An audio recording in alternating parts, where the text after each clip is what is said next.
Hi, and welcome back to Krinx TV, where it's Halloween every single day. Except when it's not. If you're new here, I'm Minx. And I'm Krism. And today we are playing Syberia. Was that better? Yes. Oh my god.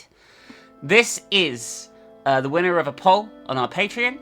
You guys should check that out. Consider going and pledging right now. $5 or more means you can vote and nominate on these long plays and get involved. And we're going to jump in. This is a puzzle point-and-click game that people have told me that I'm going to hate. Isn't that lovely? Yeah, they seem to like doing that to you. Yeah, this is, we're playing the Switch version of Syberia here because it won't run well on PC, and it's a really old game, but it has a Switch port for some reason, so, you know. New game. Wow, this font choice is so weird. Them crispy graphics. Oh yeah, we're gonna have a lot of pre-rendered cutscenes here. Ooh. Beautiful.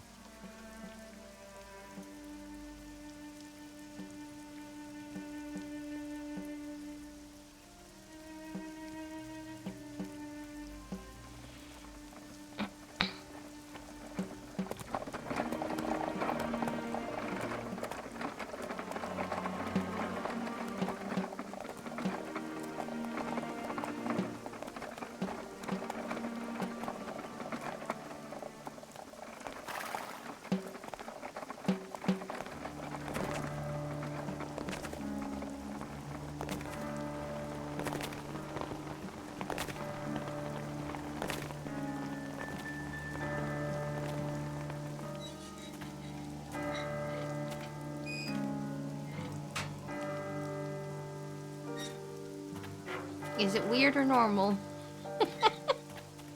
That's the roulette you have to play with these old games, because even the quote-unquote human characters walk so stiffly. One of the top things I saw for the reviews on this in Steam is the main character's called Kate Walker because she walks so fucking slowly.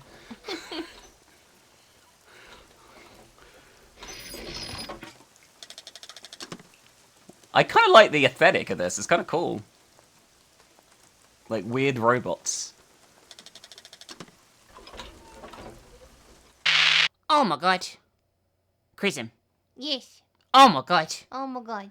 We want to shout out our amazing Patreon supporter. Their name, you know what it is? What? WizKid Sid. Oh my god. Oh my god. It's unprecedented.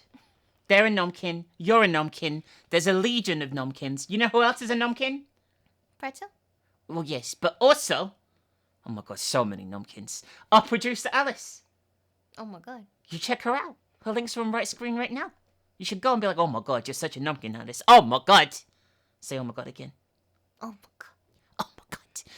Anyway, you know what else is oh my god? Subscribing to our Patreon and being nom just like the wonderful WizKid Sid and Alice. You can check it out via the link in the description.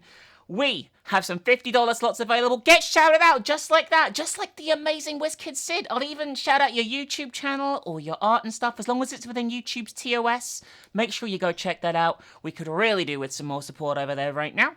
You can also subscribe to other tiers. There's the $5 tier, which is a great deal where you get to vote and nominate on these playthroughs, including ones like this, because this was picked by our patrons, baby. Oh my god. Oh my god. Oh my god. And then, finally, there is a new tier available where you get to jump the queue and pick a playthrough for us to do. Just then and there, we'll do it for you. I mean, obviously not in seconds, but you know what I mean, within reason. Check out the rules of that if you want to subscribe and treat yourself to a playthrough, your dream playthrough from Minx and Krism. Go give it a look, and we really hope you enjoy this playthrough of Syberia. Don't we, baby? Yeah. Say oh my god one more time. It's almost like if steampunk got old, if that makes sense. Like, we moved into the modern era, and instead of the Victorian stuff, you had steampunk, as that was that time. Does that make sense? Yeah, it makes sense. Call the innkeeper, take her suitcase.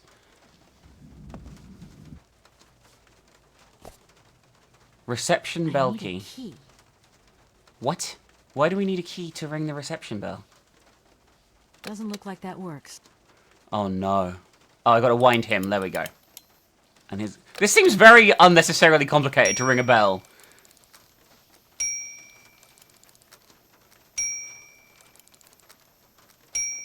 Okay, I'm coming. Hi. Hi there. Hello there, man. I guess validate. I would like a room. My company should have made a reservation in the name of Walker. The company is Marson and Lormont Associates. The name is Kate Walker. Of course, Miss Walker. You are in room 6 on the next floor up. Thank you.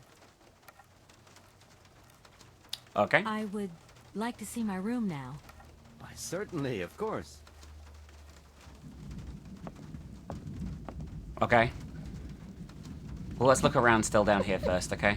The camera angle change is already fucking me, by the way. Do you see that? There. What are you doing? Can I see? No, too difficult. Momo's work very difficult. This is fucking weird. Oh, your name's Momo. I'm Kate. Momo do like Hans. He draw. Hans? Don't disturb Momo. Momo work difficult. Will you show me your drawing? No, not finished. Go away. Oh, Kate, I you're guess so I'll let pushy. you continue working. Okay. This is utterly bizarre. Oh, there's a run button. Oh, thank fuck. The world capital of mechanical toys. Welcome to Validelene. Let yourself be transported to the magnificent landscape surrounding Validelene. Validelene? That makes more sense. A small charming town tucked away in the Alps and by Vorarlberg Manufacturing, whose exceptional savoir-faire in the specialized world of luxury mechanical toys and automatons is the root of Validelene's reputation around the world. For 800 years, the Vorarlberg family has passed its knowledge from generation to generation, perfecting the art of that particular branch of clock-making that breathed life into the complex network of cogs and spindles that make up automatons. Its creative wonders once defied belief and drew the admiration of young and old alike. People would come from across Europe for a chance to vie for the right to own one of these fantastic toys. Unequaled savoir-faire. At the heart of the mechanical automaton is its motor. A series of spindles are set in motion to music via a set of cogs. Attached to the spindles are cams that are shaped in the image of the music. In turn, they command a series of rods which control the gestures for the toy at the tips. Wow. This is, quite complicated. Hi there. Hello there, man. Yeah, I want you to take my bag up. Why won't you take my bag? Do I have to look at my bag first, do you think? Certain. Because he said take the bags. Let's have a look. I really don't have the strength to take this suitcase any further. I wonder who can help me. Are you fucking serious, lady? Let's just had a busy day, alright? Hello there. There we go. Could you possibly take my luggage up, please? Your luggage? Why, of course. Please do excuse me, Miss Walker. We have been neglecting our duties. Guests are so rare these days that we forget our manners. How are you in business? So you're the American woman? Is it true what people say? That you've come to buy the factory? Not factory.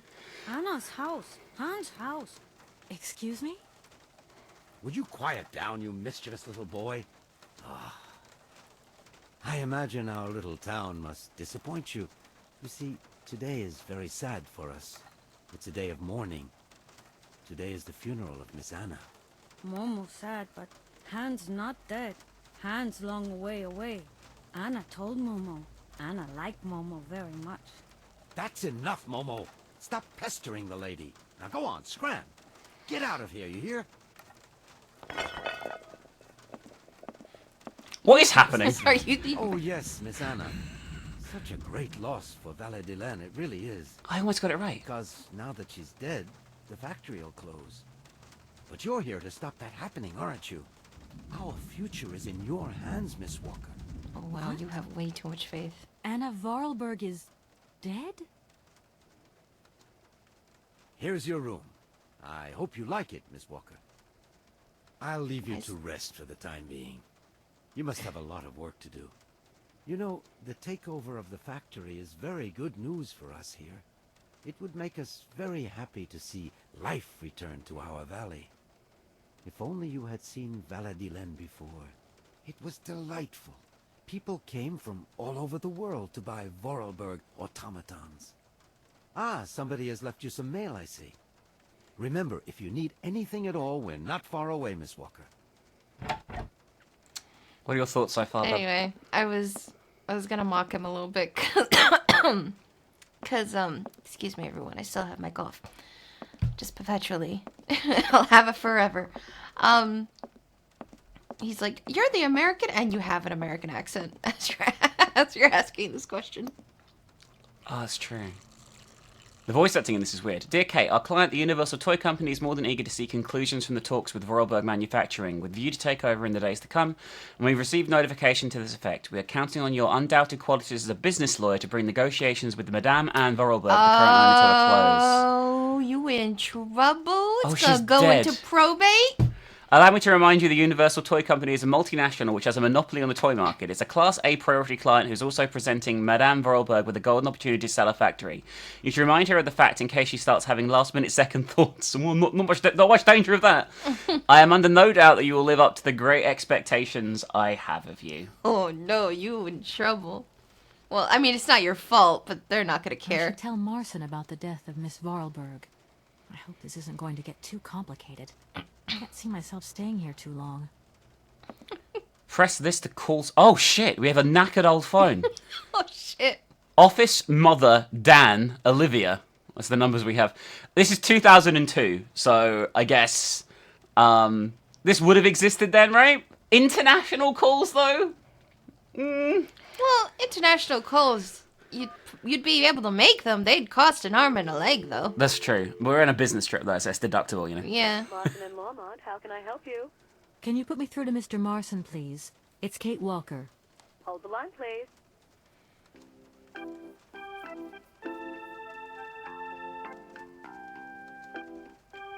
Hello, Kate. So tell me, how's the case going? I've just got to Validelene, and there's a slight problem, Mr. Marson, I'm afraid. Mrs. Vorarlberg is dead. Ah, that's most unfortunate. But I seem to remember we made provisions for just such a sad eventuality, and we know that there was no heir.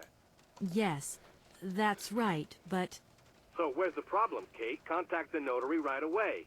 I'll get my secretary to fax you his address and an introduction letter from the firm. Very good, Mr. Marson. Right, I gotta go, Kate. Keep me up to date, okay? I just... Are we the baddies? Yes.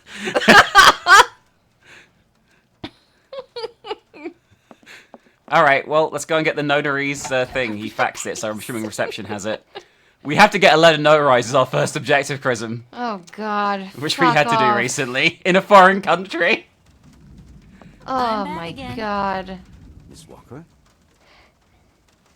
Oh, wow, we got lots. We're going to ask him about Momo quickies. I want more information about them.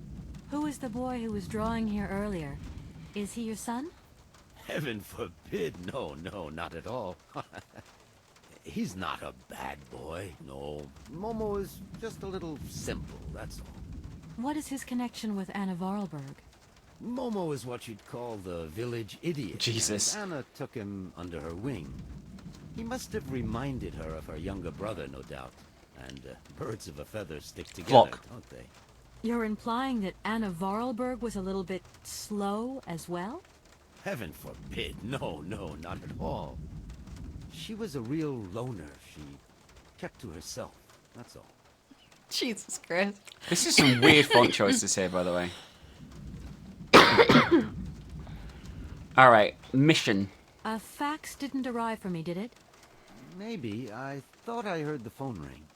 Do you think you might want to go and check? Certainly, ma'am. Immediately. Dude. Thank you very much.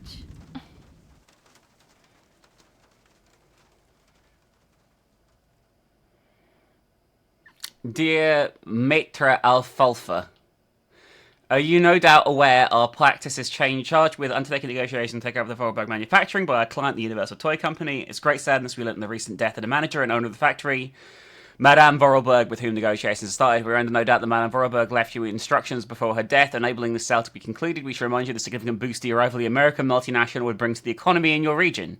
It is for this reason I am sure you will give your representative, Miss Kate Walker, a warm welcome. Thank you. It sounds like putting a gun to their head, there's a bit. Kinda. I'm gonna mean, go that's- look around Validelene. See you later. As Sorry, you like, miss. they talk a lot. Okay, That's how business works. that is true. Cutthroat. I already know how to run. Amazing. I will say, this looks a lot nicer than the PS2 version that I tested. Like, it's a lot crisper. Well, I mean, it's on a modern console. There had to be some sort of something. Otherwise, it'd just be a blurry mess. You wouldn't be able to play at all. That's true. I'm having a quick run around here. Right, I mean, the backgrounds are already borderline that. Isn't it so weird? Like, the fact that our resolutions one day will get to such a point where backgrounds like this will literally be unable to be determined. That's actually quite scary. It makes me a little sad as well. Who's this? I'm sure there'll be like a lot of progression with AI upscaling and stuff like that, but it'll never be exactly the same. That's true. Good morning. Good morning. What a pleasure to meet such a lovely young lady honoring our aging streets. Please sit yourself down next to me so we can enjoy the air together. It would be a pleasure, but I'm afraid I don't have the time. Some other time, maybe. I hope so, miss. I remember when these streets were full of vibrant life. In those days, there was a charming encounter to be had round every corner. Our good little town of Validelene is not what it used to be. It looks like things have changed a bit around here. Our children have all left the valley. The music's just overwhelming it. Can't really blame them. You have to move with the times, don't you? And it's not at the Vorarlberg factory that they'll find jobs. Being excluded from the world is not an easy burden to bear, believe you me, miss. But it's such a pretty little village. I can tell you're not from these parts. I hope you enjoy the pleasures that we still have to offer. Good day to you. Okay, fine. Fuck off. The music was definitely loud there, right? Like, it was like... Oh yeah. There's not a very good balancing.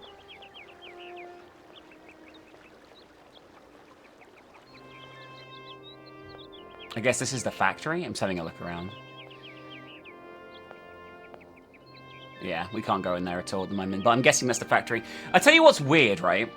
Was that the funeral procession we saw? Yeah, it was her funeral.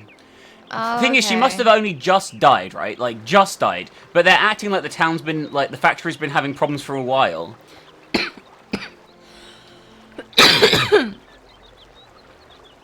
Well, here's the thing. Oh, God. Are you trapped? I'm trying to move forward, but I kept failing. Here's the thing. The factory probably was having problems for a while, which is why she was in talks of selling it. Because it looks like the entire town is run down. Like I said, it's giving me the vibe. I'm not sure if it's actually steampunk. I doubt it is. But it's giving me the vibe of, like, this was a wonder in the 1800s, but, you know, I've still got to get in there. it never... Like, it's the modern day now, and all of this stuff is kind of worthless. They just want the factory. I don't know why they want the factory. I'm assuming, like, there's some profit in them for them, but I don't think anyone is really buying automatons these days. Otherwise, everything wouldn't be, like, rusted over and shit. This is so fucking elaborately unnecessary. Look, he has to look through the binoculars to read it. It does. It super gives me steampunk vibes. Aged steampunk vibes. It's really Which weird. I'd actually be really interested in seeing. There's 4 of these games, by the way. Well, not necessarily these games. I'm talking about a different sort of... a different sort of genre that features something like that.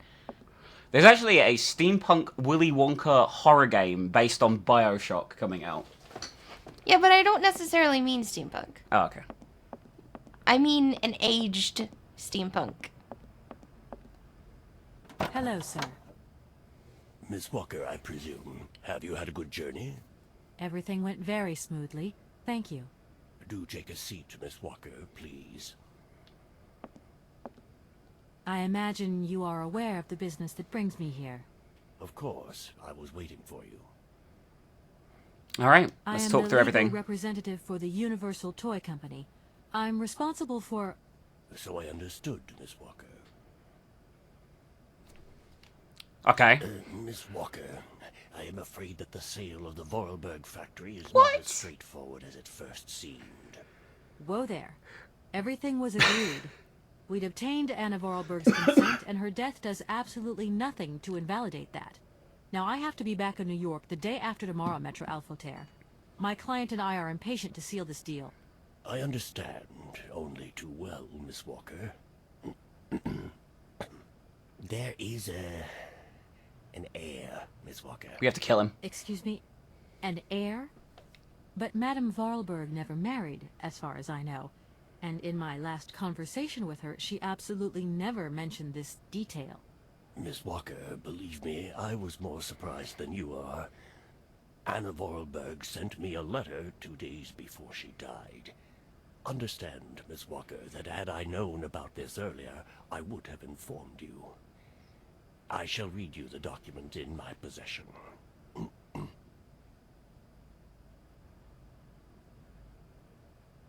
I am so very old. It seems that today life is slipping away from me more quickly than I imagined, and I fear that I will not be of this world to sign the takeover contract for my dear factory. So, I must make this confession to you now. My brother, Hans, is still alive. It would not surprise me if you find this difficult to believe, but it is indeed the truth. You must remember his death, his funeral, too, even though you were very young at the time. It was but a sordid charade dreamt up by our father. To him, the very idea that his only son should wish to leave Validelene and abandon the family business was unbearable. When Hans left, he preferred to think him dead and make everybody else believe this too. He obliged me to bear this terrible secret as well. I repeat that Hans is still alive, so when I die, it is he who becomes the sole and rightful heir of our factory. Okay, I see. If Hans Vorarlberg is not dead after all, then I just have to sign the contracts with him. I suppose you've already contacted him? Where can I reach him? The second half of the letter informs us that Hans Vorarlberg is somewhere in Syberia. I will leave the document in your hands to read at your leisure. I was gonna say, I was wondering why we were like gonna go to No further Syberia. information to add? Unfortunately not, Miss Walker. I have told you as much as I know. The situation in legal terms is now clear. If you want to conclude this sale, you have to find Hans Vorarlberg. Apparently, there is a body lying in the town cemetery. There also seems to be some ghost wandering around Syberia. It seems you have your work cut out for you. Believe me, Miss Walker, when I say that I am most sorry for this regrettable setback. Most sorry. Great. What now, then? Perhaps you will find out more in the Vorarlberg factory archives. You will find the key in the waiting room. My role in this affair finishes here with the reading of this letter. And now, if you'll excuse me, I must rest. You see, my health is not excellent at the moment, and my doctor forbids me from working for too long. I will not detain you for any longer, Miss Walker. Do not forget to close the door as you go out. Goodbye, sir. What the fuck is this? What the fuck is this premise? So we're gonna have to go to Syberia to find this guy. He said the key was by the door. I do not see it. Babe, I'm having problems. I'm having so many problems. Is this it? No, that's like a stamping machine, which we probably will need for a puzzle, right? We'll need to notarize something. Oh, it might be this, actually. There we go. Telescopic key. That's not a key! You're just gonna put it in your jacket? I think we're going to store everything in there. We're going to be like a beautiful... Listen, you are no Manny, okay? You cannot just store everything in your jacket. This is from a bit a later era than Manny, I guess it would have been, right? Eriod? What the fuck was that? What does that even mean? What? I said from a different eriod. Oh, I understood what you meant, though. I meant era, but yeah. I thought you were gonna say period. It's locked. I want to find the graveyard first. So I we think have. you were He's trying given to us. say- He's given us 2 clues, right? Okay. The graveyard and the factory. Mm-hmm. Graveyard, let's find that. Okay. Because there might be Manny there. Because he is spooky and dooky. I wonder how many people know what we're talking about. Oh, we're getting a phone call. Fuck. Hello? Hello? Kate? Dan, I'm so pleased to hear your voice. How are you, honey? Did you have a good journey? Have you settled in? It was long, tiring, damp especially, but I'm okay. Why was it damp? Especially when you... Everything going as planned? Yeah, I mean, well, not really. It's not exactly what I thought it would be. You know, everything's so different here. Actually, while we're on the subject, I managed to free myself up some more lunchtime. I'll come and meet you at the airport. I hope the flight from Paris won't be delayed. We're expected at the Goldbergs about 8 o'clock. I hope you have the time to take a shower and change, my poor honey bun. Dan, I don't think the Goldbergs tomorrow night is really on. Don't worry, Kate. You'll be as perfect as ever. Anyway, you never have to wear much to look really great. Dan, I'm going to have to extend my stay here. There's 1 or 2 complications. You understand? Kate, honey, what are you talking about? It's only a measly toy factory. The sale isn't going through as expected. I've got to stay a bit longer. Dan, you don't mind, do you? But Katie, you can't do this to me. I mean, it's the Goldberg contract. There's millions of dollars on the line here. I know, I'm sorry. You go ahead. Don't worry about me. I'll get back as soon as I can, I promise. Doesn't sound like he is worried about you. I've got to go. I'll call you back soon. Love you, honey. He sounds like a prick. He's not worried about you at all. He's worried about the fucking money. Doesn't look like that works. What the fuck is this? Doesn't look like that. Okay, I guess we're not doing anything with this at the moment. I need to find the graveyard. Where's the graveyard?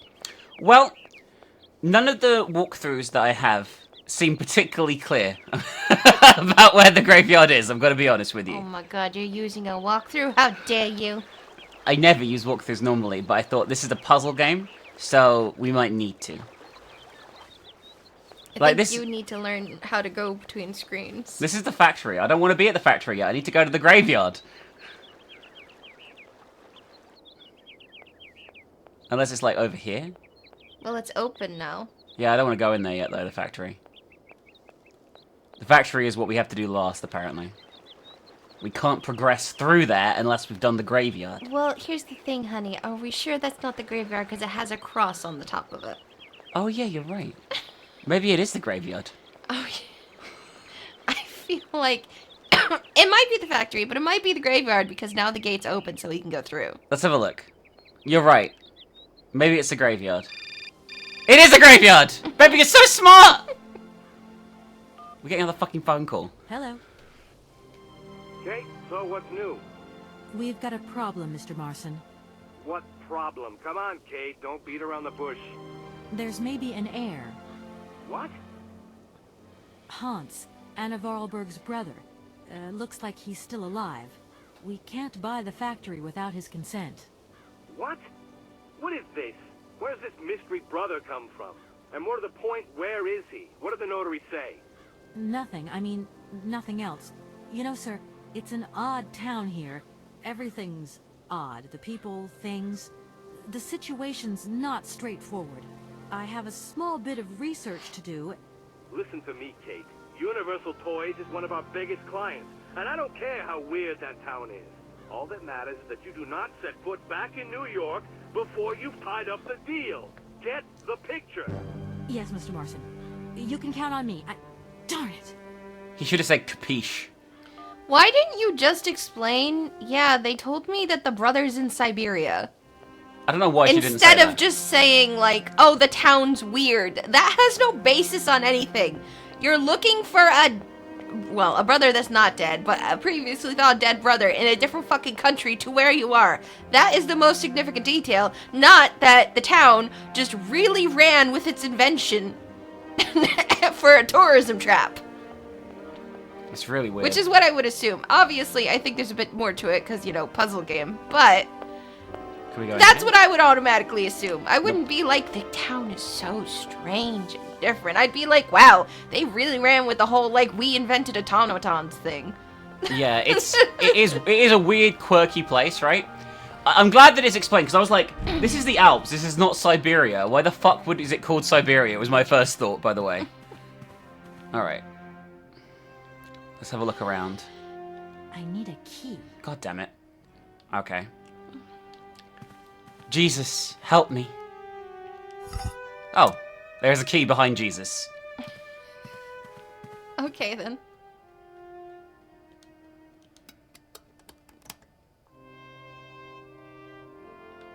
Okay, what do we have here? Oh no, it's a punch card puzzle. I hate punch cards. Alright, punch cards. I feel like maybe the priests might have a problem with us looking through their clothes. He's probably dead. Or sleeping. Basically the same thing, right? We got 3 punch cards. What is this? I guess... nothing?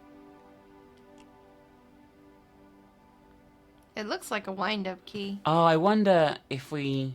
Hang on. If we pull the 3rd drawer out. There we go, see? To the successor of the Validelene parish priest, the sanctity of confession is a sacred vow, so these revelations are the result of much soul-searching and reflection. One day in March 1938, Rudolf Vorarlberg knocked at my door. I was a young priest then and was overawed by the dominant personality of the town's most important figure.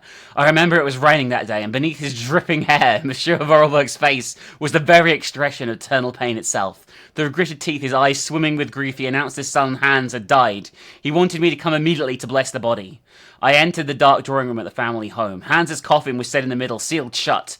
Monsieur Vorarlberg explained to me he wanted no one to see the body of his son. Hans' badly mangled corpse had been discovered at the bottom of a precipice. It was presumed he had slipped and fallen badly. Despite his 18 years of age, the young Vorarlberg did not have all his faculties.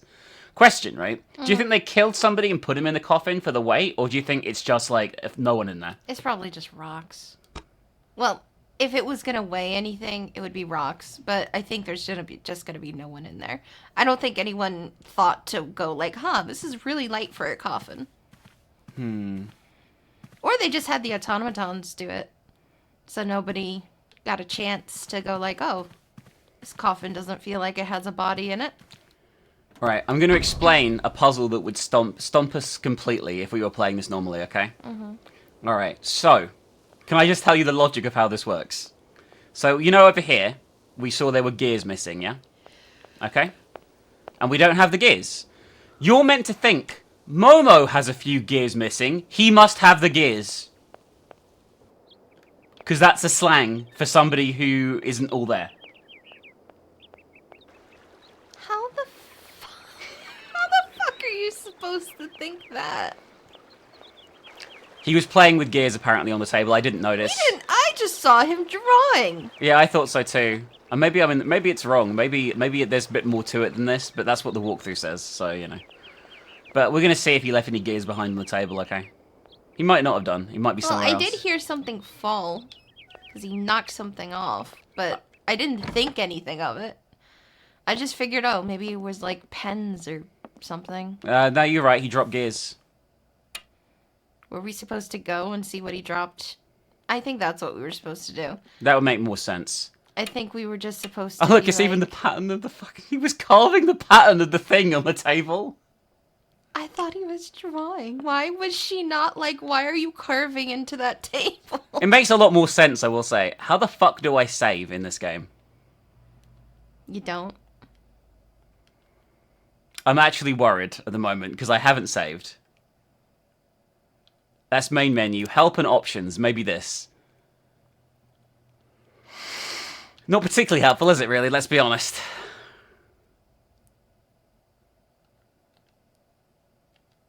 Oh, hang on. There's something that's saving there. God damn it. How to play. We'll get there in the end, everyone. Do not oh, it's auto-save.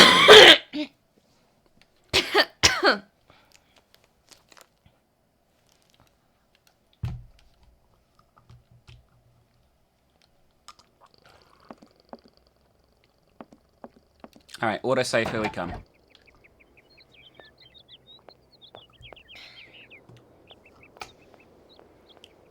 Well, I guess we can put the gears in, right?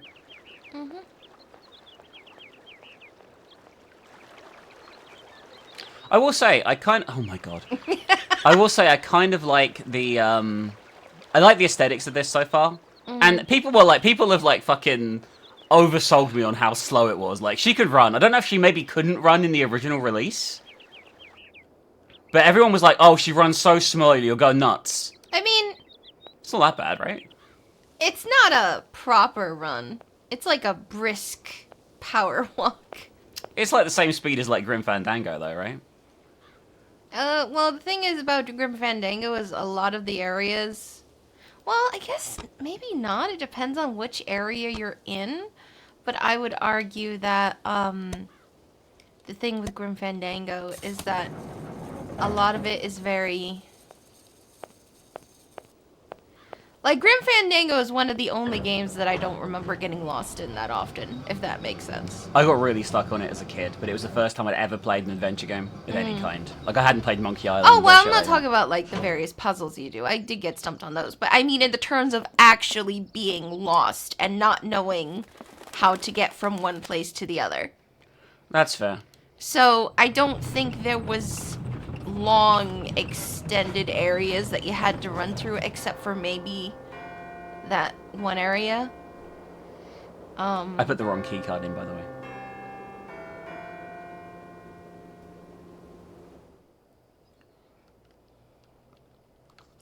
You need the purple one, Bubba.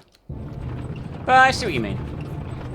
But maybe in this one she has to run long distances. Because it would get annoying if that was your max speed and you had to run like 4 screens. I do like these little CGs, they're kind of cool.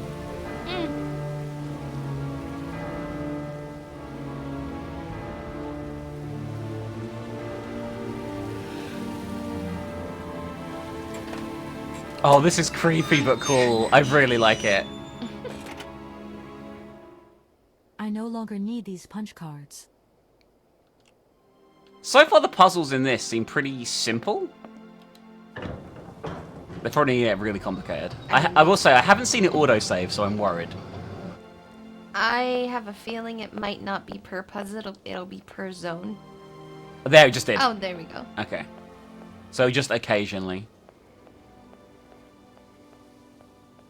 I'm guessing the tomb's this way? No, per screen, that's what I meant. Oh, okay. Well, that's not too bad at all.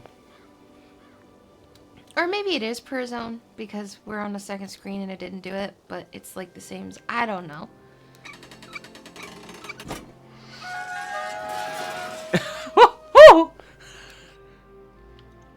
What'd you expect it to do? I guess this is where he's meant to be buried, right? Hans Volderberg, let's see. Oh, so that's what you meant when apparently there's supposed to be a body. Why would we be doing this? We're really dedicated to the job, okay? There's no body, like you said. We got press cuts and a Validelene voice cylinder. Whatever the fuck that is. It's a recording of a voice, right? I think that's what it is. It's one of those old things, yeah? Oh my god. Alright, we've robbed a tomb. I'm not sure if it would be a recording of a voice or something you put on like a gramophone thing. Yeah, it's like a wax cylinder. Yeah. Yeah. Which I guess is technically a recording now that I think Like about it. The bumps translate to a voice. Yeah. I never think about that. Like... Because I guess it's just such a digital age thing, mindset. But yeah, no, that was a recording. Also, I'm quite enjoying this, by the way. It's nice not to be running for my life in a game. For a change. Alright, now we can go to the factory. Because I think we need that voice thing. This is the factory entrance. You were right, I believe. And what we need to do is probably use this. There we go. God, these are so unnecessarily complicated, these locks. There you go.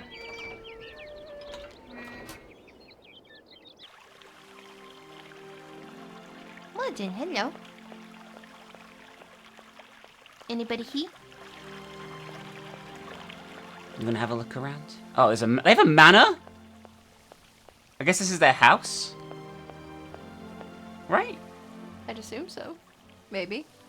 It doesn't look very factory-ish. Yeah. The door's locked, but I've still got to get in there. Do you though?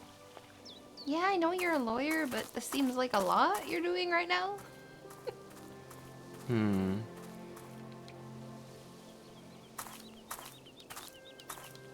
Okay, so this gives us a ladder to the roof, but I guess it's not working at the moment.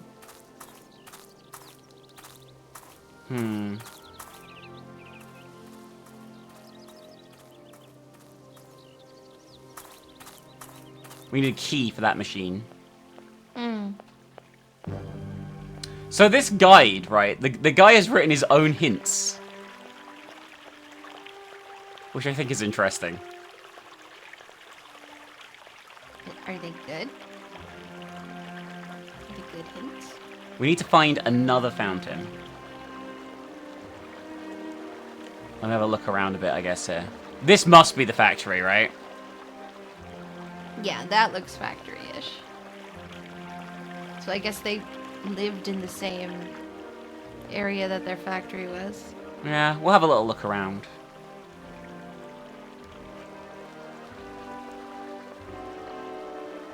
Just some kind of, like, fucking... I have no idea what this is, actually. But that's a dead end this way. Kate, why must you not just... You should say something like, I need a key. Or, I need a key. This is a station, it looks like, right? Yeah, I guess it is. It is a station. Jesus. Is that where we arrived? No, we came by plane, right? I think we came here in a taxi from an airport. That makes a lot of sense.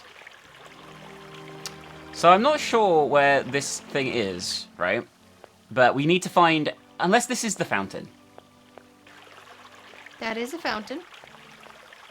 It says, grab a key from the fountain that is located on the left side of the garden maze. I don't think this is the right fountain, right? No. We This need is to find a a maze. fountain, but it's not. Maybe there's one this way, like the path goes on further. Let's go and have a look.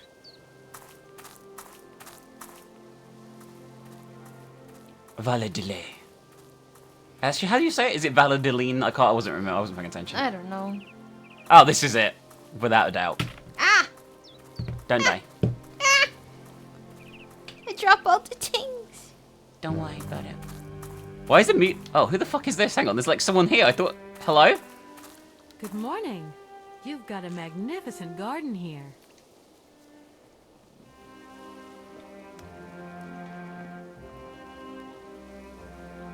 Oh, please, don't talk about it. Since my gardener automaton broke down, there are weeds everywhere. You can't imagine how much work it takes me. I don't know whether I'm coming or going. We're not used to doing without our robot help here in Validelene. But everybody says that we're going to have to get used to it. I will say, I think everyone says it differently. I also think the voice acting in this is decent for the time. Like, surprisingly decent, right? Like, I think it's okay. There it is.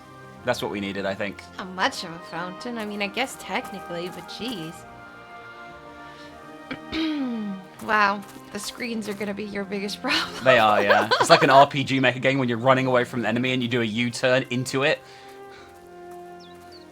Fortunately, there's no instant death at the moment, at least. I don't know if there's enemies later on or anything. I'd assume no.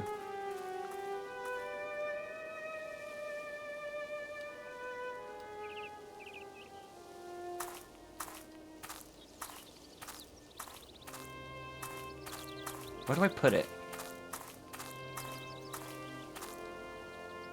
There doesn't really seem to be any interact point here, right? It's right there, honey. Where? It's the cross. I don't see one. At the front of the thingy. Oh. Yeah, it's just a very, very small window for it to work, see? There you go. You're so smart. Oh my god. I wouldn't climb this fucking ladder. Jesus Christ! I would not either. She's willing to risk her life for her job, a true American. It is very disturbing that this ladder is in some robot's lap. This is not safe. You are so fucking fortunate that the window just happened to be open. That's crazy. How much are you dedicated to this job? I mean, could you not just find another job at a different law firm? Oh, I heard some peace. Mamas. You draw mamas for Momo? Oh, Momo, it's you. You scared me. Alright, so we need to... Here? Momo want mama's picture. Like Hans' picture. Sorry, I haven't got a picture of a mammoth with me. Take paper and pencil and draw mamas for Momo. You don't give up easily, do you? I don't know how to freaking draw a mammoth. It's alright, we're gonna cheat. There was a picture of a mammoth over here, I think. See here? We're gonna trace it.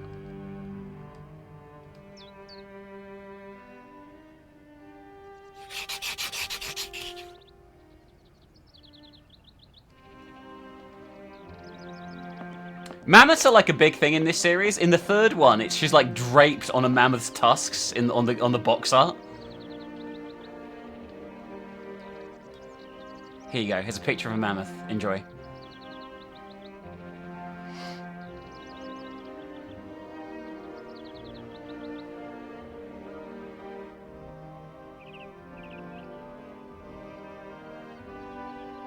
Thank you. Momo happy.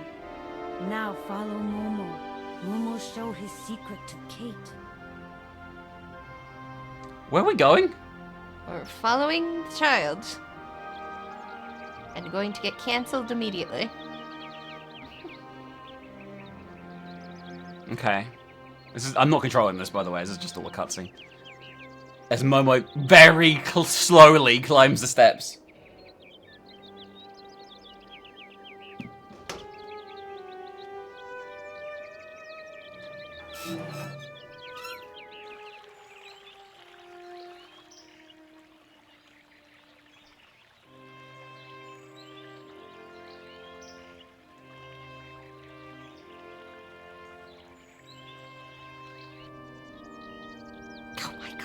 Oh, we have to catch up with them in a minute, but...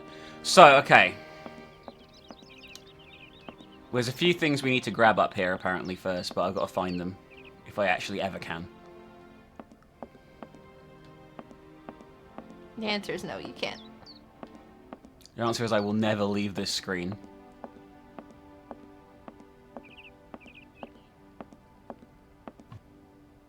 Okay, I need the ink bottle, and I need the...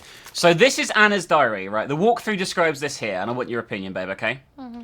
This takes about 10 minutes to read, but it includes crucial lore. Okay. Should I read it for everyone? I guess I should. Yes. It's going to take 10 minutes, though, okay, everyone? May 14th, 1930. Yesterday something terrible happened. I do not know who to turn to or who to talk to, so I've decided to write it down. You, dear diary, are now my confidant and sole guardian of my secret thoughts. Hans lies in the next room, teetering between life and death, and I am terrified. Oh, the injustice of life. First Mama, then Hans. Please, dear Lord, don't take my little brother away as well. May 15th, 1930. Hans made me promise to keep this a secret, but it's a burden. It's too heavy. I know I can tell you, though, dear diary. We discovered a cave in the mountains. A marvelous cave with ancient paintings on the walls. Only prehistoric man could have painted them because they were depictions of mammoths, which are prehistoric creatures as well. That much I know. I hate mammoths now because it's all because of them and because of that stupid prehistoric children's story. Why, Hans? Oh, why did you try and take it? And why did I let you climb up there? It's my fault you're in a coma now. Hans, if you die, I do not know how I could ever forgive myself. Oh god, I went to... Hans has still not regained consciousness. Father cannot sleep, and Gertrude cries all day long. Outside the heat is suffocating, but inside the house is ice cold and dismal. I still have hope, though. I know my brother. I know his strength. He will pull through. He never gives in. May 17th. I cannot think of anything else but Hans. In all my waking and sleeping dreams, I see his fall over and over again. I see his head hitting the rock and his oh-so-pale face softening. I've taken refuge in the attic. It's the only place where I can find any peace wrapped up in all my memories. May 18th. 5 days have passed since the accident and Hans has still not opened his eyes. To see him like this is unbearable. Please God protect him. Take my life, not his. May 19th. I feel so desperate and so alone. I want to snuggle up in Father's arms, but I dare not. He's so impassive. Oh, Hans, don't leave me here. May 20th. It's happened. Hans has come back to life. He opened his eyes and uttered my name. My name! Do you realize? This is the happiest day of my life. I want to take to the streets and sing to proclaim my joy to the world. Thank you. Oh, thank you, God. May 22nd. How wonderful, how beautiful life is. Gertrude and I cannot stop breaking into uncontrollable fits of giggles. Hans even wolfed down his meal today. I knew he was tough, my little brother. Even Father smiled at me today when he said good morning. May 25th. I don't know whether I'm coming or going. I'm totally absorbed in Hans' recovery. I have scarcely 5 minutes to myself to return to my refuge and scribble down these words. May 29th. It's very curious. Whenever Hans is hungry, thirsty, or if he wants something, he cannot stop saying my name. He can't bear it when I leave him, even for an instant. Gertrude thinks I should move my bed into his room to help him sleep better. I hope Father will agree. June 2nd. Today was the first day that Hans has left the house. We went for a short walk in the garden, but Hans is still very weak. The doctor said we should be patient and shouldn't rush him. It's so hard though. I hope so much that life can return to how it once was. June 20th. Hans has now been out of his coma for a month. He still doesn't say much and has difficulty moving. He sits motionless for long periods of time, his eyes wide open as though lost in thought. I've often had to call his name several times before he reacts. Then he will smile, and when he does, the moment is magic for me, and I couldn't possibly be happier. June 22nd. I had to talk to him. The burden was too great. I asked Hans about the accident in the cave to find out what he could remember. He could only utter one word. Mammoth. And his eyes glowed so strangely when he said it that it frightened me. September 15th. I go back to school today, and for the first time in my life, I'm dreading it. I'm afraid of leaving Hans alone. Despite Gertrude's kindness and attention, I have the impression that Hans is much less nervous when I'm there. October 20th. When I was doing my homework yesterday evening, Hans crept up on me so quietly he made me jump. He took a pencil and a blank sheet of paper, and curiously he started drawing. It's the first time since the accident he's done anything but daydream. October 28th. Hans scribbles almost obsessively. It is all he will do, all day long. I feel it annoys Father. Nobody else understands, but I can see that Hans is trying to draw mammoths. November 16th. Today is my birthday and Gertrude has made me an apple pie. My favourite. But Father has not returned home for lunch and Hans doesn't want to leave his room. The best present I could ever have is to see Hans back on the way to recovery. December 25th. Snow is falling. It's so beautiful. January 10th. The doctor visited to examine Hans. He seems happy my little brother has fully recovered his faculties. It truly is a miracle. I don't understand why he doesn't talk more though. Why isn't he livelier like he was before? February 9th. It's Hans' birthday. Today he is 11 years old.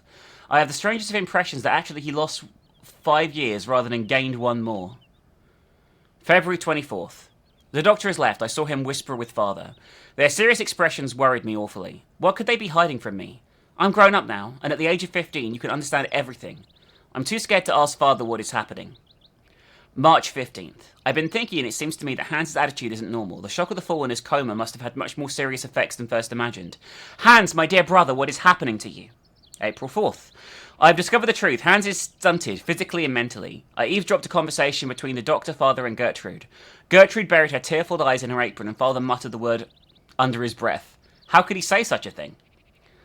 April 13th. It is Easter, and we're on school holidays. That means I can spend all day with Hans and protect him from Father's permanent dark moods. He cannot escape the fact that Hans, his own son, will stay in this state forever. April 14th. It is truly difficult to accept, but it's not Hans' fault.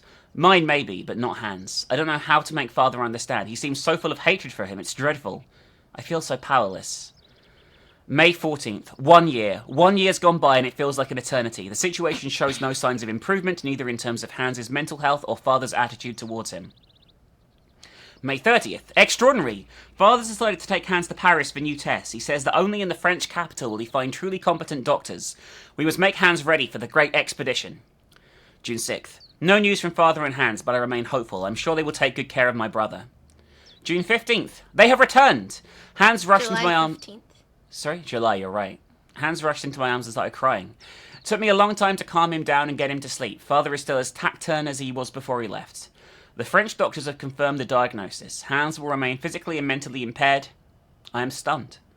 August 28th. The summer is coming to a close. It's been less stifling than the last. The sun put colour in Hans' cheeks. When I look at him, I have difficulty imagining that he will not change. November 16th. Father still says nothing and increasingly shuts himself away in his office at the factory. Christmas. Gertrude tells me that love and faith triumph over science. I lack neither. God be praised. Jesus. January 12th. Father took Hans to the factory this morning. Hans was so afraid that I accompanied them. Fortunately, Father said nothing. I failed to understand why I insisted on bringing him there. January 13th. Father left the factory with Hans once again this morning. I think he wants to persuade Hans he could be useful for something. It is his way of resisting fate. February 17th. For a month now, every morning, Hans has gone to work with Father at the factory. I'm not exactly sure what he does there, but he seems to enjoy it. I feel my brother's behaviour has changed considerably. He is much less capricious. April 14th. I could cry. Hans made me a present, a small robot mammoth with a trunk that rises and falls.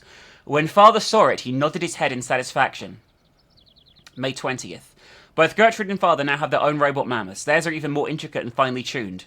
Little brother is not such a, after all. October 15th. Hans mammoths now walk, raise their trunks and wag their tails. It's incredible. Is he behind all of this stuff here? I think so. December 22nd. I met the head of the factory workshop, Mr. Grips, this morning. He says that for a young lad of 12, Hans is very gifted. It's a shame he only makes elephants. February 11th. Father and Hans were locked in a long discussion yesterday. Or should I say Hans was locked in one of Father's long monologues. As it's inconceivable that Hans should go to school like other children, Father wants to take him as a worker at the factory. However, Hans will have to stop making his own little devices. Hans' silences, a half-gaping mouth and staring eyes finally set Father off in a rage. February 12th. I tried to broach the subject with Hans. I suggested he should obey Father. Learning a craft at the factory is one chance to do something instructive with his life. He's so gifted and takes so much pleasure in making automatons. He did look like he wasn't listening to me, but I know he'll think about what I said. Shit. February 20th. It's not that Hans cannot speak, it's rather he doesn't want to speak. He uses the least possible words for communication, except with me, but he's still very economical with words. May 15th. Incredible. Hans was not just satisfied with learning how to assembly line works, instead he completely redesigned it. Father and Monsieur Grips are taking a serious look at his plans. July 10th. Father's wanted to talk to me about my future since I passed my exams. He wants to send me to university because he says my intelligence is astounding. My heart was beating so loud. It is true, I do love studying, but I couldn't bear to be away from Hans. September 2nd. What a ghastly summer. I've been permanently torn between my desire to go to university and my refusal to leave my brother. I talked about it with Hans, but he said nothing. The same evening, I found my own little mammoth broken. Aww. October 9th. Hans had another fit of hysterics at dinner again. Father announced that Hans' new assembly line would soon be finished. However, they've been removing the automaton parrots that shout orders, as they were deemed superfluous. Hans was livid. He hurled his soup dish to the ground and stormed to his bedroom. What will happen between the both of them when I'm not here? October 17th. Despite my scruples, I'm finally leaving. Hans has not talked to me for a week. Father would not understand if I told him why. I wanted to stay. My heart is so heavy. Christmas. It's strange to be home. I had never left home for such a long time before. Once we were alone, Hans did not stop talking. Words just leaped from his mouth. How we laughed at his excitement. He presented me with a delightful little ballerina to replace the mammoth, he told me. I was so touched that I started crying. Distance has done nothing to harm the strong bond between us. Is this a big jump? Yeah, it is. Yeah, it's a big jump. September 10th. It's strange to pick up this diary once more. At first my impulse was to tear it up, but I resisted and instead succumbed to my second desire, which was to write for a while. I'm alone in my attic once more. I've been home for 2 months now, and after a summer spent living with the intense joy of being reunited with my brother, Hans has returned to the factory. Father has aged so, and Gertrude's arthritis causes her terrible pain. All in all, these last 4 years have been kind to Father and Hans. Their relationship is less tense, they still not exchange much conversation, but now they have a thing in common, the factory.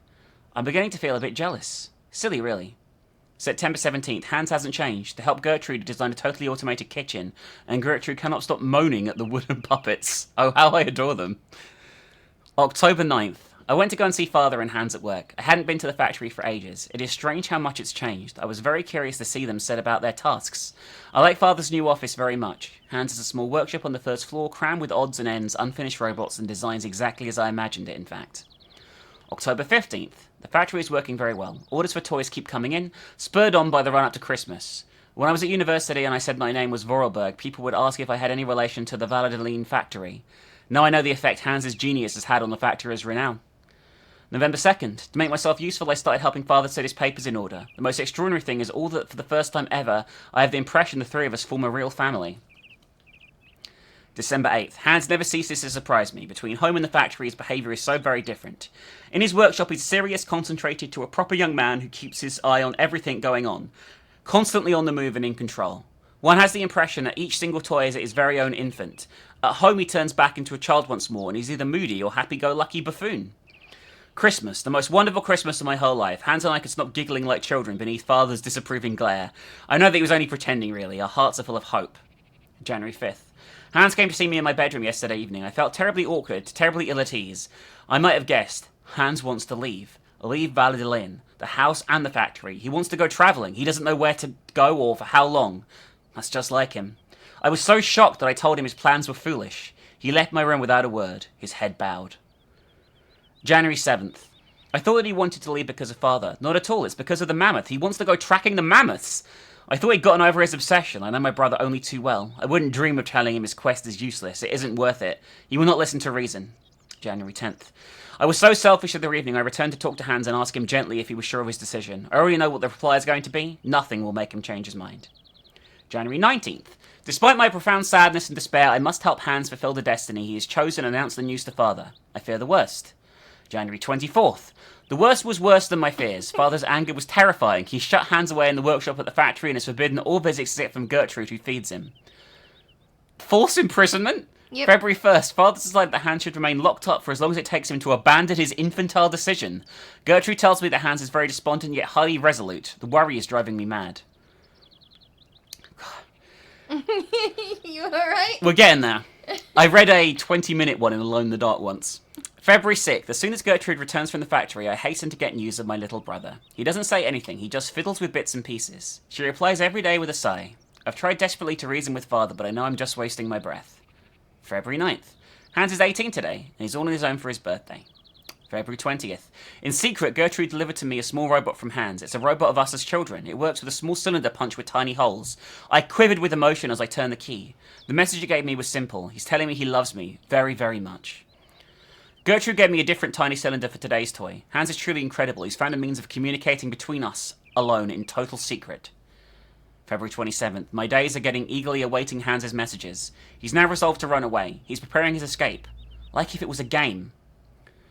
March 6th. Gertrude has returned and she's beside herself. Hans has disappeared. Father has not even deigned to return to the workshop where he locked up his son, nor find out how he managed to escape.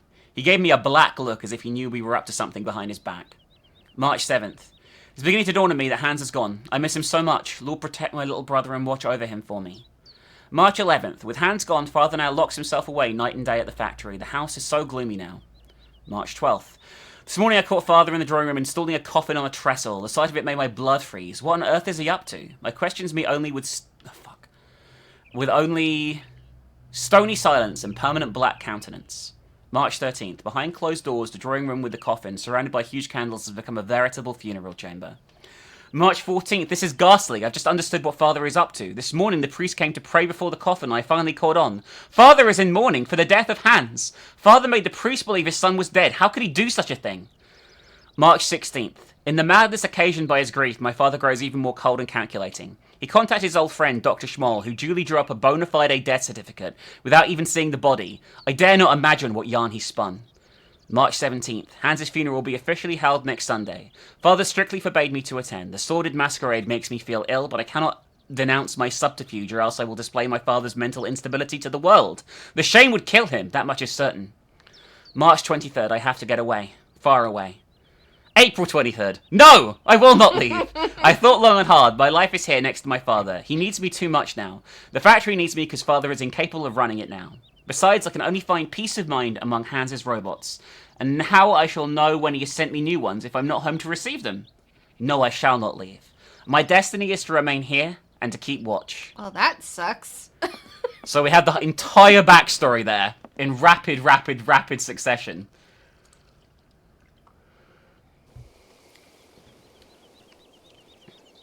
Alright, let's catch up with Momo, I guess, who's been standing around for 20 minutes.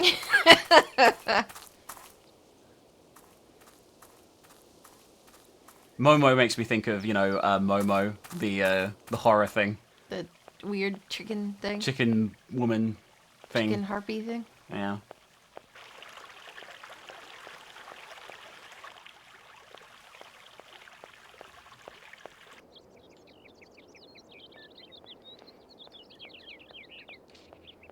Pretty sure it's to the left of this. Yeah, it's like down here to the left. Yeah, there. Yeah.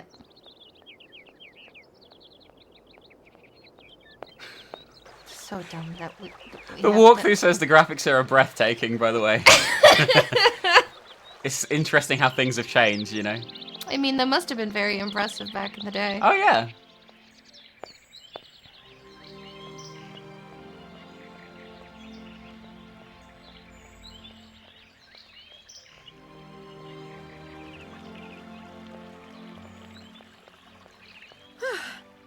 Here you are, Momo.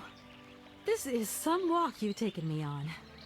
I've got to say, though, it sure is mighty pretty. Momo come here often. Momo like make splashing water. Gripping. Give me 1 second, Momo. We need to go and look at something first. What are we gonna look at? This. Gonna look at something fun? It must be broken. I've got to get a helping hand here. This isn't fun at all! No, it's not fun. We need to get Momo to help us push the sluice gate. Momo, I've got something else I want to ask you. Momo listening. Help. Can you help me, please? What do? Help me open the dam. Momo strong.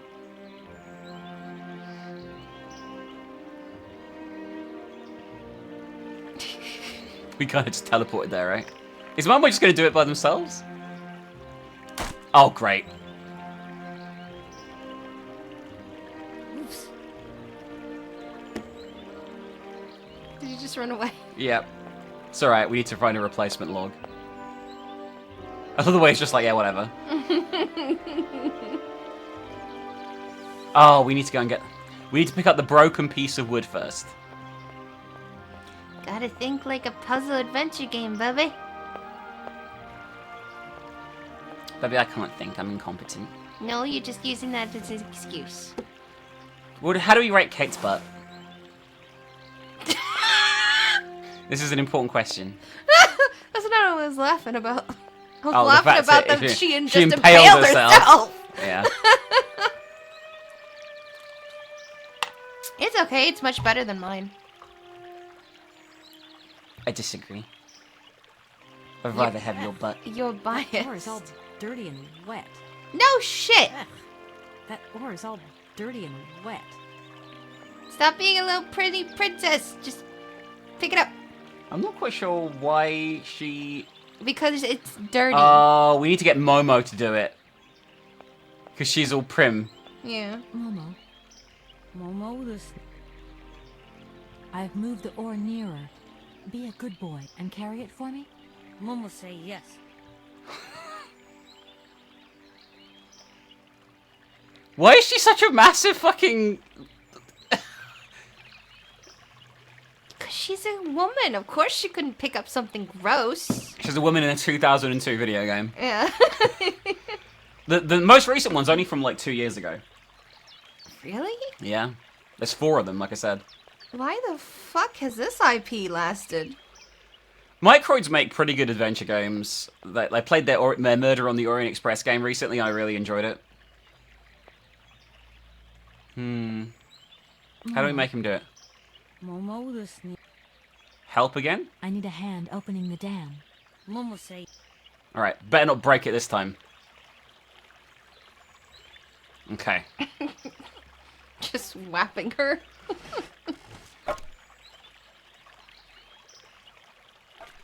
You got this, Momo. Come on. There we go. Momo strong. Thank you, Momo.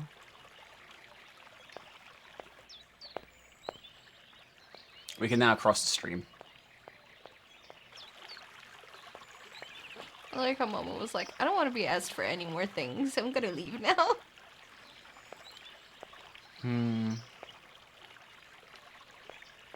Is this the cave, I guess, that they found? I'd assume so. Looks very cavey. Yeah, there's mammoths on the wall. You can't look at them, but there's something here. Oh, it's the automaton mammoth.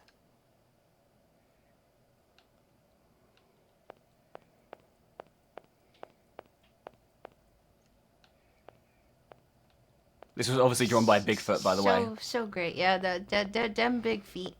We should hunt them.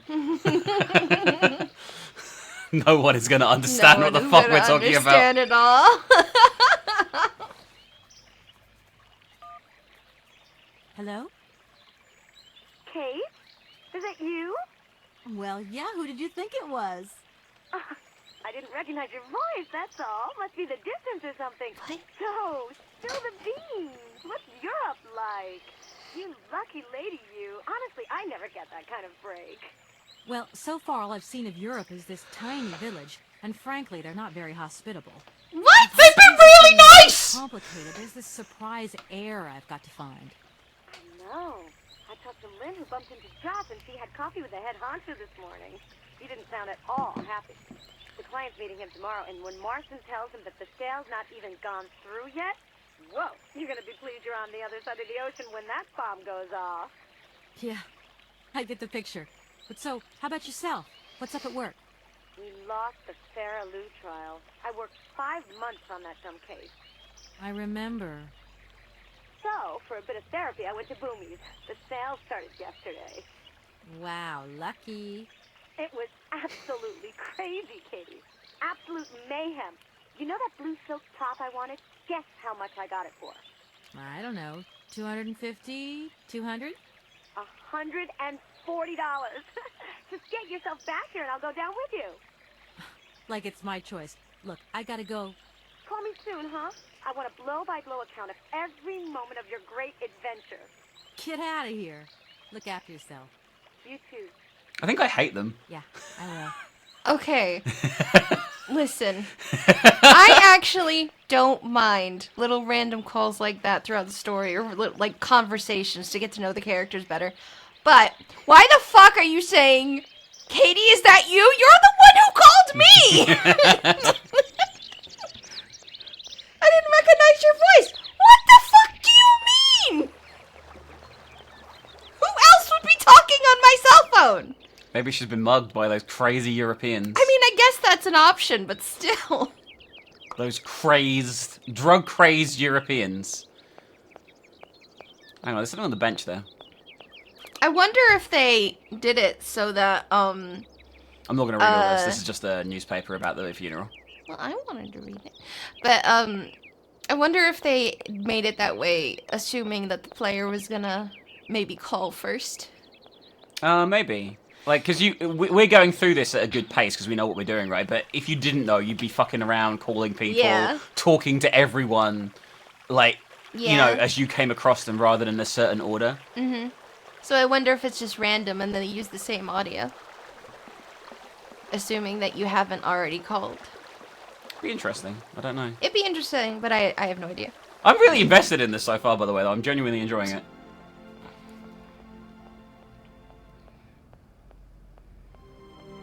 God, this place is not very secure. Yeah, I guess this is the fact. Oh, we're getting another phone call. Jesus. Her husband again. Yes, hello? Kate, what happened to you, my poor monkey? It's her mum. I've been trying to contact you for hours. I'm in Europe, Ma. Job thing. What? Europe? My God. Oh, I've got such happy memories of Europe. Some of them even involve your father, but that's enough of that. Tell me, where are you? Paris? London? Venice? Validelene. Yeah, I know. It's a bit out in the boonies. What in the world are you doing out there? You know, business. I've got to see through the takeover of some old family business that's got a few debts. It's a really charming place, but there's 1 or 2 weird things going on here. I can't go into it now. Oh, well, that's right. Your old mother's too dumb to understand it. You really do take after your father sometimes. Mother. Kate, you'll never guess who I saw yesterday? Ma, I haven't got a lot of time, you know. Frank! Ma, please. I've got to go. Frank! Frank Malkovich, the Russian opera singer. Well, maybe you don't remember him. He was quite a star in his day. Listen, Ma, I really don't have the time. I'll call you back. He is as charming as he always was. We spent the... Mom, I really have to go. I'll call you back. I promise. Lots of love. Kate!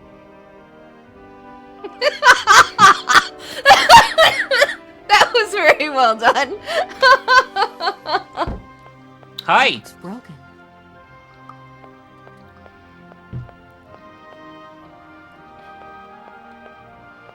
Let's wheel this lovely-looking gentleman down. You're missing your feetsies, sir.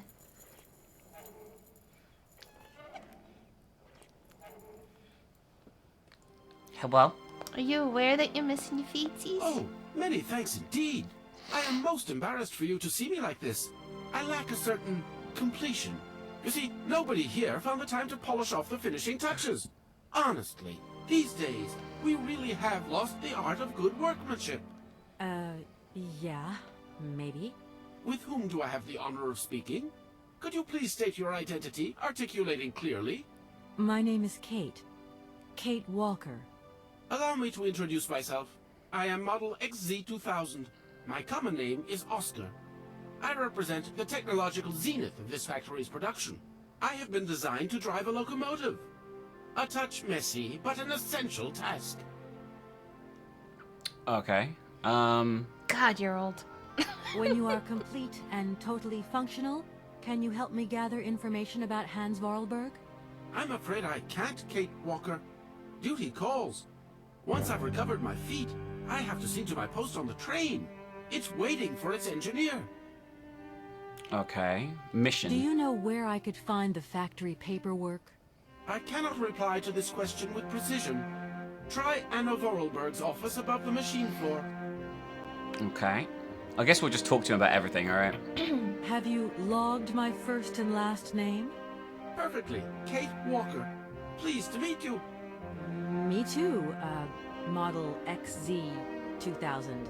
Please, all my friends call me Oscar. This fad for cryptic names is such a bore.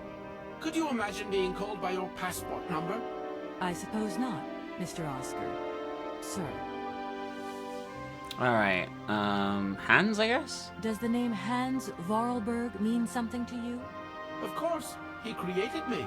But I am sorry to say that I am yet to meet my maker. Have you any idea where he might be right now? No, Kate Walker, but I am sure I would experience great metaphysical satisfaction in his presence. Okay. Why do you think this thing would know? I don't know. Can I do this for you? Why, you certainly can. I absolutely must have my feet. My hands are Model XZ2003. My feet are Model XZ2005_B. Be careful. The Model XZ2005_A has evidenced some rather embarrassing performance failures. Like bugs? Automatons do not have bugs, Kate Walker. They simply display functional idiosyncrasies. I'm sorry, I didn't know. What do I have to do to get you a pair of feet? Use the assembly line to construct them. You will need a production punch card, on which is recorded my body design data. Here is my own punch card. Okay, I'll give it a go. Thank you, Kate They Walker. really love these punch cards. Oscar, I am delighted to have met you. See you again soon, I hope. Yes, Kate Walker. This is our next puzzle, is get Oscar his legs. He said to use the thing in this room, but I think it's not finished. I have no idea what I just did.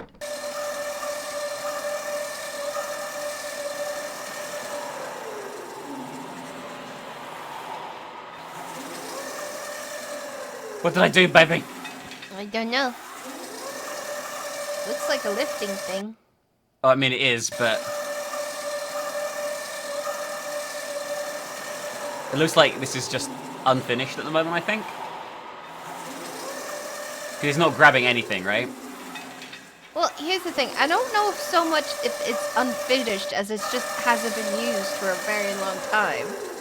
So it's acting as if the factory is in current production, but Yeah. it's not. So it's not that the factory was unfinished, it's just they stopped production like, what, 50 years ago or something, and it's acting like, oh yeah, there are boxes here, because there should be boxes here. So much running. I mean, that's definitely going to be the case. Oh, there's a lever here? Yeah.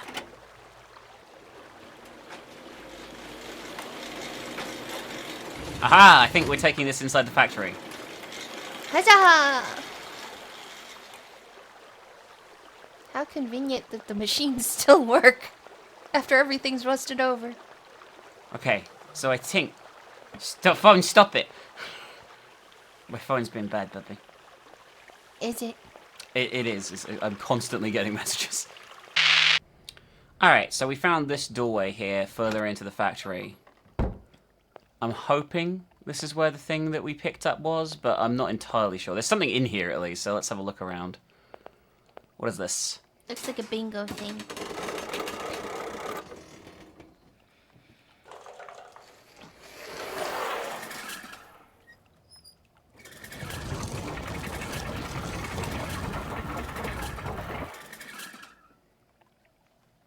I'd assume you pulled the lever. I guess this one? Well, at least I would if I could fucking target it. I don't need to do that again. Well, okay, I guess that one's done. Are there any other levers? I feel like this lever is important, but I can't do anything with it, you know what I mean? Do you pull the thing again? I think that's gonna stop it. I don't need to do that again. Apparently not. I have no idea. I don't need to do that. This lever doesn't seem to be real. You know what I mean? Maybe that's just working? Maybe. Let's see if anything's changed over this way now, okay? Do you think we'll find lollipops? Baby, look. Oh my god, there's not a lollipop. You're very cute, you know that. Now that will pick that up and deliver it where it needs to go. Okay.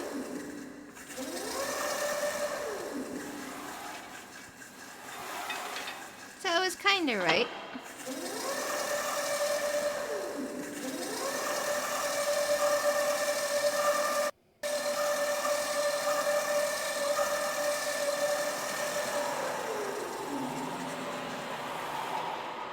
Not entirely sure exactly what's going on here, but... It did its job, it's very happy.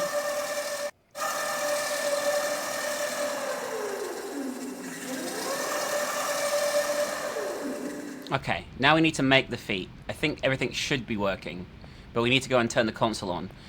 I found the console in my off-screen wanderings, Bubby. It is upstairs. Oh my god. So I should have just gone up there originally, but I didn't. But it's okay. It's okay because you're cute. I'm cute? Yeah. No. But thank you. Alright. So normally you'd fuck around with this for a while, I think, and probably quite struggle with it, but...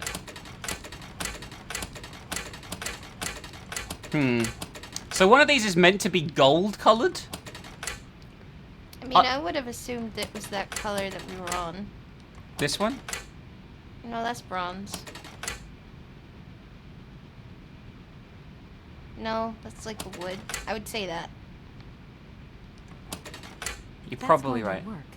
Looks like something's missing. Oh no, what are we missing? I have no idea what's happening right now, I'm gonna be honest with you.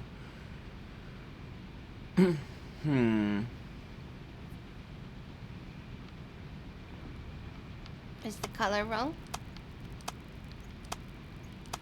Well, one of these turns on. If that's going to work, looks like something's missing.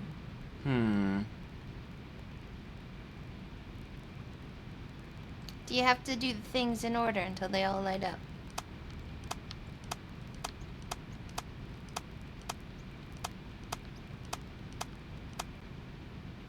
Doesn't look like that, right?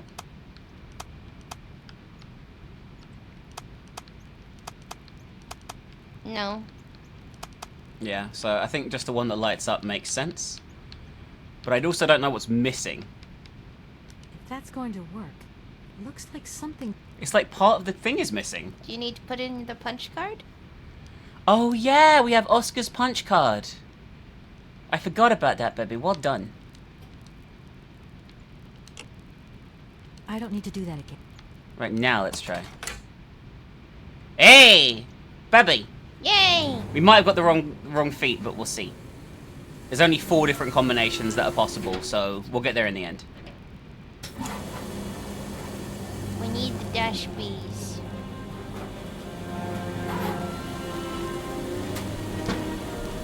Sound is acting up a little bit here. I might need to restart the software. I know. But we'll get through this cutscene first. I think that's wood. Yeah, they're gonna make the PT out of wood. Well, no, it needs to be gold, and I don't know what one gold was. I guess we'll have to look around again. Yeah, Oscar will reject the feet if it's the wrong type of foot. Or the really beige thing that we did. Here are your feet, Oscar. I hope they fit.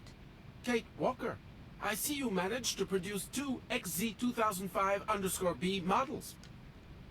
Oh, are these right? They're right. I guess we're about to find out.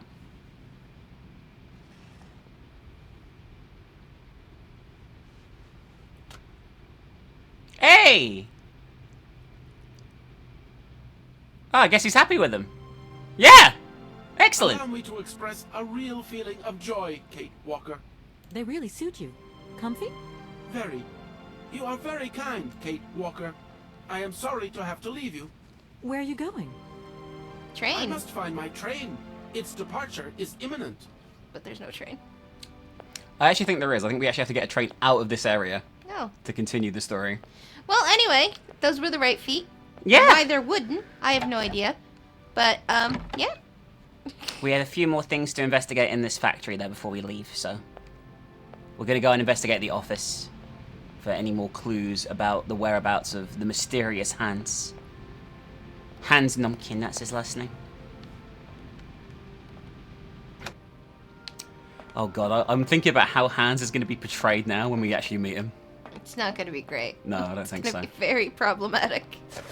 Oh, I was just playing around with that, but... We got a music cylinder. Okay. Okay. So pop the other one in, I guess. Can we listen to the other one while we're here? Maybe? Yes. Hans, where are you hiding? We've got to go home. We're late. Very late. Anna, over there. What do you mean, over there? Please, Hans, we've got to go. It's a secret. You've got to swear. Okay. I, Anna Vorarlberg, swear to my brother Hans to never ever mention this to anyone. It's right there. You see? I guess this is in case you didn't read the diary. Dark in there. Don't worry, I took a lantern from the factory. Girls, honestly. You won't look so clever when Father notices you've stolen one of his lanterns. Oh, I'm all covered in mud because of you. Girls hate dirt. Look. I've seen paintings like this in a library book. They're like... You swore, Anna. It's a secret between you and me. Hey, look. There's something else up there. Oh, come on. It's like a toy. I have to have it. Give me some light. But Hans, it's much too high. Do be careful, Hans. How did you think this was not going to end up how it ended up? Yeah. All for this stupid... to be fair, it's not that far. For weeks, my brother lay in a coma, hanging between... This is weird. And then one morning he opened his eyes, but I knew he would never be the same again. We never did return to the cave, and to this day, I have never ever betrayed our secret.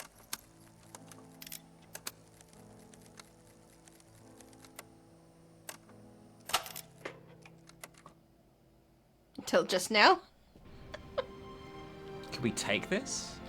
And it doesn't matter if Yes. it wasn't far, it was stone.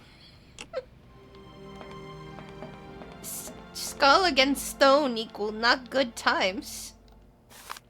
Dear Hans, I know how much you dislike the written word, but I do not have time to forge you a voice cylinder. I imagine that someone in your entourage will be kind enough to read these first few lines to you. I received your latest set of plans. Your project is extraordinary. Your all-time masterpiece, perhaps. So he was still sending them stuff. Time seems to have put no effect on your genius. Quite the contrary. I'm proud of you, my dear little brother. Sometimes I find it hard to believe that your century has gone by since the last time I saw you. What? It only seems like yesterday they rushed you away from Validelene. They're over 100 years old? We undertook production immediately following your instructions to the letter. Your locomotive was ready within a week. If only you could see it, but you will see it, that much I promise you. It is magnificent. It seems impatient to set you out on the maiden voyage. There is only Oscar left to build. I hope I will finish him soon, but as you can imagine, his mechanism is complex and takes a great deal of time and handiwork. Okay. I think what they mean... Sorry, Invoices, I didn't know she was going to talk. More invoices. I never knew the factory was in such a bad way financially. These last 2 years must have been very hard for Anna Vorarlberg. Sorry, what are you saying? Jesus Christ, that's a lot of money to owe. Yeah, I don't know how much that is in modern money, because it's before the euro. Still, it must be a lot. That's Yeah. a big number. Anyway, what I was saying is, I think what she meant by a century is the turn of the century. Ah, that makes sense. Because it's the year 2000 now. Yeah, that makes sense. And we have a blueprint for the train, which we're going to use. Alright. Interesting, Bubba. Because they were children relatively early in the century, in the 1930s. Yes. And now it's the 2000s. So they would have been like 70 at this point. Yeah. And she's died of old age, I'm going to guess. Mm-hmm.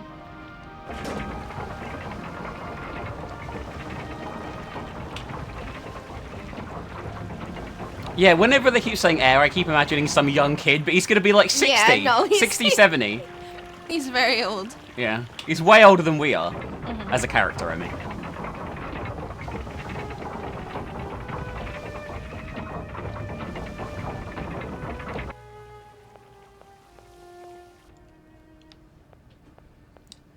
We have a loose papier that just decided to get up out of nowhere.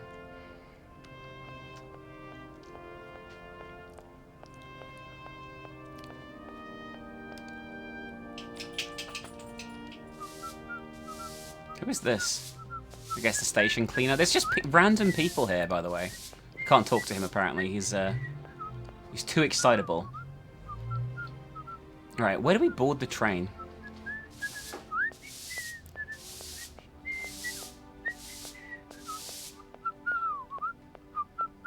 I wish some of these were clearer on where to go. Like, why is this a dead end? You know what I mean? There's clearly a lot more of the platform that way. Oh my god. This just takes me to the site that... Oh my god, I don't know where the entrance of the train is! I can't tell which track it's on, honestly. Neither can I. Oh, here maybe? Hi, Oscar. I'll talk to you in a minute. No, I won't. If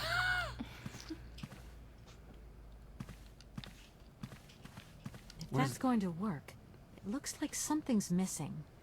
Okay. What is These this? shelves look as if they're made for valuable objects. So I have to put... We have to take these items with us for the next chapter. Mm-hmm. For puzzle solving. So... These shelves look as if they're I made guess for that isn't... valuable objects. That isn't one of them. These shelves look as if... These shelves... Hang on, look as it if literally said put the mammoth on the train. What the fuck? I have both those things. Why Maybe wouldn't it it's not the right pedestal. These shelves look... These shelves... Huh. These shelves... This is really fucking weird.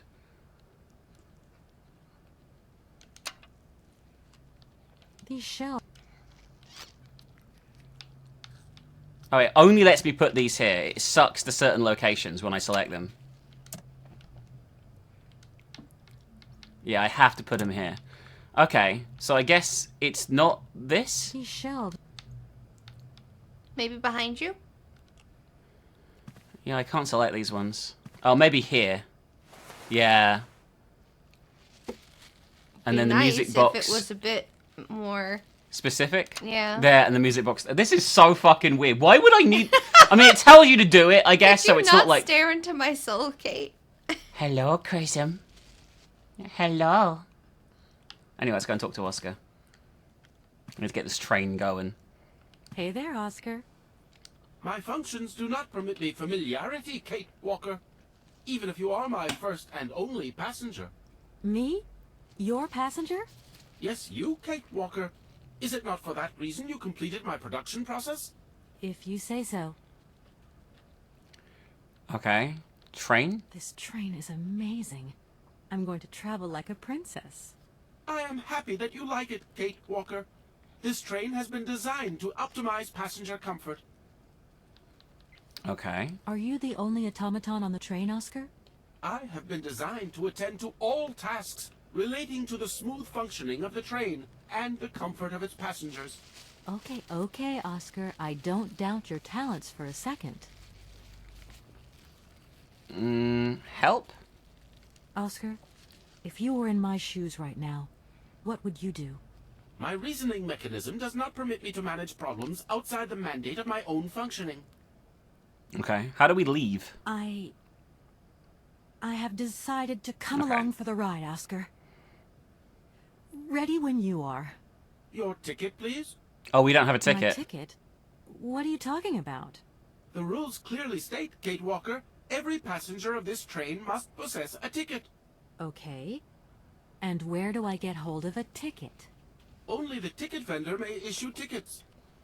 You are in luck. The ticket office must be open now. You should go there immediately. Is he going to be the ticket seller as well? I think he is. I think that's why he's leaving. Listen, Yeah, I he don't is. care how amazing it you? is. What can I do for you, madam? But Oscar, it's me, Kate Walker. Correct. Your name is indeed Kate Walker. What do you think? Mission? What I can think do just for you, train. Kate Walker? A train ticket, please.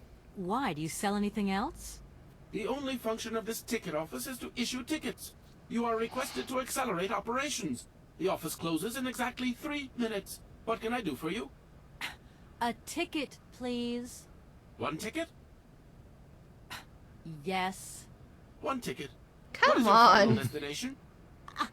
I don't know. It's you who told me I had to get a ticket. A ticket to travel, then. There you are. Do not lose it. This office is not entitled to produce duplicates. This advice also applies to the accompanying documentation. Okay. What's that? The authorization for the release of the train. The ticket officer may ask you for it at any time. Okay. I mean, you are the... Attention!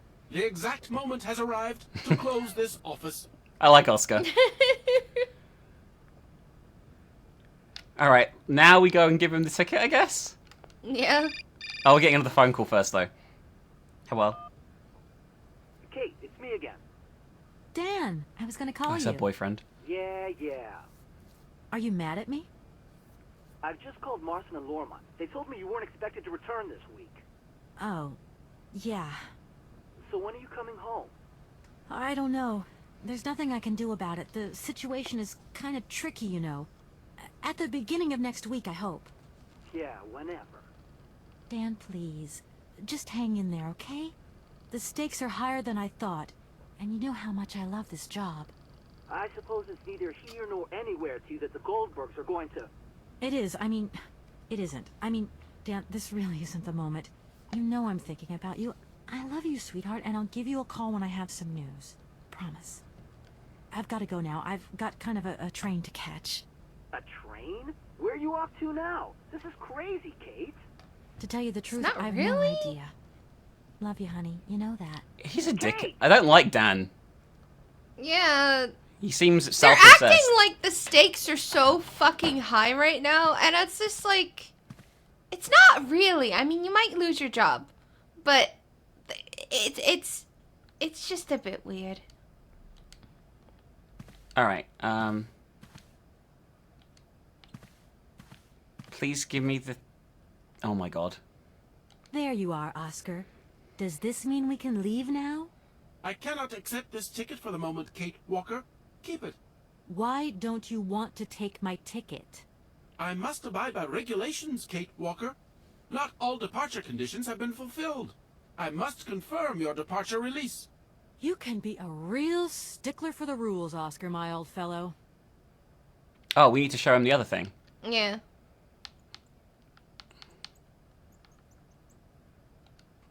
Here. This is the weird. authorization for the release of the train.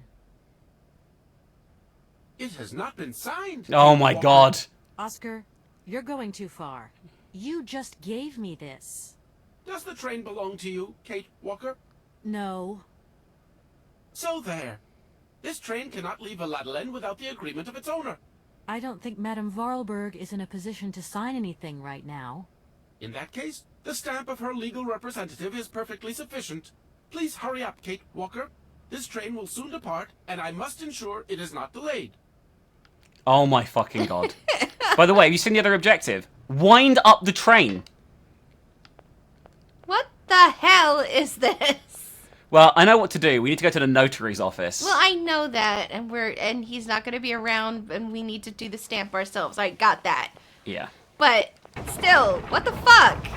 I think this is meant to be a comedy bit. Just about. The problem, it would be much more funny if I didn't have to run back there for 10 minutes. Let's put it that way.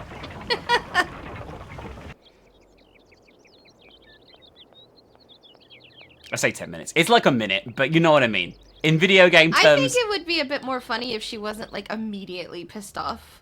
Because she was, like, immediately pissed off. She was pretty pissed. I would like it if it was, like, a stage of ridiculousness.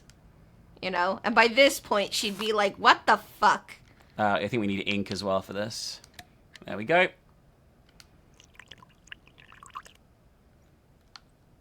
I don't need to do that again.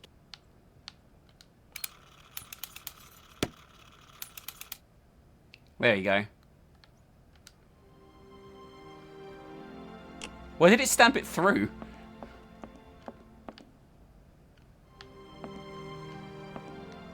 I think we got the right thing now. Yeah, it says okay on it. Watch me go there, and they're like, but there's no signature. It's a notarized stamp, but it's not from a correct American representative. Oh, fuck off.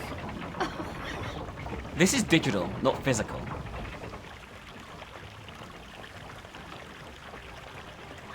We had our own notary-related stuff we had to sort out this year, guys, and it was a pain in the ass.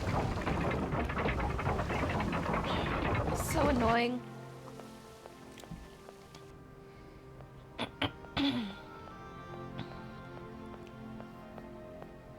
Right, I'm going to try and wind the train before I get in as well. Let's see if we can do this all at once. It'll probably make you stick to context, honestly. I'm just saying, it's an objective we have listed, which makes me wonder if I can do it sooner. That said, I don't see... Oh, there, see here, this. Maybe this, maybe this. This looks like a windy thing, right? Oh, maybe you can. What the fuck? It's a clockwork train. No, I meant the stick. Oh. I wasn't expecting that. It seems very over-the-top impractical. Yeah.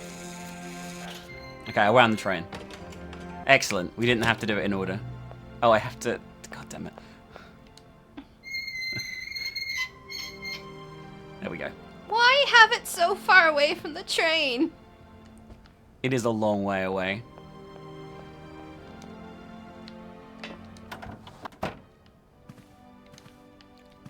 Here. This is your stupid train release ratification. She's so hostile. Thank you, Kate Walker. That is perfect. Right, now, the ticket.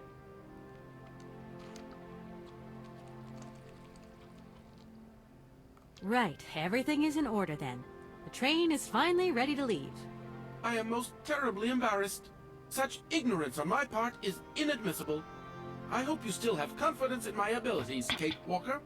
Please, return to your seat and we can leave. Finally. Come on. It was like... It took like 10 minutes. I know, but still. We finished chapter 1, by the way. It's quite a long game, though, this. Like, I think about... Well, I say quite long. It's about 6 hours. That's not actually that long.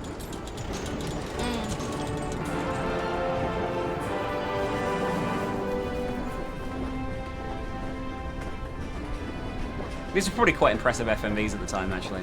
Yeah.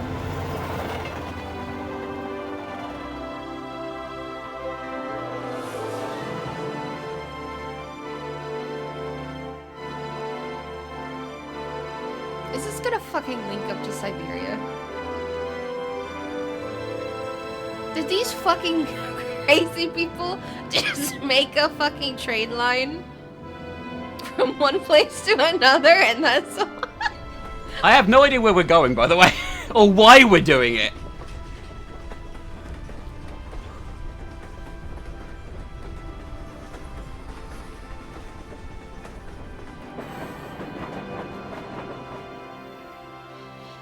Where the fuck are... Why did we come here?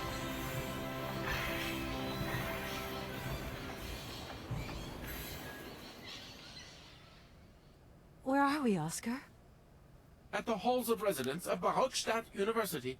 And do we really have to stop here? The situation is incompatible with the pursuit of our journey. What are you waiting for, then? Wind them up. Find a way. There must be some sort of train winding thing just laying around in this weirdo station. I have seen nothing that fits that description, Kate Walker. I guess we'd better find out, then. I do not like this station. The atmospheric humidity is detrimental to my sophisticated wheel workings. I will wait for you inside the train. Wimp. Oscar, see you later, alligator. In a while, Kate Walker. This is so weird. Where the fuck are we? I have no idea. And more importantly, why are we here? I don't know. What has this got to do with Syberia?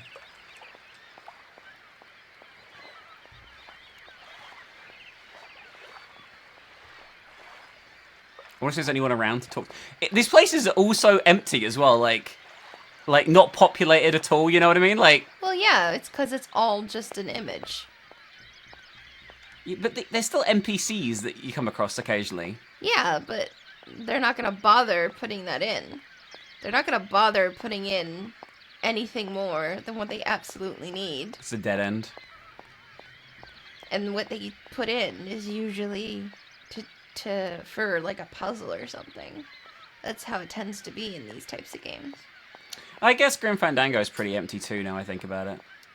Yeah, like it gives you an illusion of life, which is ironic considering where the game is set. But realistically, the most populated areas still don't have that many people if you really think about it. Yeah. Or you don't see the amount of people that really should be there. I have absolutely no idea though why we're here, or if this is like something that was built by the same people. You know what I mean? Like, here's the thing. I would assume it has to have been built by the same people because it's the wind-up train. Okay, so we can't leave the station. You're right. It's a wind-up train. Like the station lines, surely must have been laid by them from their own. Yeah. Thing? Question mark? What is this? Okay, some kind of puzzle. I don't know. We need something to put in it first, though. By the looks of things. No point. Everywhere's a dead end. Can we cross here? Nope. Well, we'll just keep looking around, I guess. Eventually, we will find something to interact with, baby. It's weird, because I don't think that was a train for the town. I think it was, like, Anna's personal train. This is probably where she went to university, I'm gonna guess? Because they said Barrockstadt University. Oh, that would make sense. Why the fuck would you make a train station? Well, I guess if you're rich enough.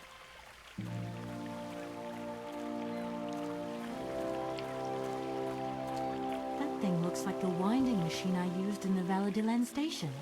I've got to find a way of getting the train up here. Okay, so we somehow need to move the train. Just gonna push it. Come on. That's how I am all the time. Kate Walker! Oh. Come over here, please. I have something to say to you. Okay. Can you, like, just stand there? Don't walk away from me after... It's too humid, Bubbly. He'll rust in seconds, because that's how that works. Yes, Oscar? What is it? A message has arrived for you. The music. A message? You have been summoned to see the rectors. They are the highest authority at the university. They want to talk to you. Talk to me? Yes, to the person responsible for the train. So, I'm in charge now. Sure, okay. But why would these gentlemen want to see me at all? They do not say why, just that it's very important. Great! Yeah, you parked this massive train on our fucking train track. What the fuck? I feel it's a reasonable, like, thing for them, you know what I mean? What's up here? Oh, they won't let me go up. Oh, they're like little velociraptors. You know, I know birds and dinosaurs are, like, from the same species. But see, it proves my point. What's on the screen, they don't really... It's not really anything that's just for fluff, you know? Yeah. If they do, it'll be like 1 or 2 people. Everything else needs to have a function. We haven't been down here yet. Let's go down here. I've no idea where the university is. The door was I locked. don't know if that's to make it less confusing or if it maybe was like a software limitation or what. I don't know. I don't know old games well enough. Like their production and stuff. Yeah. Everything around here is locked, and we don't have a key of any description, which is really weird.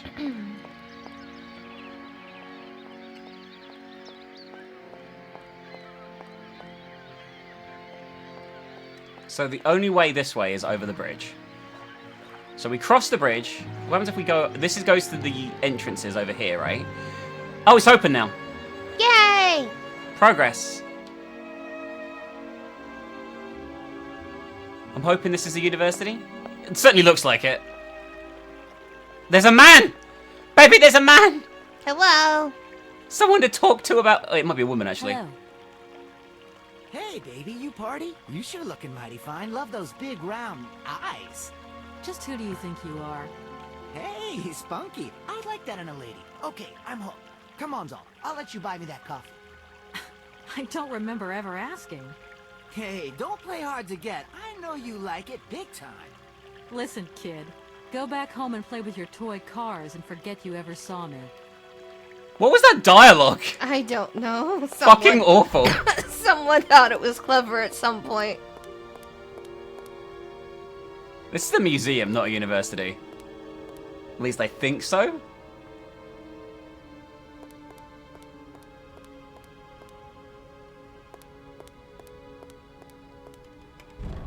Alright, it's a library. Oh.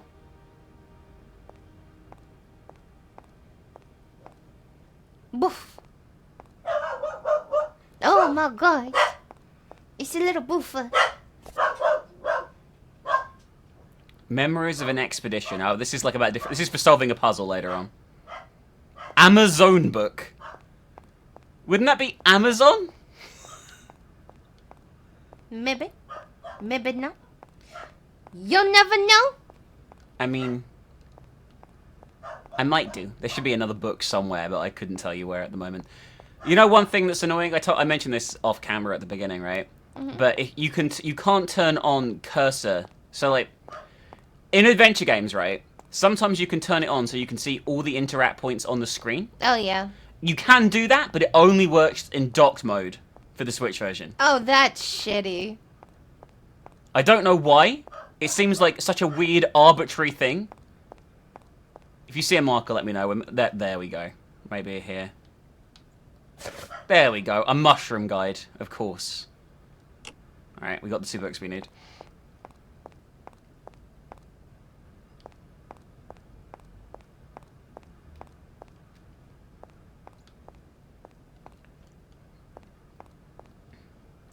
So we need to find the rectors of the university office. I think it's the next one along this way. This place is huge, though. This whole game is huge.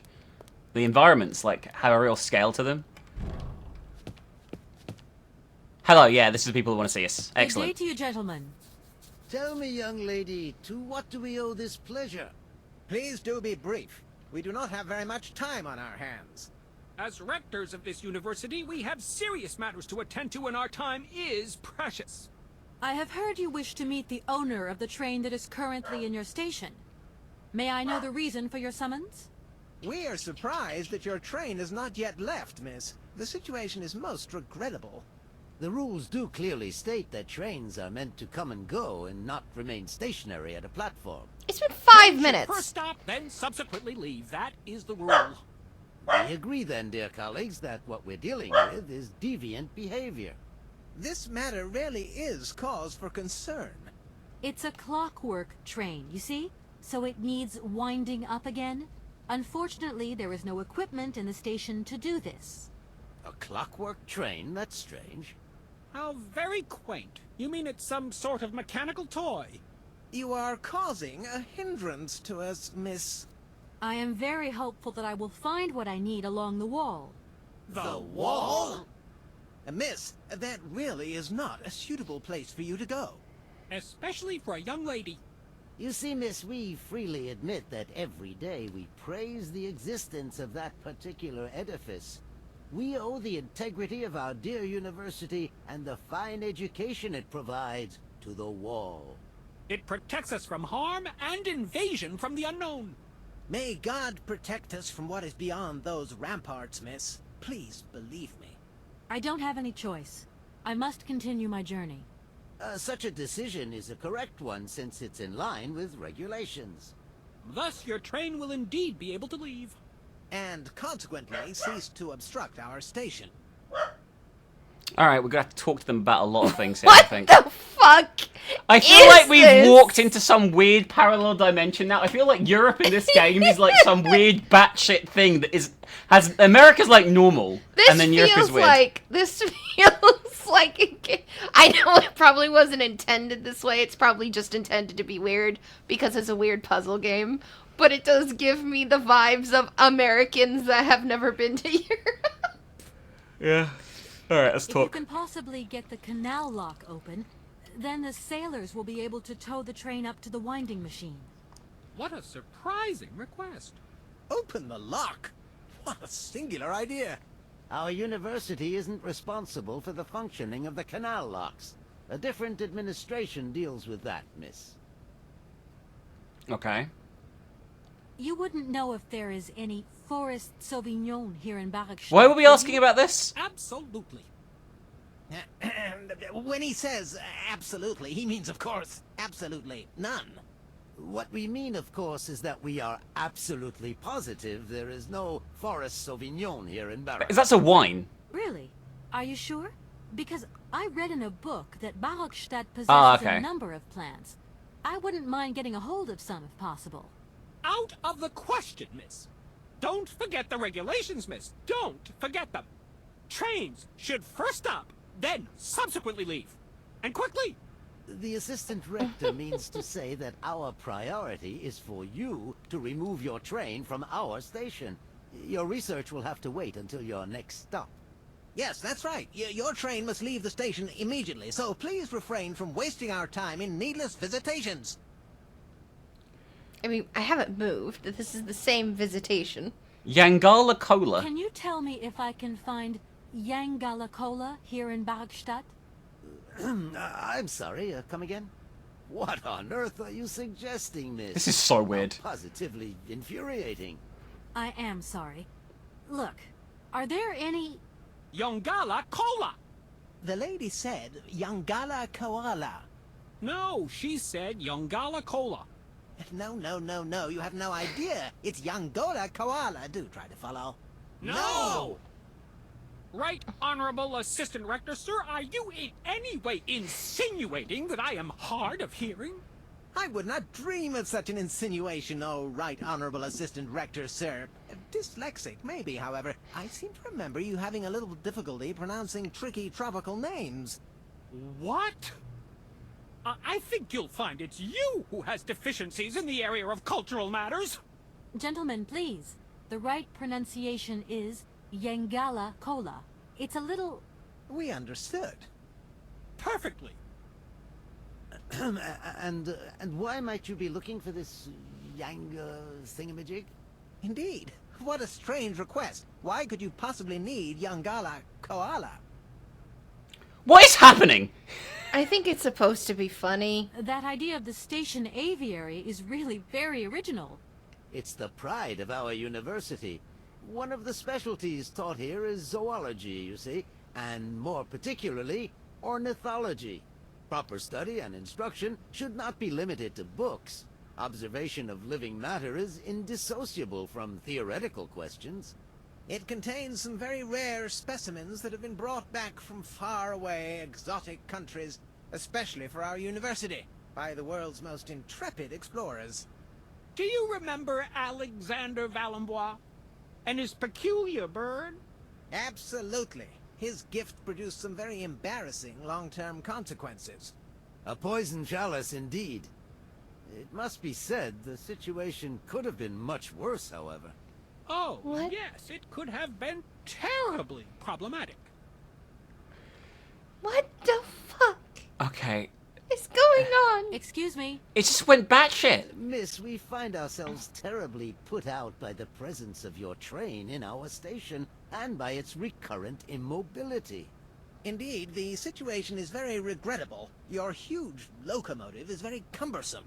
A train should first stop, then subsequently leave. That is the rule. I think they're just looping dialogue now. I'll try mission. You see, I didn't actually intend to stop here, but the springs of my train gave up, you see? No, not really. You mean to say you're not a student? You have arrived a little late in the term, Miss. Enrollment for this year has already terminated.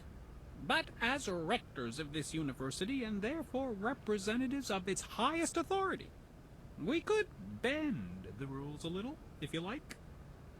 You don't understand. I'm a lawyer from New York, or rather Validelene more precisely. My client wants to buy out an old mechanical toy factory, but its heir isn't actually dead and is living somewhere in Syberia. I've got to get to him to sign the sales contract. You see? Not really. This is a most... This place is fucking peculiar! A kerfuffle of the highest order. We have an excellent law school, if you should ever change your mind. Alright, bye. Here we are, busy chatting, and look at the clock. It's tea time. Already? My word, doesn't time fly by? Thank you for a charming visit, miss. And thank you, gentlemen. What the hell? Okay, so I'll explain a bit of the clarity here. I didn't read the books in the library properly because I thought they were just like things for a puzzle later on, but that information is from the books, the Savignon and stuff.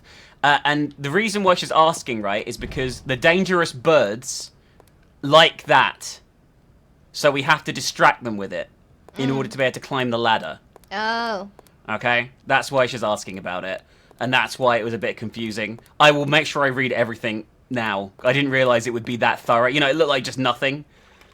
I don't expect... Oh, hi.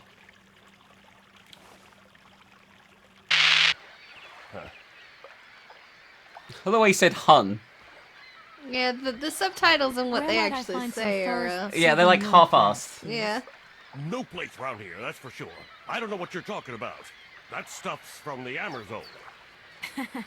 You know, for someone who knows nothing about the plant, you seem pretty well informed about which mysterious faraway country it comes from. Oh, Amazon, Peru, Papua New Guinea, it's all the same to me. Gotta go. Gotta work. So he doesn't like me asking about that. So he walks in the air. I don't think he was being totally straight with me. Let's follow and harass him, baby. It's the only rational thing to do. But can we go first of all? Is there anything else down here? No. Let's find him and harass him, baby, okay? Which way do you think he went? There he is. Hello, Numpkin. Tell me everything. Me, Station Master, but I need you again. Can't you see I am very, very busy? No. I am. Very busy indeed. But, okay. I think I can give you a minute of my time. And let's harass him again about Savignon. I'm looking for a kind of little juicy berry. You don't know where I could find some? Look, lady, the station doesn't have any Sauvignon berries. Not even Forest Sauvignon. Funny you should mention it. That's exactly what I was looking for. Forest Sauvignon. Sauvignon, raspberries, red currants, they're all the same to me. And we don't grow none of them here. But you see, I have just read a very interesting book, which says that the rare Sauvignon berry is actually cultivated here, in the famous Barrockstadt University aviary itself. Well, if it's in a book, then don't believe everything you read, miss. I don't know why, but I don't think you're telling me the truth. What do you mean? I don't know. How should I know where to find your stupid grade? Go ask your professor, what's his name, Pons, the paleontologist. But you're the master of this station, so you should know better than anyone. Nobody tells me anything. I don't know. Go see the old guy with the fossils. All right, we need to go and talk to Professor Pons now. Welcome to Barrockstadt, miss. He was fucking useless, wasn't he? Is it like illegal to have or something? It's because it makes a really expensive wine. Like a super rare, expensive wine, and that's why they're all being weird about it. Oh, okay. What is this, by the way? A bandstand, I think? Like a robot bandstand. They're quite like, bandstands are like fucking everywhere in Europe. Oh yeah, we definitely need an egg or something to fix it. Okay. Priscilla agrees. The boofs are boofy. She's probably boofing those big cats there, to be honest with you. They are big cats. They're very big cats. Alright, anyway. Professor Pons should just be in here, so let's go and have a little chat with him and see what he knows about the rare grape that they're all being so cagey about. This is him here. Professor Pons, I've never met you before, but this is important. Excuse me. Sir, please, just a moment. Yes, what is it? I'm not deaf, you know. I am sorry to disturb you in your work, sir, but... This young Mammothus primigenius is barely 40,000 years old. Fantastic, wouldn't you say, miss? No. Yes. Probably. What do you mean, probably? I don't know. You don't know? Oh, you don't know, I see. What can I do for you, my dear child? The dialogue's so weird.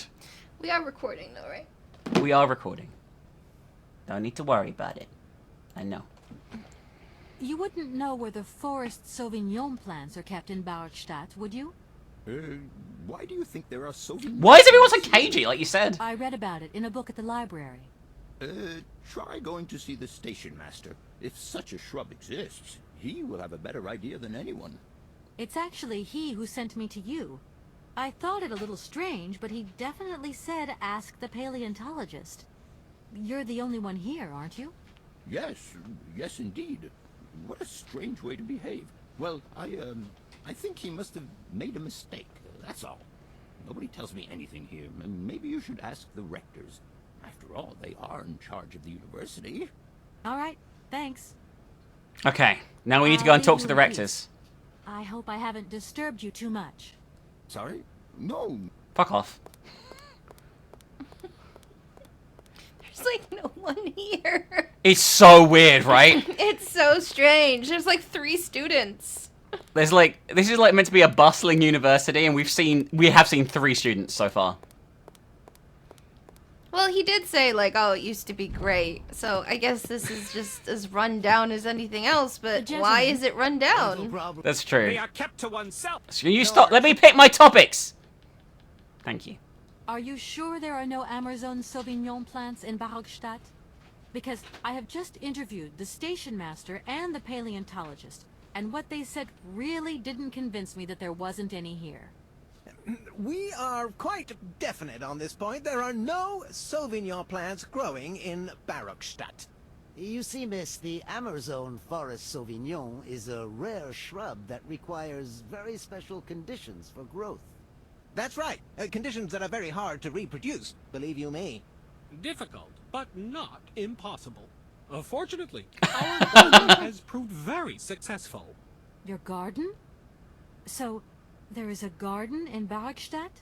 Oh, the garden. Well, if there was one, it would be only a little garden hidden behind the station. But our station master would be very proud of it. He would take very good care of it, too. Everything would grow marvelously if we were able to cultivate it at all, and it would be all down to his gardening prowess. And we would be proud as punch. And we wouldn't forget the role the paleontologist might play in this. What's the paleontologist got to do with it all? Without him and without his laboratory, how would we make the wine, do you think?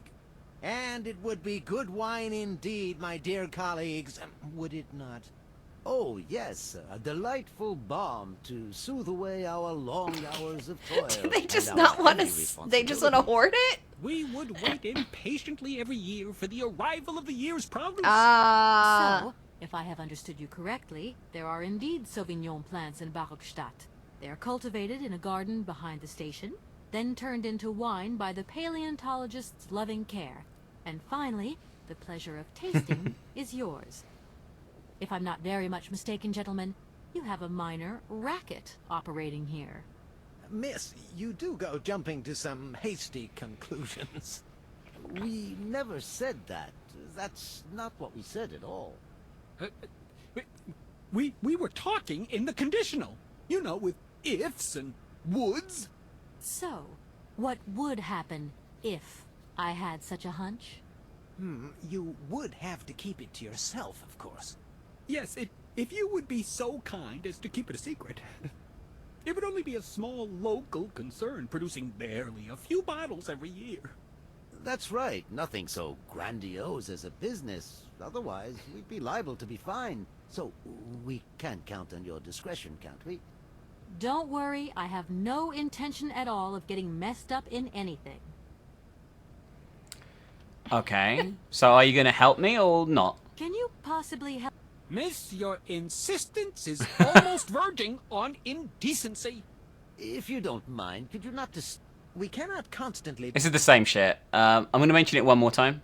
If I were to need Sauvignon grapes, I could presumably find them in the garden, couldn't I? If Sauvignon were to be found here, it would doubtless be situated in the said location. Yes, if that indeed was the case, that would be the correct procedure. But the station master would have to let you in. He would be the only one with the key. Okay, can you give me permission for that? If I were to need Sauvignon... If... Yes. But the station... I guess maybe we go and talk to him now?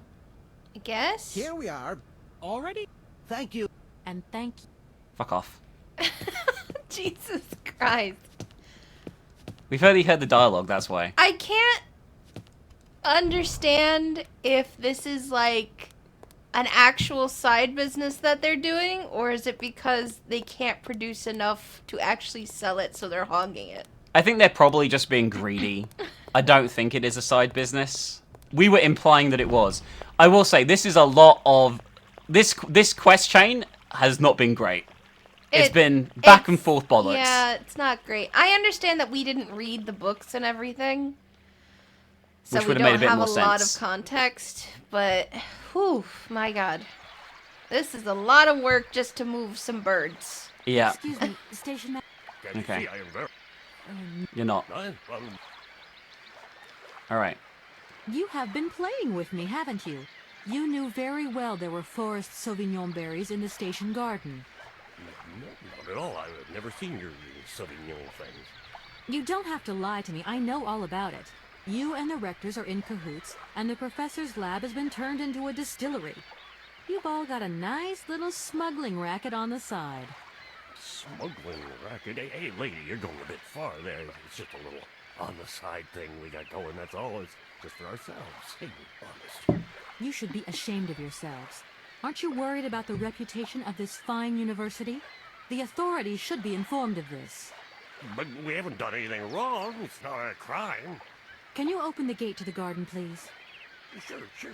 No problemo. Right into this. We still have a lot of fucking around to do, by the way, to get these fucking things sorted. A lot. But we'll do it. We'll do it. I don't know where the garden is, though. I'm assuming it's this path here. This would make sense as, like, the back garden, right? I guess. I don't know, it's hard to tell.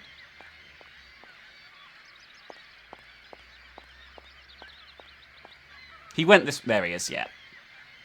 Hooray! We found something new. Please feel free to visit the garden at your leisure. And there was just one thing. I'm not a liar. Not really. Just mum's the word. There is a reputation in the university to think about. And I have superiors, and I have to do what I can. I understand. Don't you worry. Oh, thank you, miss. They may be doing a racket. They seem very cagey about this for no reason. Yeah. Like... Oh wow, this place is massive. I thought it was gonna be like a little garden, but it's like fucking... What the fuck?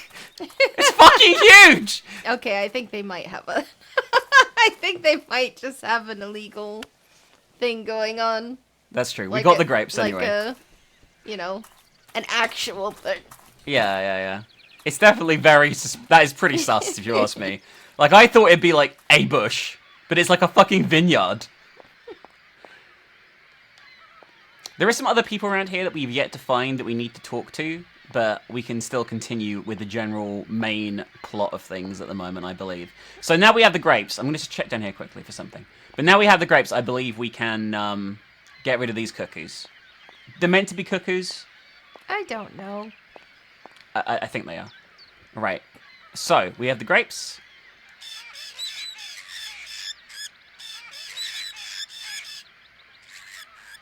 Why didn't that work? Because you're trying to do that. You're not trying to give them the grapes. Did I select the ladder instead? Yeah, you did. Oh, okay. Here you go. There's the grapes. Oh my god, so much faff.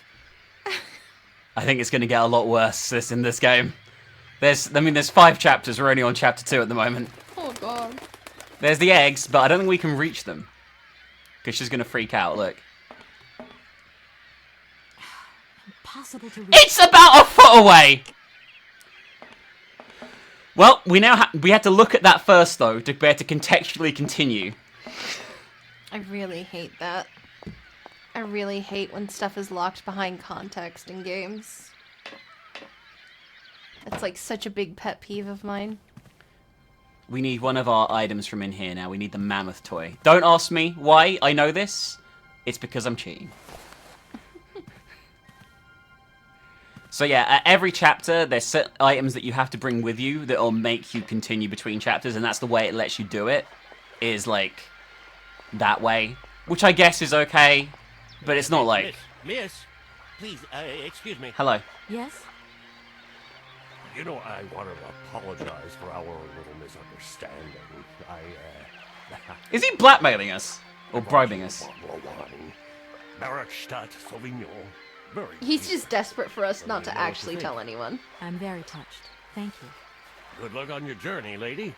Thank you. Yeah, he's definitely worried. Yeah.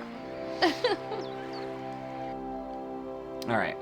So you know that the clue here, by the way, is that the guy in the university, the paleontologist guy, he was looking at a mammoth, so we had to show him the mammoth toy, and he'll think we're a fellow scientist and give us access to some of his stuff, which we need. Very, very old school adventure game thinking in this game. You know, like, very much, like, pretty obscure. You know what I mean? Okay, we're here, and after a long time of research... Oh, goodness. We know what to do, yeah? I think. What is it you want to know? Alright, so if we talk to him about hands, this should open up a lot of stuff. To tell you the truth, I'm looking for Mr. Hans Vorarlberg. He's the sole heir of a very unusual factory. My company is in charge of negotiations for the takeover of this factory. At last word, he was living in Syberia. So, as soon as my train is ready, I'll be continuing my journey eastwards. Syberia. Ah, Syberia. But what was it you said again? Said what? You mentioned a name. The person you are looking for. Vorarlberg. Hans Vorarlberg. Do you know him? Hans Vorarlberg. How could I forget him? Such an extraordinary fellow. So inventive. We shared a passion for mammoths, you know, and we bonded over this passion. Without it, I confess, I would have had little to do with an odd, ageless retard like Hans. At the time, we were both students. Well, sort of. Put it this way. Hans had special permission to attend paleontology lectures. You see, he didn't really have the necessary qualifications. In exchange, Hans did a few odd jobs around the university. Your Hans Vorarlberg sounds uncannily like the one I'm looking for. I'm not sure, my dear. Hans was above all questions of money and business. Just to imagine him running a factory, perish the thought. Can you tell me a little bit more about him? He was always a mystery to me. He never said very much, never quite seemed to grasp what you said to him. He expressed himself instead through his incredible mechanical contraptions. His inventions, I admit, have been much appreciated by the university. The few times we really did talk, it was about his strange interest for mammoths and a doll. Some sort of doll that obsessed him. A doll, you say? Yes, he kept talking about it. One day he described it to me. A sort of children's toy. A miniature mammoth mounted by a mount. It appears he found it in a cave not far from his home. The event all sounds very dramatic. His account was slightly confused, but it awoke a great interest in me. What do you mean? To my knowledge, there was only one tribe who made figurines featuring a mount, and that tribe is the Yukols. They live in the farthest reaches of Syberia, and for them, the dolls constituted a sacred object, illustrating one of their central legends. How such a doll made the journey from the frozen Siberian north to a cave in the French Alps is a mystery to me. Even today, it is beyond my comprehension. Have you considered that Hans Vorarlberg was maybe making it up?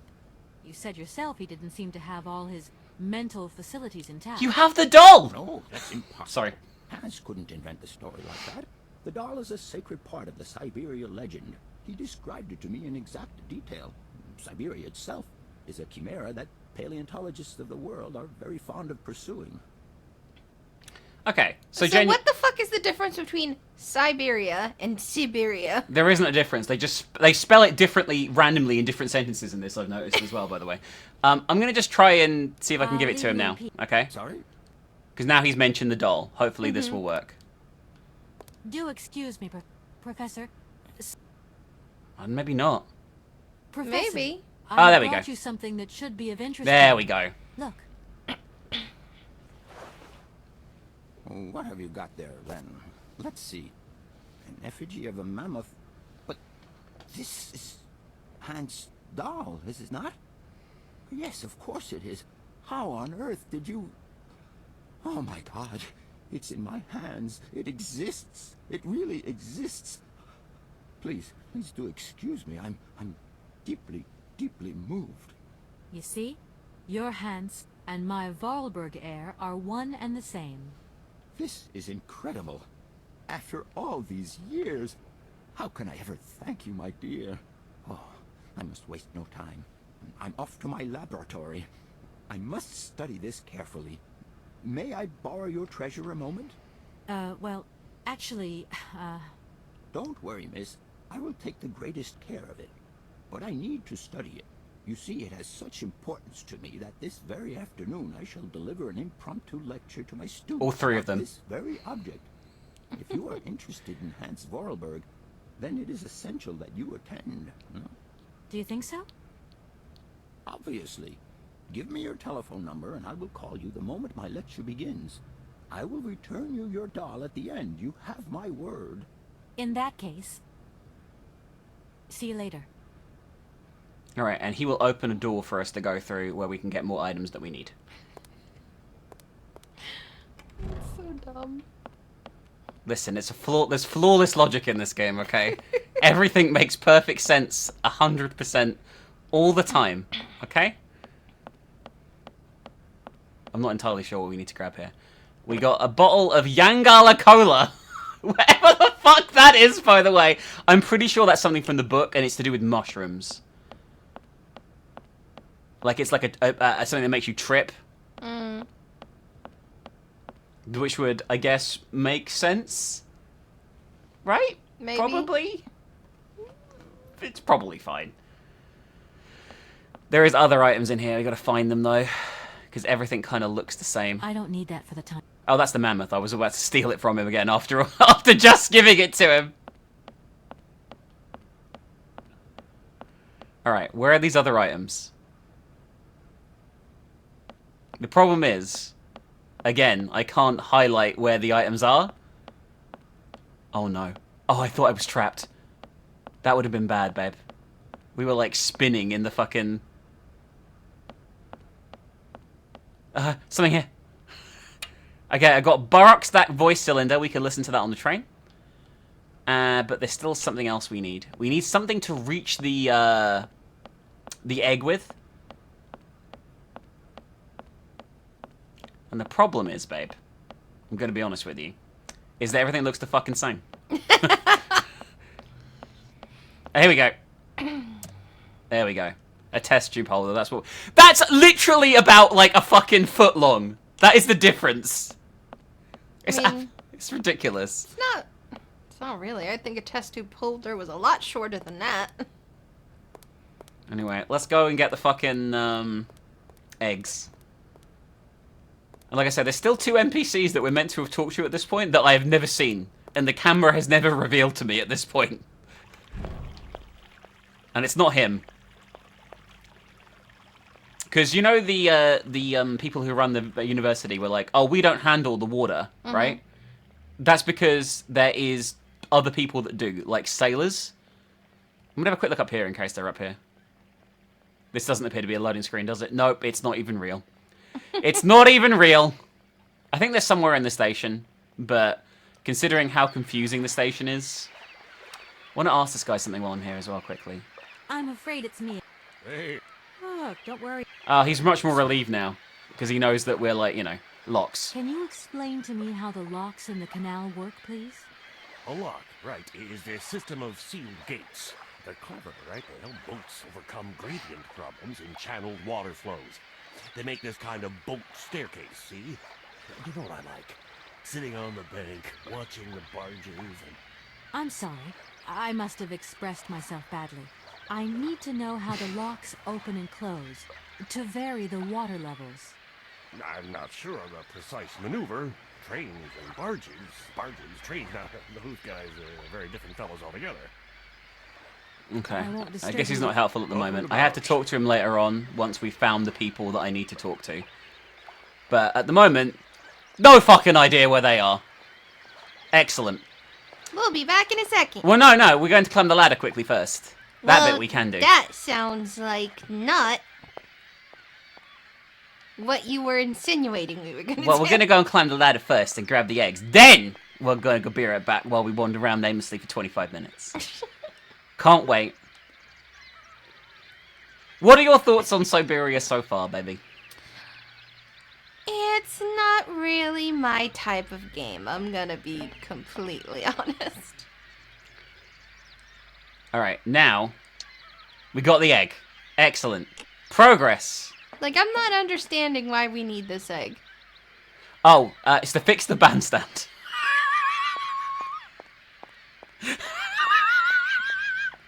Here's the thing. Motley laugh engaged, sorry. One of my all-time favorite puzzly type games is Grim Fandango. I've played that game so many fucking times. I enjoy the world, I enjoy the story, even though the story kind of fizzles out a little bit towards the end. And I enjoy the characters a lot. I don't give a shit about Kate. I don't give a shit about her company. I'm not really invested in this toy sale. I feel like there's no real mystery here.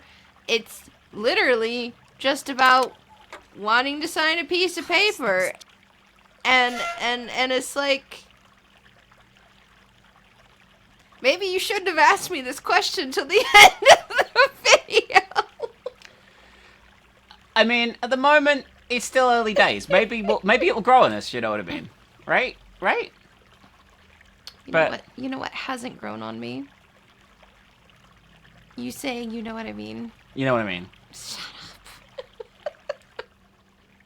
Oh shit, we're inside? That looks like a Dalek. It does actually, doesn't it? Maybe the whole bandstand is a Dalek. Exterminate! This is horrific.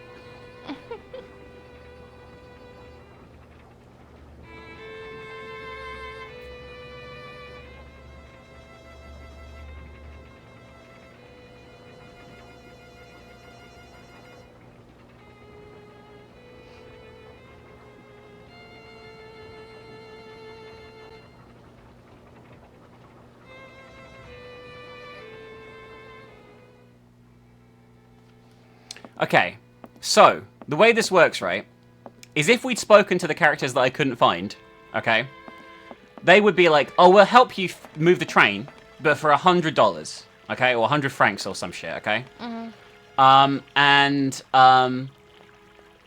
We're like, well, we can't come up with that kind of money.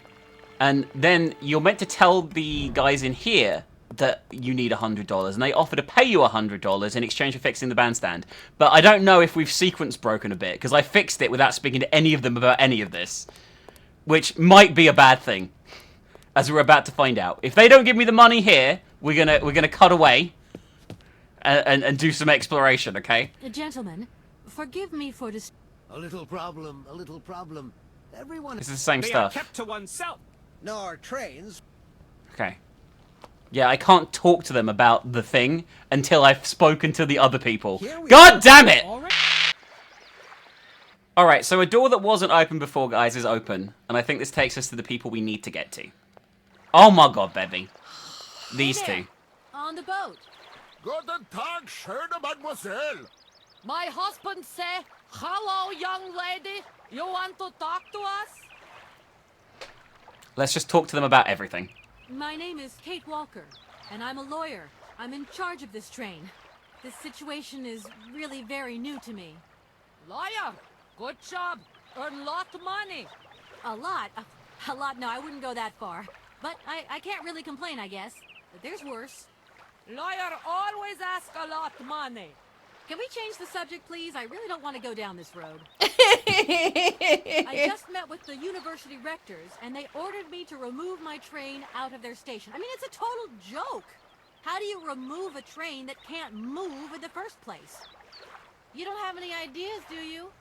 We know nothing of train. You up your own creek. Your generosity warms my heart.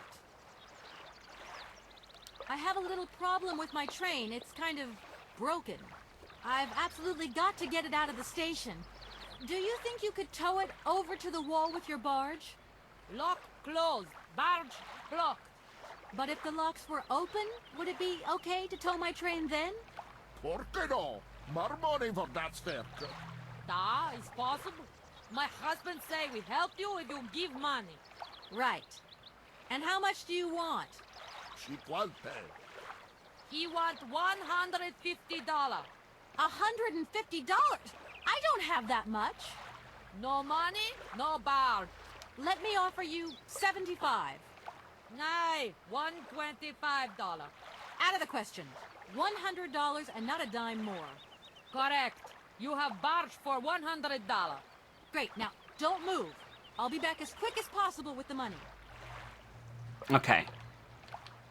It's not very polite of you to take advantage of my predicament. We could have done favors for each other, for free, out of solidarity. Father, I speak not full. Money, yeah, wait for This is Russian, by the way. Excuse me? My husband say need money for leave. $100 not lot for fancy lady like you. How would you know a fancy lady like You were me? talking about buying $250 clothes earlier. Yeah. I'll leave you to it. Alright, we need to go. So now, right?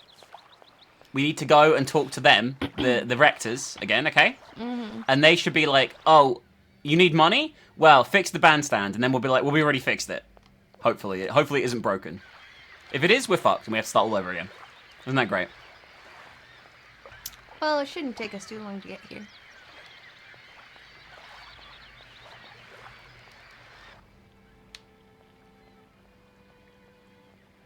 But there is a lot of...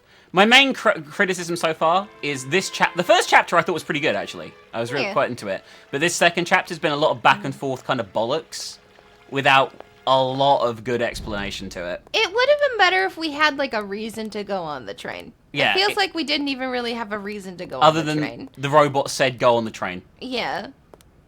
Like, the robot was like, oh, I need to go on a train now. But I guess maybe the letter was supposed to be, like... He traveled, we're following his footsteps, I think. Yeah, but it didn't... Maybe it's our fault for not reading it more thoroughly. Maybe. Gentlemen, forgive me. A little They are kept... Nor train. Alright, so, money. Some sailors have agreed to tow the train, but I don't have enough money to pay them. I was wondering if you could help me out. For a while. I could work for the money. Please wait, miss. We have certain confibulations to attend to. That is right. We must confibulate between ourselves. A collegiate decision must be taken. I hope that we are not indisposing you in any way. Why not? If it helps us get rid of that train. My word, that is a fine idea. What do you have in mind, gentlemen? When you arrived here, you must have noticed a splendid bandstand which honors the main university courtyard. A unique piece of mechanical craftsmanship which no longer works, alas. Why, yes, we have very moving memories of its melodies. We're prepared to offer you a financial reward if you can set it working again. With pleasure. What do I have to do? Unfortunately, my dear, time and rust have taken their toll on this university, and our automatons no longer have a spring in their step. You are going to have to be resourceful. To tell you the truth, there are a number of complex mechanisms here in Barrockstadt, and it would appear that we have unfortunately lost their operating instructions. Your train, however, is an extremely ingenious invention, so you should be no stranger to complex mechanisms, should you? We are therefore counting on your ingenuity, miss. I hope that I can show myself worthy of your faith in me, gentlemen. Well, my dear colleagues, one more university matter nicely tied up. Okay, so I did it. Gentlemen, I have managed There to we go, it repair worked. your university bandstand. The bandstand is playing again. This is marvelous news. We are really very grateful indeed. Yes, very grateful indeed. We will look back on your visit with much fondness in our hearts. And now let us in turn honor our word. How much is it you need, miss? $100. Lie. If it's Say not too much 200. to ask. We agree to grant you the aforementioned sum, miss. You may now leave with your train. Don't trust him, pretzels. Like, don't trust the mans. $100 in pennies! In gold shekels. And while we're on the subject, when will you be leaving? Yes, because now you should relocate your train as quickly as possible. Here we are, busy... Already? Okay, we have the money now. Okay, Bye. $100 in your finest gold plate, my man. Alright, so now we can pay them, but the problem's going to be the locks are still fucked. So we have to do the lock puzzle as well. But then, we actually might be able to leave. Or at least attend the fascinating lecture that we're going to attend on mammoths. Can't wait. So, fun. You're a big fan of mammoths, right, Bubby? I remember you saying before we started playing this, like, wow, I can't wait to learn more about mammoths. I'm pretty sure that's exactly what you said. Yeah, I'm such a big fan of mammoths. How about mammoths? They're like baby mammoths. Nah. You don't like baby mammoths? You don't think they're Here's adorable? The thing. Okay, I go. like baby mammoths. I don't like mimeths. Because it sounds too much like mimic. Baby, you're onto them. Hey there. Alright. My husband. Oh my god, they say the same shit every time. Money. It's not very polite of you to take advantage of. Oh my god, Oh, we have to give them... Excuse me? We have to give them the bag of money. My name. Oh my god! A lot. I'm sorry. Can we change this? I'll leave you to. I have to select the money bag in my inventory and give it to them. There. There you go. Here's your money. I've checked it. It's all there. No, you haven't. I counted each coin individually, each cent. Ah, thank you. Not difficult get dollar. See? You are a real businesswoman. I'm not the only one around here. We pleased to do deal with you. Now, you open lock or we no help you. Why didn't you manage to open them? After all, you don't have to be a genius. I don't care. My husband say instructions complicated. No understand manual. My husband angry. Very angry. Oh, now telephone broke. Kaput. Now that is annoying. What are you gonna do next? We wait repairman. Well, I don't have the time to wait. I'll have to go have a look. There must be some way of releasing the opening mechanism. Take key. Sailor always need key for lock. Okay, thanks. Okay. What a bunch of lazy bastards. I got the lock key.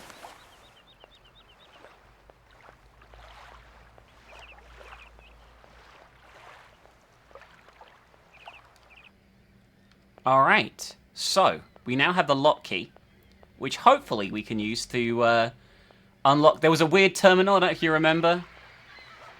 Don't know where it is. In relation to everything. Oh, great. Hello? Hey, how's my little baby girl? I was thinking about you only yesterday because I thought it's fantastic fur coat. You are wrapping up warm, aren't you? I mean, people in foreign countries never know how to dress properly for the weather. Mom, it's so sweet of you to worry, but I'm fine, really. The trip's a breeze, no worries. I mean, there's... Well, when are you coming back? Frank is dying to meet you. Frank? Oh, yeah, your singer. You two seeing each other then? Oh, you'll never guess the surprise he gave me yesterday. No, I suppose I won't. Frank invited me to a big charity show organized by, someone or another. Anyway, they got him singing a couple of old numbers from his repertoire, and in the end, he asked me to go up on stage with him. Can you imagine me, your mother, on stage in front of thousands of people? Wow, I would have loved to have been there. Not too emotional, I hope. Oh, too emotional by far, especially as I hadn't even been to the hairdresser. Well, I didn't even have the proper dress on. But Frank promised me he'd see to that next time. Oh, he's such a cutie, and he's such the sweetest little... I'm sure he has, Mom. It would be so good if you could join us one day. Let's see, when is his next gala? I'm so forgetful these days. I swear I'd lose my head if it weren't in the clouds. You just watch out, my girl. Them years will catch up with you much quicker than you think. I'll look out for them, Ma. Nice to hear your voice. Lots of love. Well, to you too, my little munchkin. Fuck off, Mum. It's been like a day. If that. I was under the impression it's been like a few hours. Yeah, honestly. Alright, so we haven't actually got too much of this chapter left, but we do have a few things we need to do still, and some of them look quite complicated for my small, smooth brain. Where the fuck is the console? Oh, it's over back the other way. God damn it. This is the way that goes to the thing, but the console's like over by the station master, I think. It's really hard to remember where everything is. Like, the areas are very big for what they are, you know what I mean? I think it should be just down here on the left, the console we need. Fingers crossed. Yes. Alright. You see me get the controls wrong every time, by the way, because I'm doing it every single time. Alright. There is a complex method to this, okay? Uh-huh. But we're just going to bypass that and dial in the correct numbers that we need to do to continue the story, okay? Okay. If I can actually go there. There we go. Alright, there we go. Crisis averted. Okay, we need to dial in another number, but before we do that, we do need to go and talk to the ship people again to explain what we've done. God. Which I know is really, really fucking annoying. It doesn't help that the walkthrough I'm using keeps getting the station master and the boat people mixed up. Because it assured me the station master had the key, which is just a lie. Hey there. Got it. My Right, I've got it. I know now how the locks work. So guide your boat into the lock, and I'll take care of the mechanism. What did your husband say? You, hurry up! We hurry to travel again. Okay, okay. We'll meet each other on the other side. By my train, okay? Jesus. Hey! We have to do another code in now to propel them forward again. Okay? Mm-hmm. At least I think so. I can never really tell with this game. And one thing we've encountered, by the way, guys, is there are lots of different versions of this game.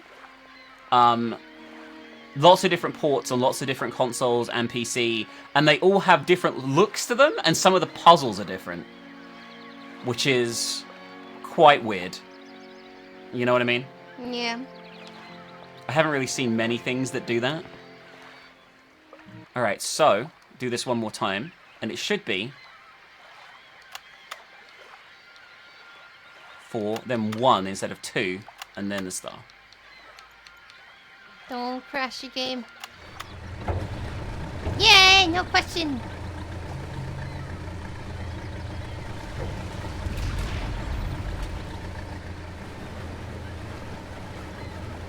You won't believe what we have to do by the end of this chapter, by the way.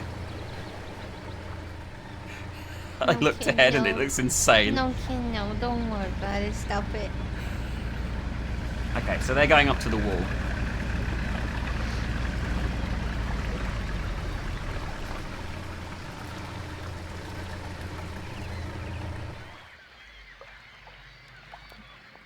And we should. Did they go this way? Have you ever been out here? I don't think so. Well, it's a dead end anyway, so I guess it doesn't matter.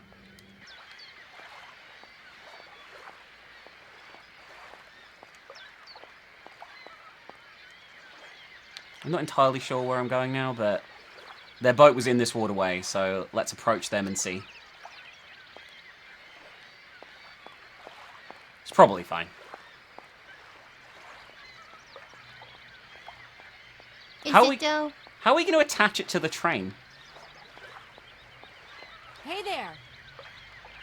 Da, barge on other side. You still need us? Yes, right? Are you from Barrockstadt? What? Yet. So you're like me. Birds just passing through. Why are we having this conversation now? What did he say? Train kaput. No luck for you. Help?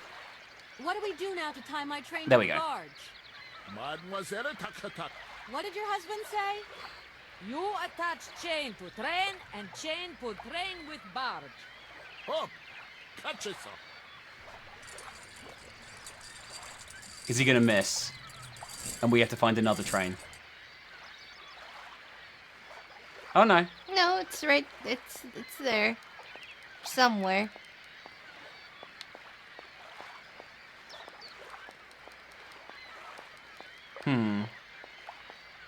There we go. There we go. We need a grapple for the end of it. Fortunately, I know where that is, so let's go and do that. Yay!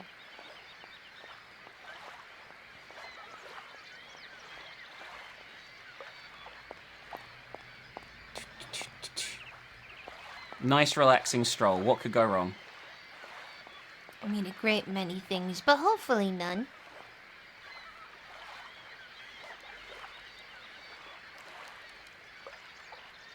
Yes, by the way.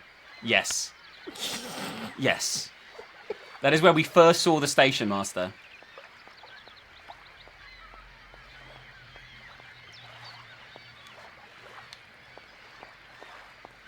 I hate everything. How would I have known? I don't know. No, there's no way!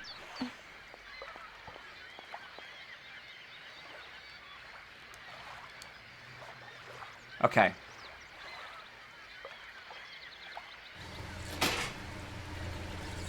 We're still not done, by the way, after this.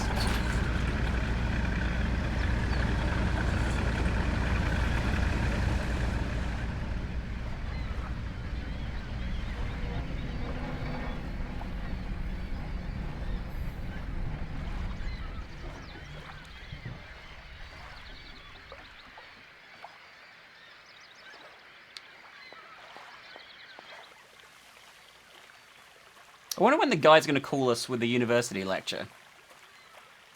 Because he hasn't yet. Oh, for fuck's sake. Why did I talk? Hello, Kate Walker here. Miss Walker, this is Professor Park. I'm about to start my lecture on the Yukols at any moment. Please make haste to come. Okay, I'll give it my best. Please make haste to come? In the main lecture hall. See you soon. Alright, first of all, I don't know where that is. Secondly, please make haste to come? Don't worry about it. Are you looking forward to them nominating all 4 of these consecutively? Oh, God. Because I am. I can't wait. It's going to be a gripping roller coaster ride from beginning to end. I will say I don't hate the story, by the way. I don't think I hate Kate either. I don't. It's obviously an old game with some really bad backtracking. Well, here's the thing. I don't hate Kate. I don't feel anything for any of the characters. Oscar. He's a nomkin. He has a face and everything. He has to be a nomkin. Petition for Oscar to reach nomkinhood. Okay? So I'm petitioning.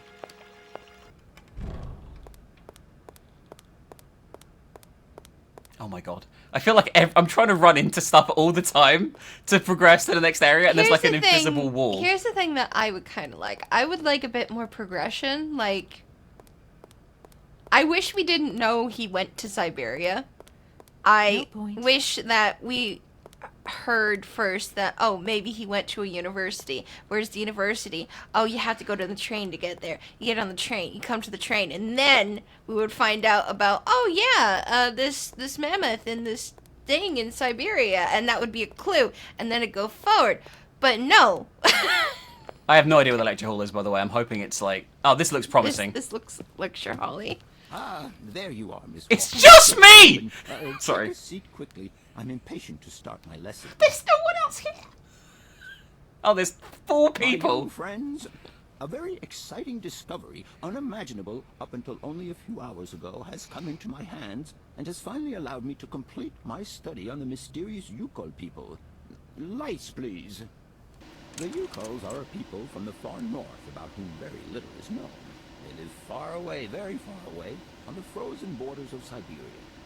This distance and the climatic conditions of the region, which are unfavorable to human existence, have limited the size of the Yukol population and kept it out of reach of the scientific world.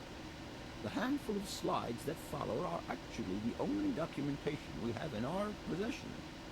It was a Russian explorer who made these drawings and took these photographs 100 or so years ago. Today, we owe what we know about the Yukol people and their culture to him. We know that the origins of the Yukols date back to the last Ice Age. Curiously, evidence of their presence has been found in Western Europe, and more precisely in the prehistoric caves at the heart of the Alps.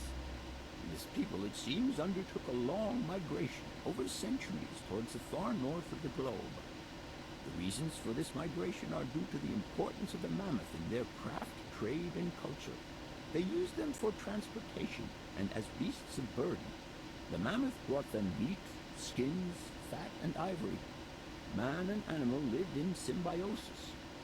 There's no doubt about it. Mammoths started to drift away from the region due to changing climatic conditions, and the Yukols followed them to the north, to the edges of Syberia. Prehistoric cave drawings, identified as Yukol in origin, first led me to the extraordinary hypothesis that the Yukols had managed to domesticate the mammoth. They are, to the best of our knowledge, the only prehistoric people to represent a man riding a mammoth. Today, because of this genuine mammoth skin effigy, identified by myself as an authentic Neolithic object, I can confirm this hypothesis. Yukol forebears managed to tame mammoths. Prehistoric man uses little imagination. He draws what he sees and represents scenes from real life. This familiar day-to-day object is actually a children's toy.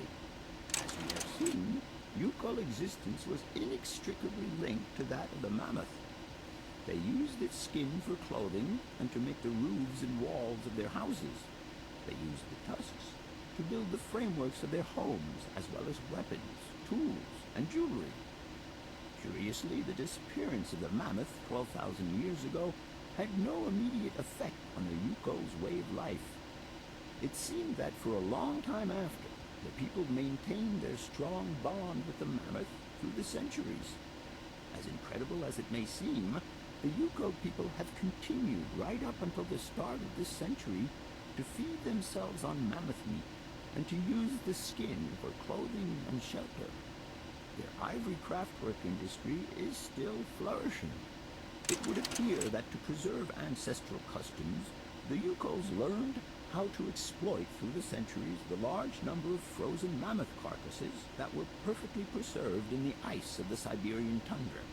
They have been able to live mainly off this enormous freezer stock for almost 30 centuries. As plausible as this explanation may seem, it seems it is not enough for the scientific community who, I will confess, is greatly perplexed by the question. In the absence of acceptable scientific evidence, we have to make do with Yuko shaman artifacts. The research department that I have the honor to represent today lends no credence to the myths and legends that these tribal charlatans peddle. We have to take their stories at face value, mere tales to while away the long Siberian winter. The legend of the Siberian Ice Ark is a very good example. You are invited to find out for yourselves from the pamphlet that I had passed around to you. This legend would have us believe that today, somewhere on a lost island to the north of Siberia, there are living mammoths still in existence, a sort of hangover from the Ice Age. This small herd has been miraculously preserved for more than 120 centuries by the Yuko's tender care, and the island on which the pachyderms are said to live is called Syberia. My friends, I advise you to resist the temptation you may have to believe in this pish and tish. The island of Syberia is not charted on any map, and the idea that mammoths have survived to the 21st century is an idle scientist's pipe dream. The Yukos were sadly among the first victims of the colonization of continental Siberia led by the Russians in the 20th century. The Kolkhoz and Sovkhoz systems, as well as the exploitation, disdain, and humiliation the people had to suffer, marked a definitive break in the Yukos' traditional lifestyle. And since the collapse of the communist regime, the Yuko population finds itself confronted with the same political and social upheavals that other Siberian communities are experiencing. There are two consequences to arise from this. Some Yukos have lost their tribal identity and have integrated into the Russian population. Others, however, have sought long and hard to re-establish links with their ancestral culture that was lost under the Soviet regime. Now, at the start of the 21st century, the last true surviving Yukos have gone to live on the vast territories of their ancestors. Nobody knows today where they live or how they survive. Their very existence would be a matter for speculation if they did not turn up periodically at the tundra's most isolated fur trading posts to exchange mammoth tusks for essential items. There ends my lecture for Thank God. today. Thank you for being among us today, Miss Walker. Please make your way to the laboratory where you will find your mammoth doll. There are also photocopies of my lectures should you so require them. All right, so just to summarize that for... What was the point of any of that? The Why point did is... I need to know? Why did I need to know about the people having you didn't, but freeze-dried fucking mammoth? Okay, but the key thing is there's an island called Syberia, which is spelt differently, off the coast of Russia. It's spelt differently to normal Siberia, and they believe that mammoths still exist there, and that's where Hans has gone. Okay. That's the main takeaway there. Hans has gone to look for real mammoths because he's obsessed with them after a mammoth fell on his head when he was 11. Okay? That's literally the plot of this game. What the hell? Alright, now we can go and finish this chapter. We're nearly done. We're going to finish this chapter now. And hopefully chapter 3 will be a bit better than this one, because I wasn't sold on this one. Chapter 1, I liked it. Mm-hmm. Chapter 2, a bit poo. But hopefully, as we get closer to Syberia... Do you think chapter 3 is going to be a bit wee? Hopefully not. Hopefully it'll be wee in the Scottish sense of being really short.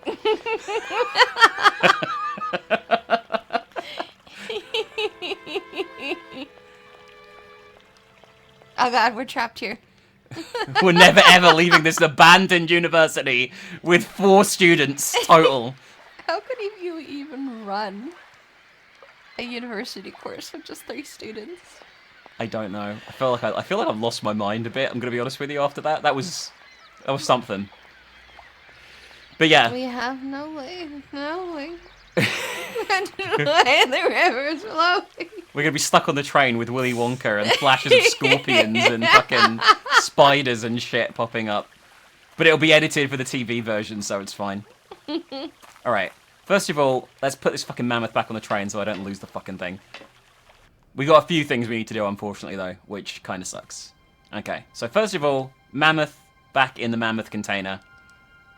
In case we need it later on. Because you can't leave without your mammoth, you know? I guess not. Apparently not. We now need to pop outside and wind the train, which should be easy enough to do because it's the same mechanism as before. Okay. But you're not going to be happy because obviously... That's going to... Yeah, let me turn it. You're not going to be happy with what happens here, bud. What? Bureaucracy. Oh, God. Oh, fuck off. Wait and see. Wait, is that building's a ruin? Yeah, I don't really know what's happened here. We're obviously, this is not... Oh my god, fuck off. Fuck off! Hello? Where are you? Hi, Dan. I'm in Barrockstadt. What? Is that a town? I hope the man you're looking for lives there. Are you coming home soon? Jesus Christ, From this what I gather, playing. it's one huge university with an extraordinary station aviary. If you could only see it, there are trees and birds everywhere. It's so weird here. Sounds like a great place for a bit of sightseeing. So, are you coming back soon? I don't think so. In fact, the train I'm traveling on has some kind of a mechanical problem. We've been forced to stop here. Us? I thought you were alone. Who's with you? Oscar, the train engineer. You're messing around with mechanics now, are you? Don't be so stupid, Dan, please. Oscar's an automaton created by Mr. Varlberg, the man I'm looking for. And he's not any old robot. He's a sophisticated butler type, if you see what I mean. He's a bit obsessive as well. Kate, I don't know what they're feeding you in Europe, but don't you think it's time you came home? But my mission still isn't finished. To hell with your mission. I don't know why you accepted it in the first place. If you just stuck to the middle of the road, then we wouldn't be in this mess. Wow! If there's any mess, it's me who's in it. And while I'm trying to come to grips with strange towns, you, my darling, are sitting at home on your butt. I seem to remember we had nothing against my departure. It was only going to be 2 or 3 days, Kate. Please, try to put yourself in my shoes. God, this is pathetic. Your shoes. Not only do I have to fit myself into your diary, but I've got to get myself into your shoes as well? Is there anywhere else Sir would like me to put myself while we're on this subject? Look, I don't want to talk about it now. Call me back when you calm down. Excuse me? I was perfectly calm before I picked up your call. I only wanted a few words of encouragement, not your disdain. Was that too much to ask? You can be such a selfish... Takes one to know one, sweetheart. Wow. Relationship over. Christ. That was... They're like kids! I think it's forcing these calls. It's thinking that you'll call them. I think. Well, I'm not going At to. least it kind of feels like it. Because the way the way these talk sometimes, it's very much like... I don't know. Maybe it's just me. Maybe I'm thinking too much in it. Well, watch this. Okay, you ready? Everything okay? Yes, Kate Walker. I am waiting to continue our journey. Okay. I think I round it. Speaking of mechanical problems, there aren't any other hitches I should know about, Oscar? This train has no mechanical problems, Kate Walker. Winding the spring mechanism is standard service procedure. I just did it, right? Okay, Oscar. Don't get all touchy about it. I didn't mean it like that. The doll is in place, Oscar. And don't worry, I took good care of it. And something else, Kate Walker. What? What? The voice cylinder. We do not have the second voice cylinder. What? Right. There's another Oh, we have to put cylinder things on the shelves first. When you have found it, please place it with the others. At your service, Captain. Okay, I have found it. I just I'm haven't all put it on the positive. shelf yet. Yes, Kate Walker. Oh my god. Fuck. So he won't talk to me and continue until we put the this one on the shelf. but I'm pretty sure we have it. There you go. Where did we find that? Also, how can we listen to it? We can listen to it this way, I think. Let me pick it up. And then we go to here, I'd assume, and we just play it here. There we go. We can listen to it. Hans, I have some very sad news. Our father is dead. He passed away peacefully last Sunday in his sleep. I feel so lonely now. Father had been but a shadow of himself since your departure. I had to take care of everything for him. Housework, factory paperwork, the workforce, clients, everything. And now, today, well, I really don't know who or what I'm fighting for. Times are so hard, and this terrible war is destroying everything. World War II. Nobody cares for our automatons anymore. I just think about you returning. And when you do return, I will have turned this factory into a palace worthy of your genius. Please take care of yourself. I love you so much, Anna. Well, apparently he never did return. No, he did not. Or if he did, it was like for Oh my god, I didn't mean to do that. Right, here. Back. Alright, Oscar will... We're not quite done here. There's one more objective we're going to have to do, I think. But let's see what he says now Everything we put okay? that back. Yes, Kate Walker. Oscar, if you tell me one more time something's missing, I'll... Everything is ready. Take your seat, Kate Walker. We are leaving. I'll... Okay... Oh. Oh. There's an entire quest different in this version.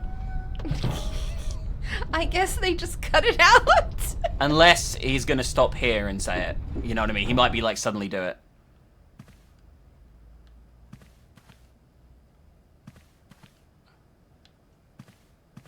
What do we do? Like, I thought it would just go to the next place, but I guess not? Do we have to sit down? We just have to slide around. No, we've stopped again. Why have we stopped?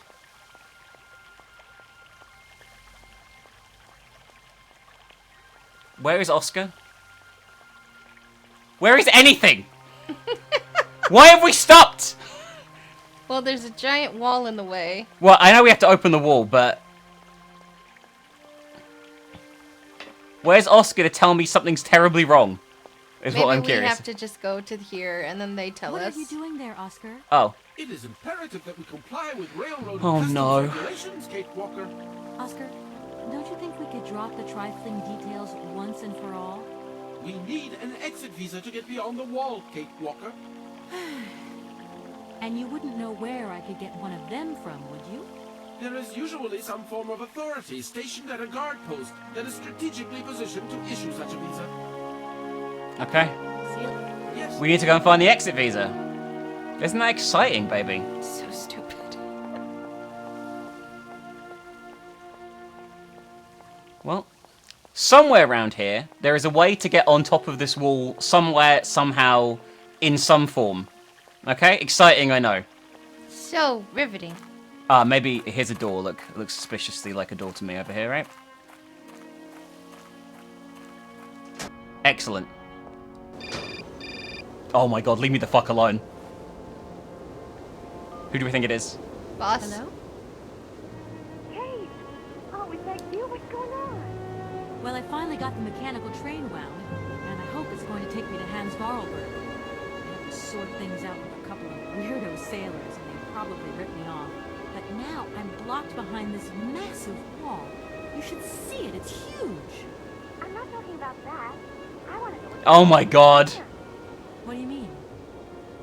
I bumped into him at Maggie's Zoo and he said you'd argue.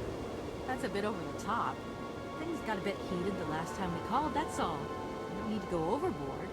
I don't mean to be Vince melodramatic, but he didn't seem in such a great shape. He had his down in the dumps head on. Like Dan has a down to the dumps head.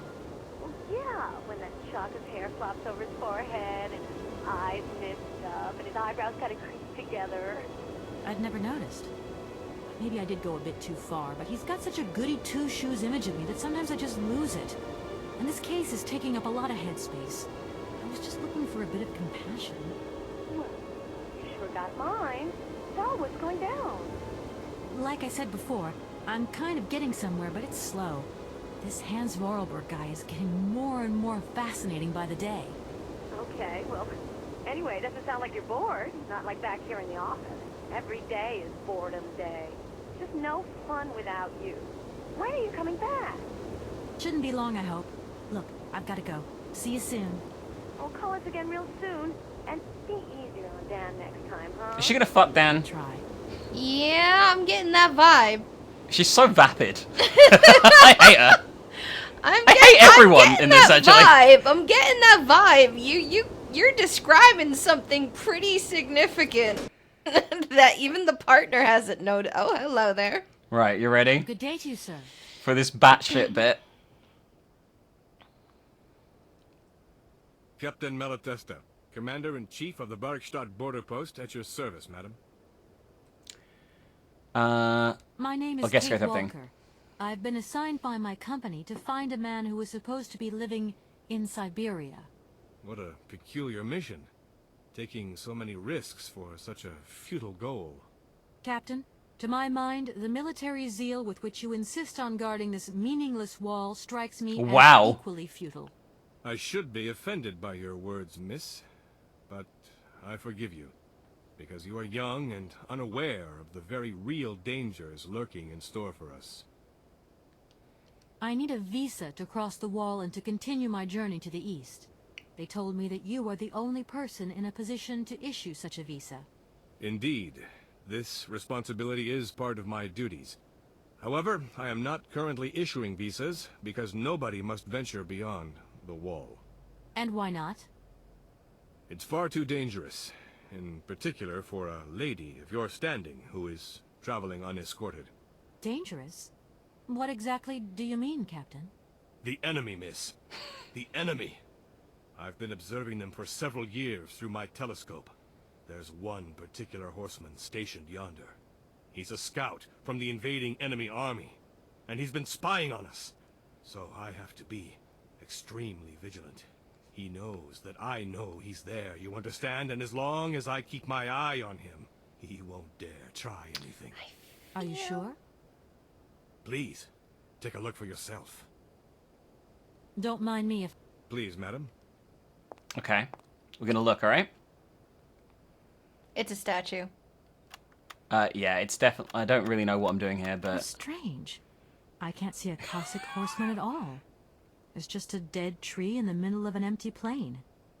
That poor captain must have really bad eyesight. Okay.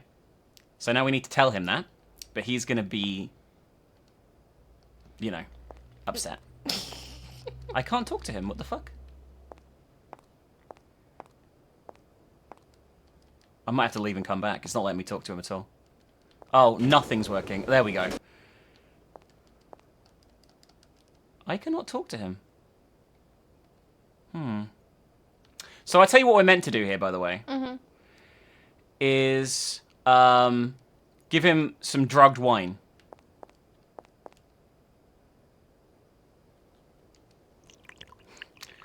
So he hallucinates that it's not a Cossack. Colonel, sir. Captain. We put the brown mushroom extract in there. But you have the air of a great officer. You flatter me, miss. Unfortunately, I'm afraid that we frontier soldiers are often forgotten by the military administration. There's no justice. I sympathize with you, Captain. Let us forget our worries for a moment and have a little drink together in the name of friendship. It would be my pleasure, miss, but the regulations strictly forbid it. Come on. A little glass of wine never hurt anybody, and nobody need know. Wine, miss? You are putting me in a very delicate situation. Tell him what it is. Yourself, Captain. Just a little glass. I assure The you, voice it is excellent. Just a little glass. Perhaps. Just a little bit of the drugged Here's mushroom. your glass. To your good health, Captain. And That's to when she yours, accidentally miss. gives him the wrong one. Oh god, and we just trip balls.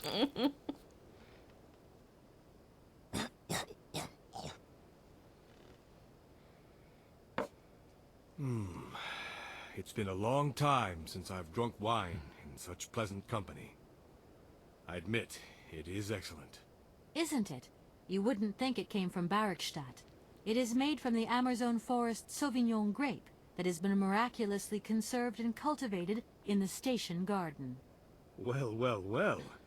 The university authorities kept that one to themselves. You know, Captain, it is essential that I continue my journey eastwards. Please, don't even think about it. As I've said, it's extremely dangerous. The enemy is spying on us. Perhaps your Cossack horseman isn't quite what you thought. Perhaps it's just a dead tree twisted into a strange shape. You should take another look. You never know. Go on, Captain. Give it a try. So be it. I will make this concession to the fairer sex, miss. But it does seem to be quite ridiculous. This whole situation. This whole scenario. The fact that he's at war. And when is this? 2002? How is this possible?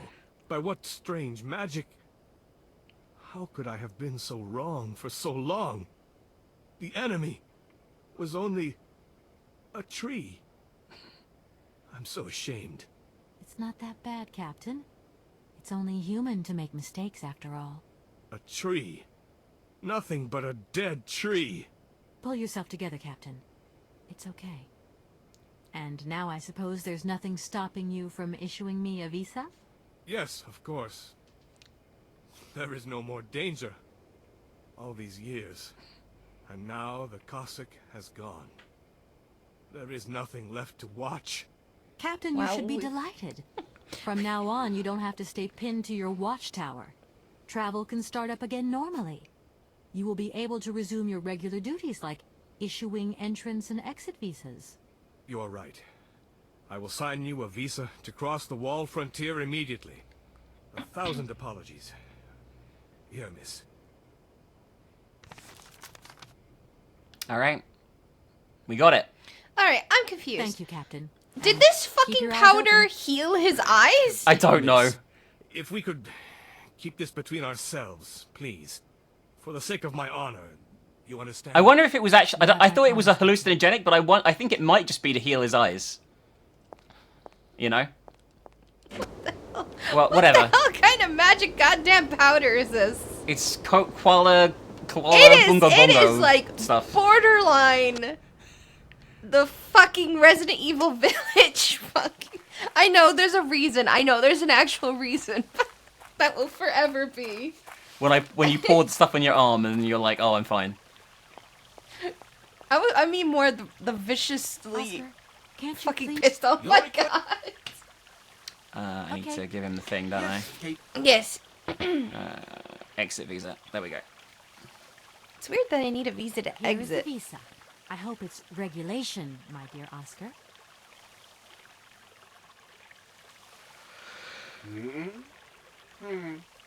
It is regulation. Here is your ticket.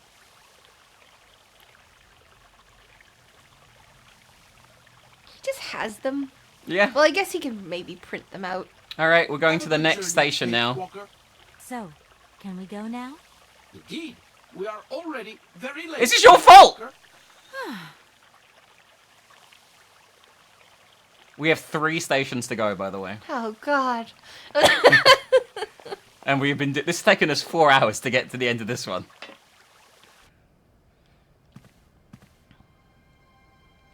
Here you go, Oscar.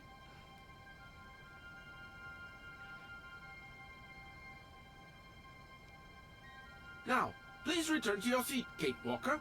Yes, Oscar. Immediately, Oscar. And we finished chapter 2. Bit of a slog, that one, but we did do it. Why does it keep saying bonus? It's because we're unlocking artwork and stuff for solving puzzles and having the correct dialogue decisions and things. Ah, okay.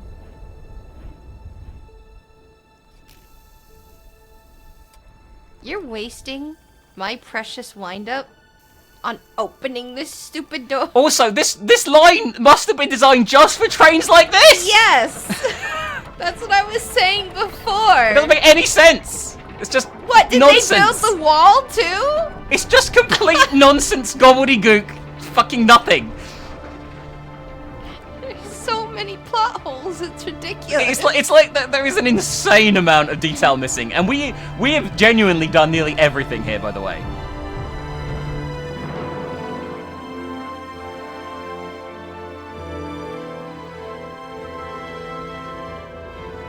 There's the mysterious tree. It does look like a man on the horse from that angle, actually.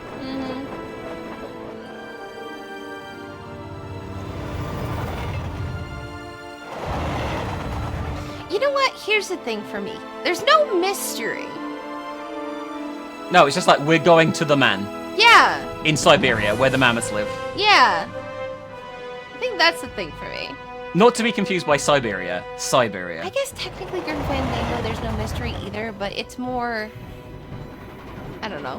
Here's our next location. What the fuck is this? This literally was just all built by them! That's why they have no money! They wasted all of their money building this goddamn train line and these random stations! Alright, we're gonna stop here for our first session, and we'll be back soon for you guys in the same video. Alright, well, our train stopped again somewhere. I'm not entirely sure what that means. Well, it means that we're going on an adventure boat, like. With What? a sickleman. There's a very tall man over here. Let's go see what he wants. That's a sickleman. Kate Walker! Kate Walker! Oscar, what's going on? Why has the train stopped? Where are we? The springs of the train are unwound again, Kate Walker. As for the question pertaining to our geographical location, I really haven't the slightest idea. Well, we better get looking for a winding machine, my dear Oscar. I hope that this place actually has This is such a bad design The air for here a is so train. polluted Yep. that I could not possibly risk leaving the locomotive. My joints might corrode irreparably. Right. Let's see. I guess we'll go through everything? Well, let's go with help. Oscar, you couldn't make a little effort for just this once. If we both went looking for the winding machine, the two of us together might find it quicker. You are in all probability correct, Kate Walker. But the high level of heavy metal miasma that pollutes the atmosphere could cause havoc to my wheelwork. Okay, well... See you soon, Oscar. We're gonna go and look. I shall stay right here, Kate Walker. Oh, I guess we're not going this way.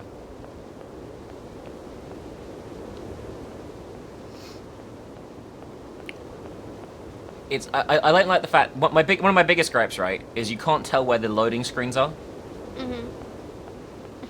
Did I just go back? I think you did. I don't know. I can't tell. This looks new. Wow, winding station. Well, this is the dead end. Let's cross over to the other side of the train. If I can find that. Oh my god, Kate. Here.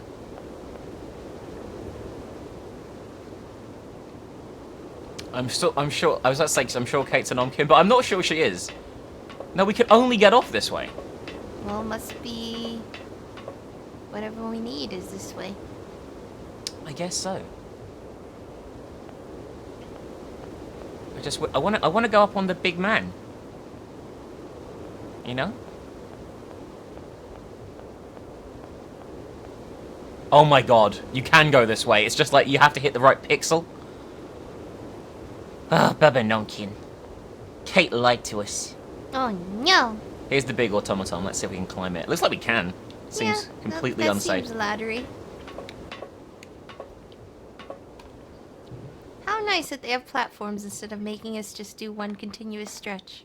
Yeah. What is I should this? listen to this voice. Oh, it's the sound. cylinder we need. It could give me some interesting information. And we've got something to do with his leg. Yeah, looks like it. The sickleman. Sickleman. And a handle. I'm guessing we need to put this handle in his leg. So let's see what that does. Is this his actual leg here? It looks like it. Oh, I wonder. There was a button up there. I wonder if we have to put it in the machine up there to move him, because that's inside him, right? So maybe that will make his leg move. Does that make sense? Look, there's something here. Yeah.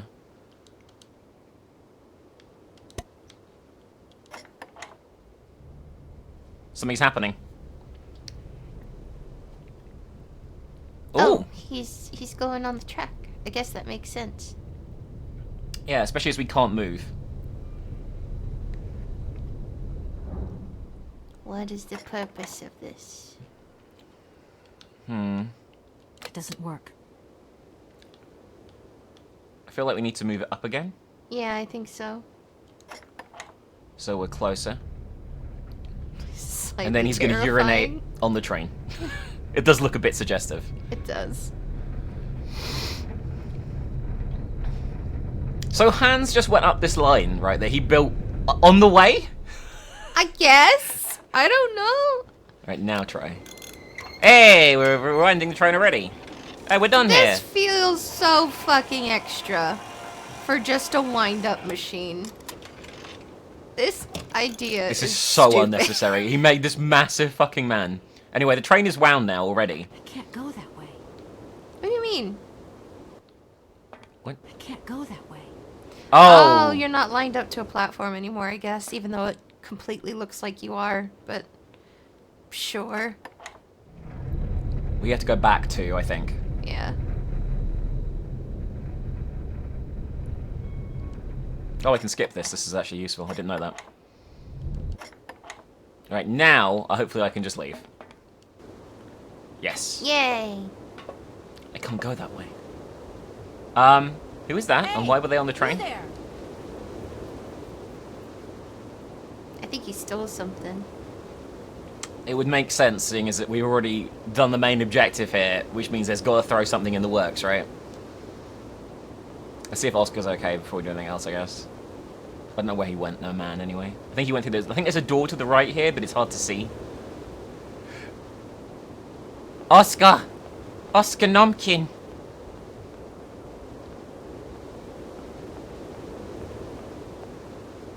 We can watch the cylinder while we're here too.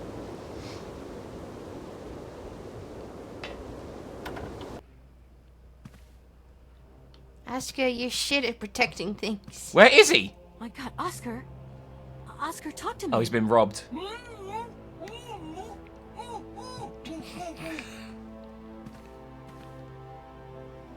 You're projecting a voice box. Why are you muffled? Are you okay? Why, it is absolutely inadmissible, I stole his hands. intolerable, and indescribable. I have been attacked.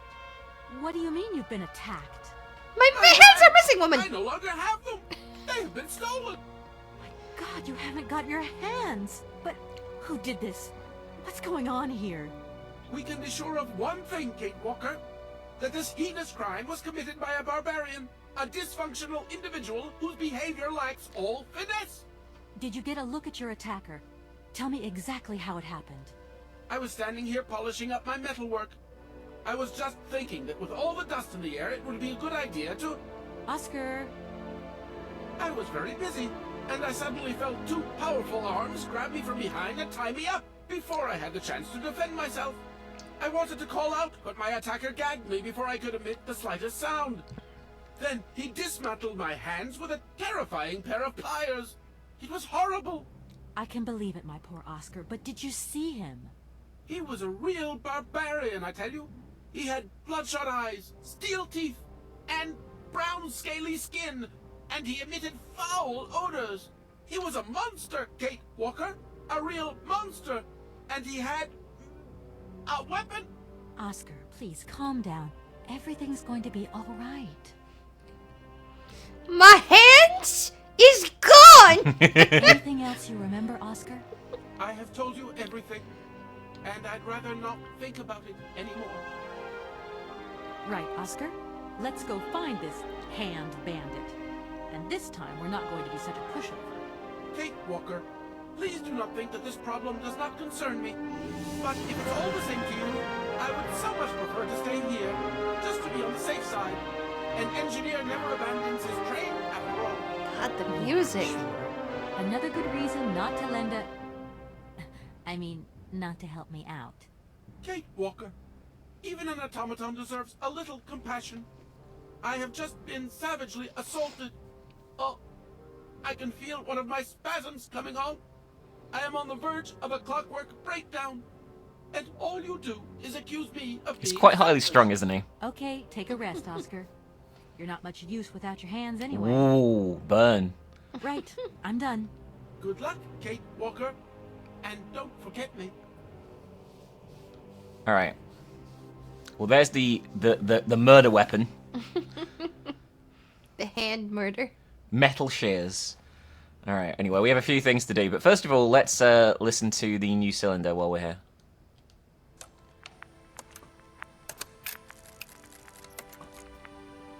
My dear brother, what joy to have news of you after your long silence during the war years. So, you're working for the Russians now. I tell you, we've been hearing some worrying stories about them here. Just your description of that dingy factory makes me cough. But it's so good to hear that your talent is being recognized for its true value, and that your automaton creations are taking the place of workers for all those menial jobs. I'm so proud that Vorarlberg automatons are making such a contribution, even if it is small, to the improvement of people's lives. Meanwhile, back in Validelene, we've been licking our wounds after the war years. Some people have returned, others not. Life is slowly coming back, but it's taking time. All my love, Anna. You know, I'm not sure giving Stalin robots is something I consider a good thing. I'm going to be perfectly honest with you. Fine, don't worry about it. He's such a reliable man. He's such a friendly man. All right, we have those 4. I think there's 4 more for the other side. But okay, time to start looking for the hand thief, I guess. My hands. I hate the fact I can't skip this animation, but I can skip every other animation. All right, we need to ride this man again a few times. So let's go and do that. Oh, she just ignores me. I don't ignore you. I did. I didn't hear what you said. And because I'm embarrassed by the fact I didn't hear what you said, because I'm old. I just sort of brush over it and hope that... So you ignore me. It's not ignoring. It's ignoring with extra steps. Listen, that's not true. What did you say anyway, beautiful? I was just being cute. You're always cute. So I can't ignore your cuteness. Apparently not enough to be not ignored. I don't know if this is right, or I need to move it up twice more, but we'll see. Oh, no, this is right. Look. We can get up there. How convenient. What is this? Oh. Tetanus Central. Can we use these to bend it? This is completely different to what we just saw, by the way. Oh, okay. I see what's happening. It's just doing a fair bit more than bending. We just fucking cut a hole in the wall.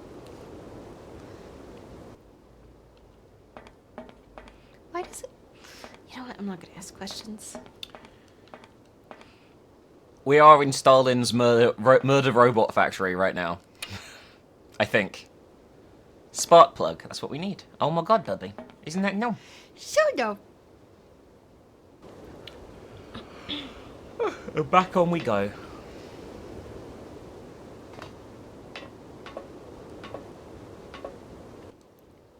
And now we need to go back so we can get off again. I am glad that's skippable. So the cutscenes aren't apparently skippable in the original, but they are in this version. Yeah. I wouldn't be surprised if they weren't skippable in the original. Anyway. We gotta find a lift now, okay, Bubba? And I don't mean an alternative to Uber. That door is locked. I've got to find another way around. Okay, that's fine, Kate. I didn't know that was the elevator or not. It's hard to tell, I'm gonna be honest with you.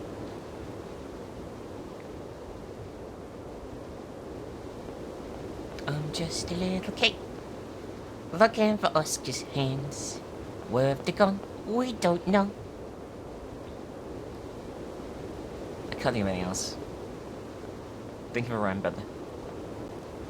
Don't ask me to rhyme. I don't know how to rhyme. Yes, you do. I've heard you rhyme plenty of times, things with pretzel. I rhyme... Gnome and boom. That's it. Why can't I get on this fucking elevator? Because the game hates you. Oh, I just walk slightly further. How am I getting a phone call? I'm underground. Hello? Hello? Kate, it's Dan. Can you hear me? Fuck off, Oh, that's Dan. a nice is that touch. you? I can't hear you so good. Dan? Hey, Kate, let's talk. It's about the last conversation. Are you still mad at me? Come on, it's important.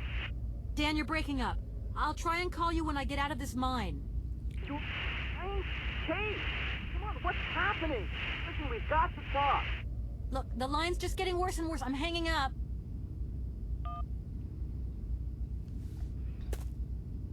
Alright, we got the spark plug. They're not gonna be a couple at the end of this game, I'm telling you right now. I mean, it's probably a net win for her, I'm gonna be honest with you.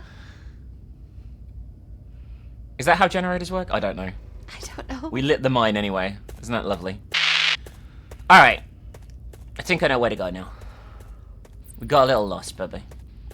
But it's okay. What's the rat's name, by the way? Fluffy Numpkin, did we say? Yeah. I like Mousekowitz more. But he's a rat, not a mouse. You think he'd be offended? Is he a cat? No, he's a rat.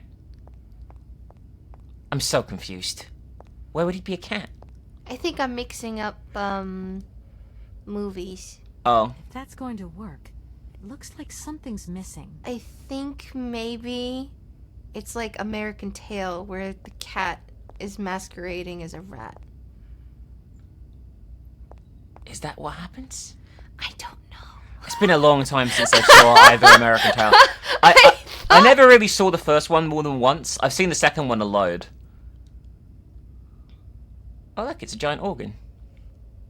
I could have sworn there was one of those movies where it was like about mice and cats and everything, but the leader of the rats or the mice was actually like a cat in disguise. In Dark Portal, that is the case.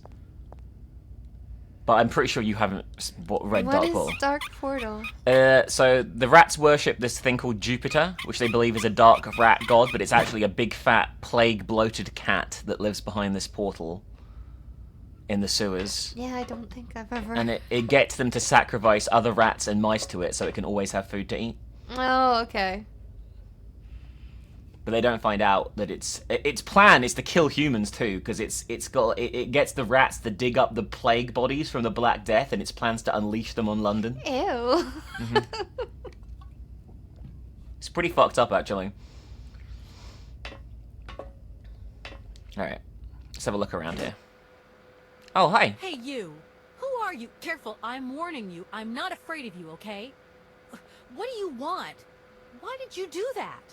There must be some misunderstanding.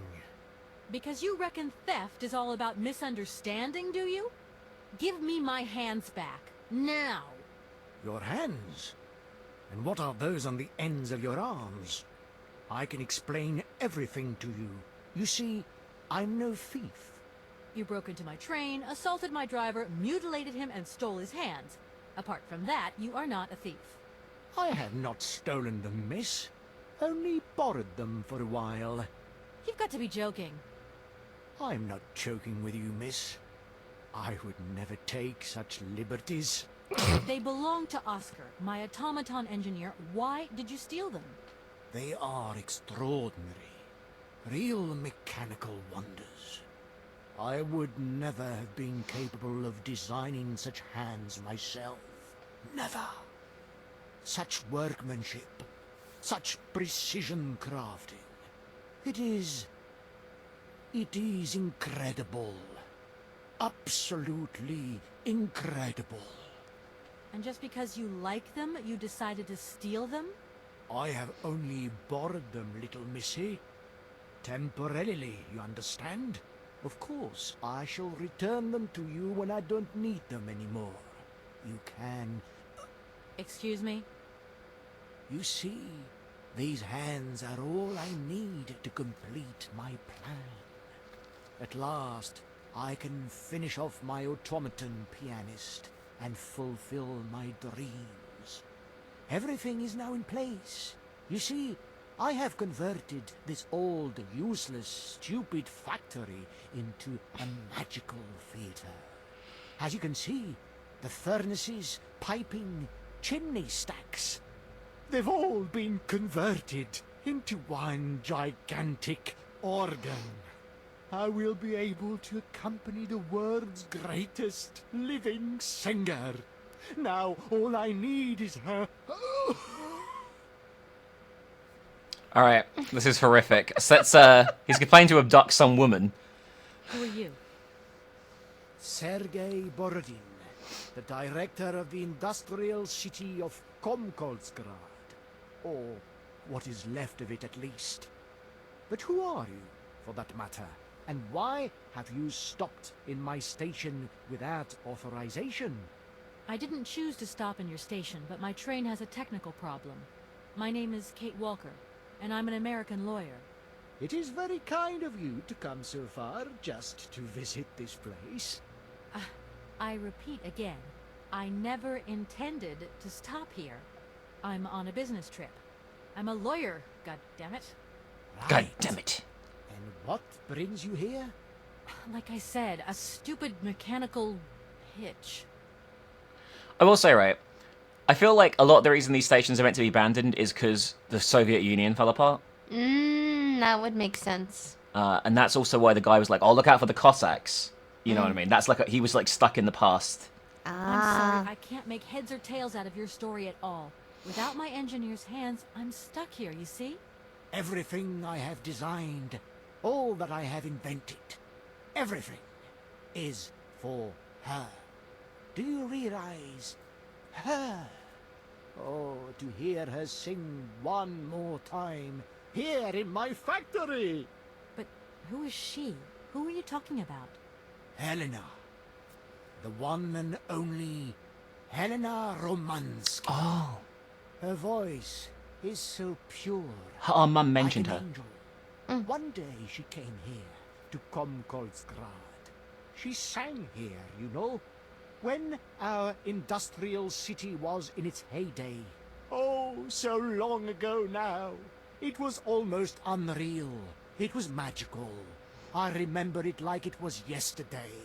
Then, later, a long time later, she saved my soul. She saved my life and gave it meaning. When I was told that the mining program was to be abandoned, that this industrial city was consigned to oblivion, that I, its director, would from then on be nothing but a guardian of these rusting remains of a bygone age, that is when I first formed my plan. To bring Helena Romansky back to this factory. But this time, she would sing for me, and me alone. And is she okay about this? Sure, sure. Once she finds out that I have done all this for her, when she realizes how I converted this vast network of pipes and tubes to create one of the most impressive organs ever made. Then, you know, this was no small achievement, miss. Once molten iron flowed through here. Now there wafts only beautiful melodies. But then I realized I had to make an automaton pianist. I began to despair that I would never create hands that were intricate enough. But then you arrived. So lucky, don't you think? Yeah, that must have been a happy coincidence for someone around here. So, when will this Madame Romansky come back? When do I get my hands back? I don't know. Maybe someone should look for her. Tell her. Hey, why don't you go? The quicker you bring her She back, could be anywhere. the sooner She could be you dead. can carry on Seriously. your business trip. Now, isn't that a good idea? And you promise that once Helena has sung, you will give me back my automaton's hands? I promise, my dear. You have my solemn word. Well, I guess I'm going to have to believe you. Where should I go hunting for this singer then? I have no idea. But for a woman of the world like yourself, finding her should pose no obstacle. Helena Romansky was a world celebrity, you know. I have collected many objects, souvenirs of her that I keep in a room. Oh no. A shrine to her glory. It's like her own personal museum in a way. You should take a look. Ew. Something I will say, by the way. His name's Borodin. That's actually a Russian composer. He composed the famous Russian song Polish Kapole.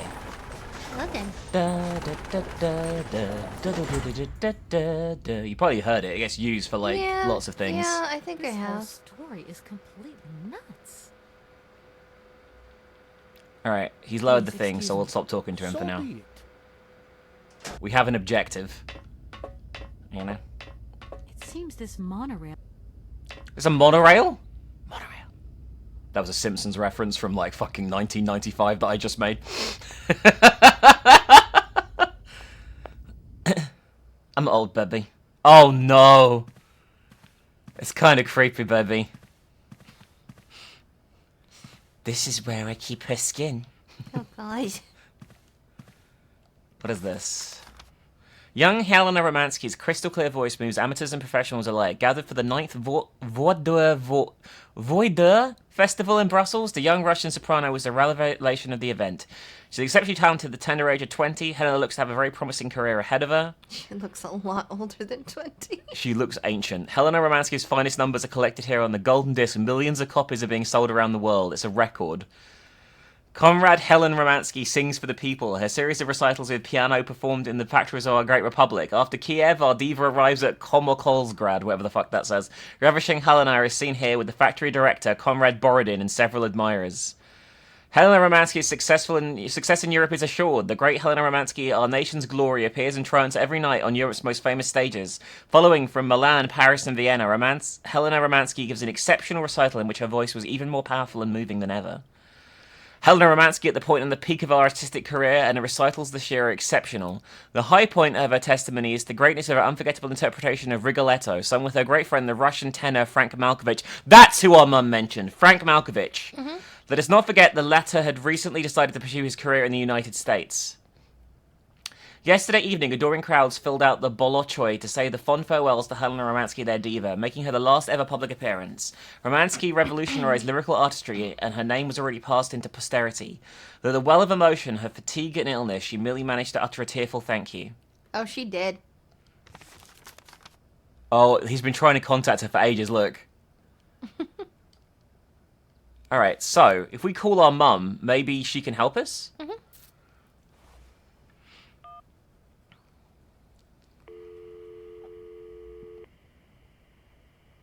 Hi, Mom?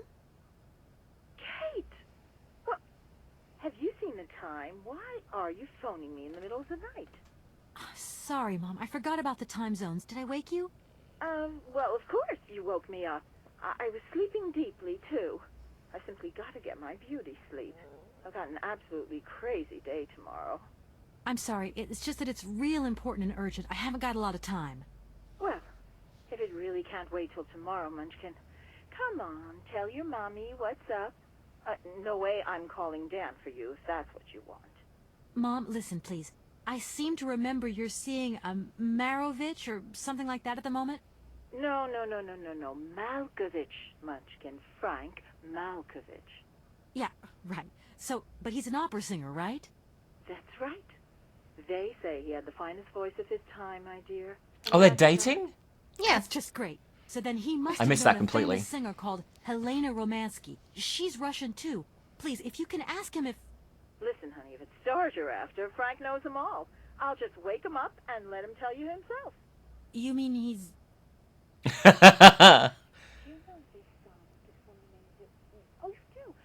Oh, Kate, listen, you're still there. Frank tells me he did hang out with a Romansky once, but it was platonic.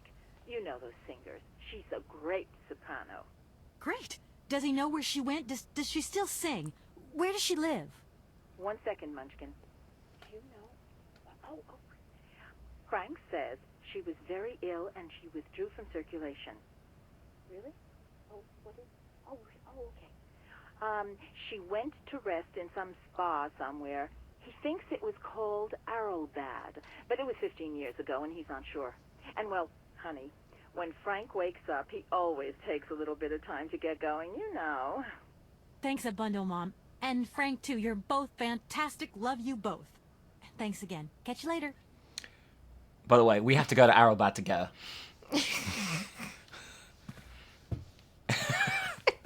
Just so you know. We have to go. It's not just a question. We actually have to go and get her. But we need to leave this place first. Jesus Christ, it's been 2 days. Oh my god, fuck off. Is it Dan again? Bet it's the boss. Hello? Did I wake you up? I can't sleep at all. No, it's Dan. This business just keeps turning round and round in my head. What business, Dan? But Kate, that argument we had, have you forgotten? I really need to talk about that again. Oh, you know, I guess we were both a little high-strung, that's all. But don't sweat it, okay? Oh, fuck off. Yeah, sure. Getting carried away never solves anything, does it? I must say I felt really dumb when I hung up. Really? Yeah, I left the door to my office open and I was convinced everybody around heard me. I'm so embarrassed, Dan. Please say I'm sorry to your colleagues from me. It doesn't matter, honey. Oh my god, he's such a You'll cunt. never put me in that state again. You're usually so delightful. I have the impression that this journey is putting more than distance between us. Well, it's true I'm living a whole load of new and amazing experiences. Okay, I see. And still no Hans Warlberg? No. Keep me posted. You know how important you are to me. Hurry home, huh? I'll try. Big hug, Dan. I hope they break up. Okay. He's horrible. Why was she acting like that was totally acceptable? Oh, never put me in a state like that again. What the fuck, dude? He's a dick. He's such a dick. And she's so passive about it. Director. Ah, it is you, Miss... Director, I think I know where Helena Romansky is. My God. You have found Helena? That is fantastic. Aralbad. From my research, Helena Romansky is living in Aralbad. Aralbad? Helena Romansky is in Aralbad? You know the town, then? You know where it is? Of course. It was a famous spa resort. In its heyday, Aralbad welcomed all the big wigs of the regime. To be granted a stay there was a real honor. Today, the honor has gone, along with all the generals and colonels, all washed away with the sea. It sounds like a good place if you need to take it easy or convalesce. I think Madame Romansky would be happier here. I think she'll prefer the peace and quiet here. The perfect tranquility I'm not sure of she will. our little town.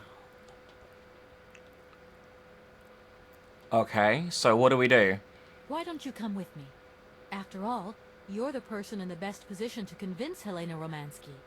Unfortunately, since my accident, I seldom leave my office if I can avoid it. And it is not wise for a director to leave his city now, is it? Okay. How can I get to Aralbad? There is one way that you can. Here, in the city, there are no suitable vehicles left. But that drunk old fool living up there, he'll have something. What drunken old fool? You mean you're not alone? What's up there? You mean you haven't noticed the space compound This on the what? plateau? There's still some pathetic old soldier guarding it. But he's more interested these days in reaching for another bottle than reaching for the stars. And you think this gentleman could have a vehicle for me? I haven't the slightest idea. If you catch him on a good day, then maybe. But good days for him are far and few between. I wish you luck. How do I get up to the space compound, then? There is a monorail that leads up to the Cosmodrome. When you are inside, I will activate the automatic pilot. All right. Okay, I'm going. Wish me luck. I am counting on you, Miss Walker. I will say, right, we should just punch him and take the hands. Instead really of should. dicking around for probably hours it's going to take to get through this, you know what I mean? Like, overall.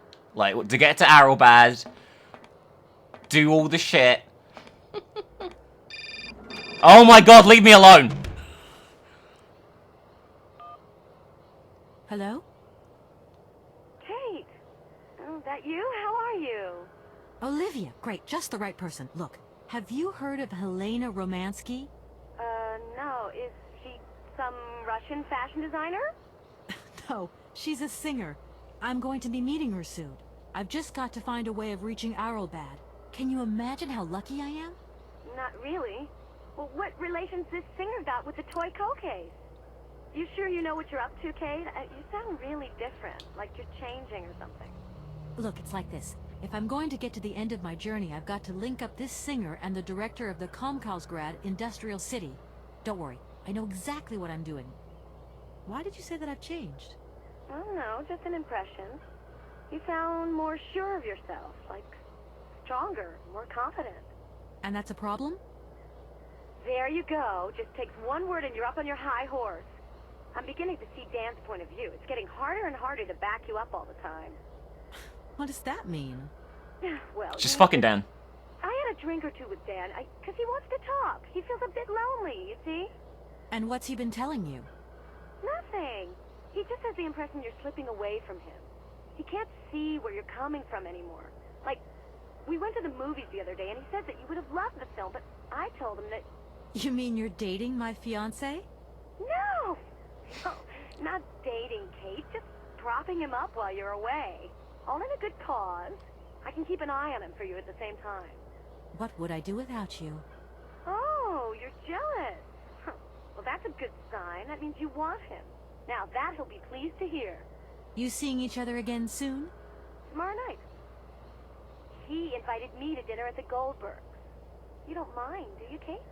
No worries. Look, I've got to go, Olivia. Take care. I fucking thought that Olivia was gonna take her boyfriend. Well, I thought it was her husband. I like the fact, by the way, she's been away for 2 days and her entire world has crumbled. Yeah, I know, right? Like, it's absolutely fucking ridiculous. Like, it's absolutely insane.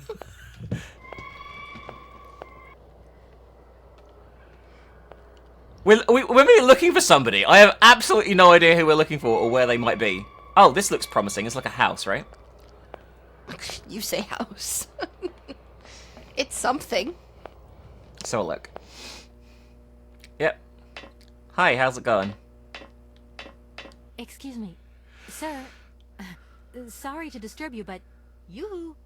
Can you hear me? Is he too drunk? 3, 2, 1. Yeah. Contact, and we have liftoff. Oh, holy mother! A dame, a pretty dame on the launch pad. Please, no need to worry, sir. Just do stay calm. I just want some information. Watch what you're doing, sweetheart. We ain't got no information, no strategies, no plans to tell anyone, anywhere, anytime. Military regulations, you dig it, man?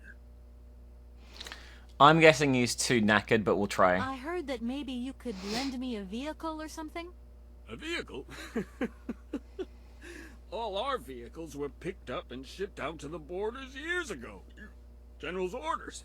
I say, let us raise our glass to this finest soldier this country's ever known, little lady. I don't mean to offend you, but I'm not in the mood for a drink right now. And you'll live to regret it to your dying days, sweetheart. To your health, while you have it. I was going to... He's too drunk to have fucking help. Okay. What's this? Well, it's a bottle of vodka, I'm gonna guess.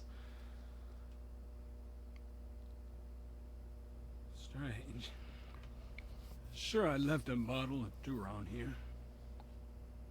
I gotta get some air. Wall's getting pretty tight. We'll think about that blast off later, huh? Are you What okay, the Colonel? fuck? Are you sure you're all right? He's gonna be just fine. Is he gonna fall? He is, yeah.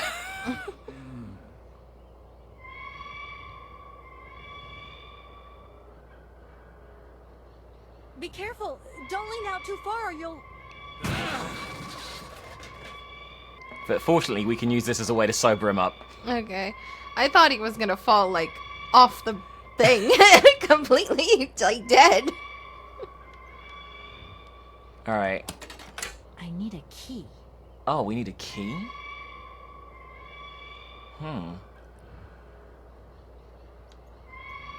Do we have a key? I don't think we do, right?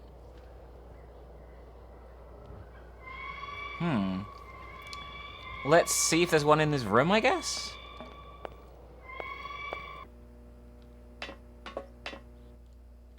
I'm not too optimistic, though. Oh, maybe. There we go. Do you want me to read this? You have to. Subsequent to the inspections of the last year, our comrades of the government space program have reached an unfavorable conclusion concerning the Vorarlberg project. Here are the findings. The Space Commission is convinced that Hans Vorarlberg's research will yield no concrete results capable of serving military interests of our country or advancing its space program. It is considered this project will only bring ridicule to our country and give a very poor image of our nation's space industry. During the last few years, in a long succession of fruitless attempts, Comrade Vorarlberg has clearly demonstrated the limits to his knowledge of mechanical sciences. Consequently, we've ordered the irrevocable suspension of the program. It's been deemed counter-revolutionary and now withdraw all collaboration with Comrade Vorarlberg. I guess he fell out of favour with the Kremlin. The decision has been approved by the Supreme Soviet, who adopted with a clear majority... I don't care about this. So yeah, they closed the space program that Hans was working on because he wasn't good enough at making space shit, I guess. He got places, Mr. Vorarlberg, didn't he? He seems to be fucking everywhere. Alright, now, let's try this.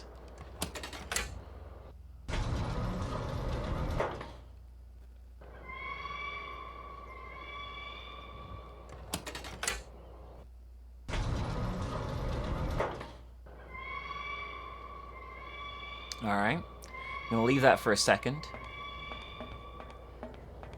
Somewhere around here there should be a wheel we can spin. But with this current camera angle, could be anywhere, I'm going to be honest with you. It's not here, right, on the control again. No, there's no wheel here.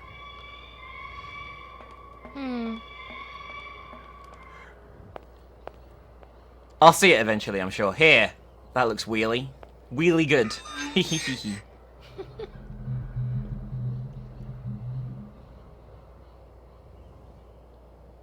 What'd that do? Oh my god, that looks nothing like water! It looks like the claw. It does look like a claw. Hey, what's happening? That's water you got there. Stop it! Ow! You want me to drown? Okay.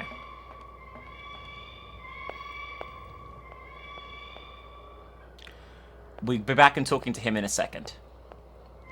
You gotta do something else first, okay? You know what the best Weeble song is? What? The blimp song, and I think there's a blimp here. Everybody needs a blimp, cause blimps are pretty pimp. You can fill them up with air. but that won't get you anywhere. Okay, we have a key of some description, which presumably... There's lots of keys here. You need helium to fill that. God damn it, it's stuck in my head now. This thing's jammed. I don't think we can do anything with this at the moment. Advertise upon the site, take your girlfriend for a ride.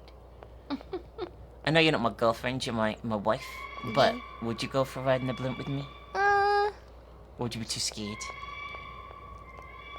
Probably I can't leave, there's no way I think out. I'd be too scared. What are blimps? Yeah. Are Because don't they, like, crash a lot? I mean... Some blimps have crashed. Like, if you don't think about, like, the Hindenburg is kind of a blimp, right? Is that a different thing?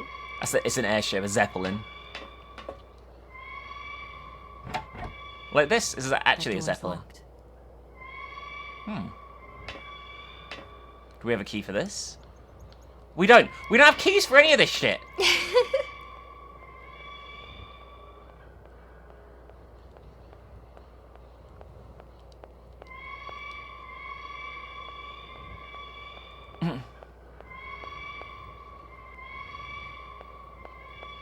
calm down. It's all right. Just a little wake-up call, that's all. You must have had quite a bit to drink. Gee, you're right there. Not first time either. Probably won't be the last. Man, my head. Please, could you whisper? Please, do excuse me. But it was the only way I could think of to bring you back to your senses. A little extreme, maybe. But I get the impression you're a lady who likes to see results. Alright. Airship. Do you think the airship still works? No idea. It's been so long since it was used. And then I've got to learn how to use it too. You won't have any worries there. It has an automatic pilot. Go visit if you want. Here's the key. Right, we need to go and try and use the airship. Because I think something's wrong with it. Then we're going to have to use his help to fix it. It's been great. Okay? Yeah. I mean, there's always going to be obstacles in this kind of game, isn't there? It's always what... I'm surprised she's holding it together, to be honest with you. Because I would have lost my fucking shit at all the random bollocks that has occurred to me. Like, oh, I can't leave this wall because the robot says I need a visa? Fuck off. Absolutely fuck off. Like, it's just one ridiculous scenario after another that she lurches to. There's a big lever here. I don't know why I was, like, looking around. Doesn't look like that works. Great! Well, let's go and tell him. That's what we had to do. Because we can't tell him it's broken yet, unless we actually go and see it's broken. Isn't that lovely?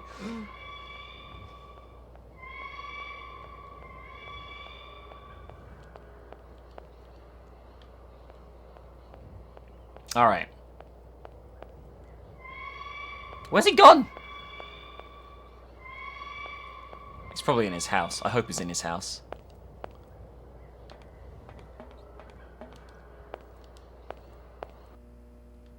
Sir? Okay. Where the fuck is he gone? I need him. He's vanished! Baby Nomkin! We should have kept him drunk. I genuinely have no idea where he is. Maybe he's in the top bit? I have no idea.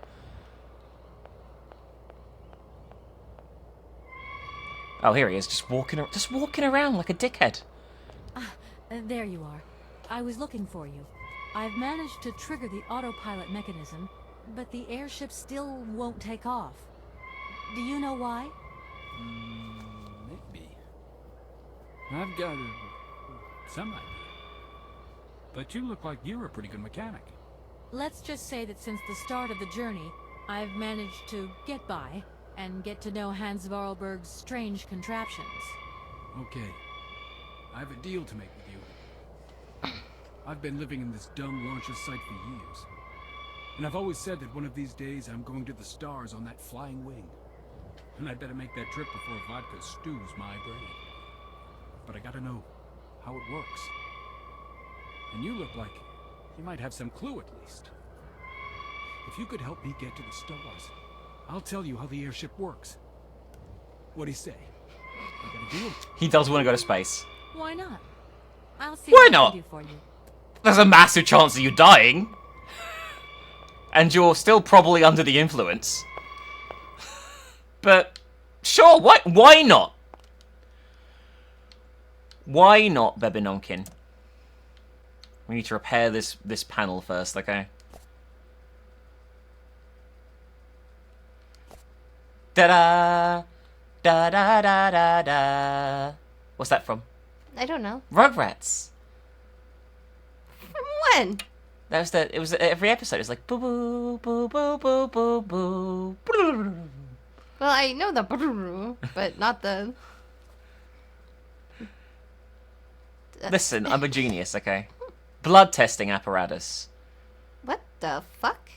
Oh, we got to test his blood, and he's gonna be too drunk, right?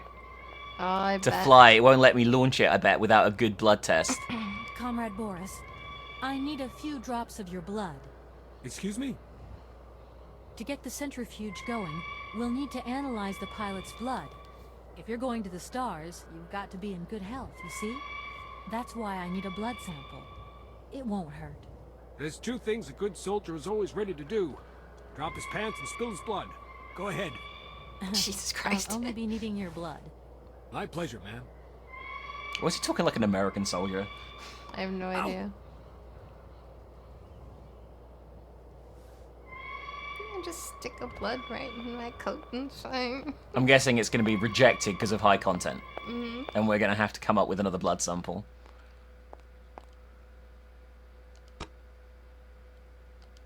If that's going to work. Did I just fuck that up?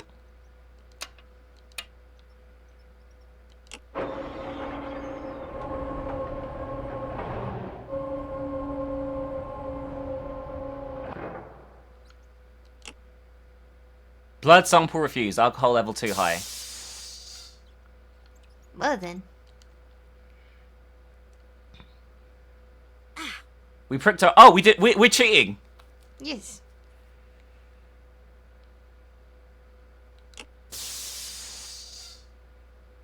What? Hang on. What the fuck? Maybe you need to push the button again? The syringe button. Oh.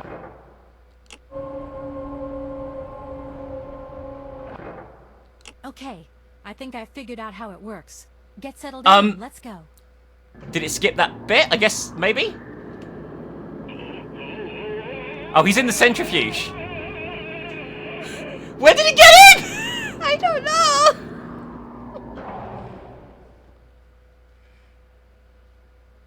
Colonel, are you all right?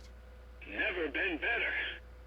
Head's spinning a bit, but I am used to that. I'm a professional pilot. Is he gonna fall over? Oh, he's walking into the rocket, I guess, now. You can see him out there. I feel like you need a little bit more training than that. Come in, Miss Walker. Are you receiving me? Clear as smog. Can you speak up? I'm ready. Press the launch button. Takeoff procedure engaged. Countdown commencing. Colonel, you've forgotten to tell me the secret of the airship. What do I have to do? The airship will need to be right up. Well, that was useful.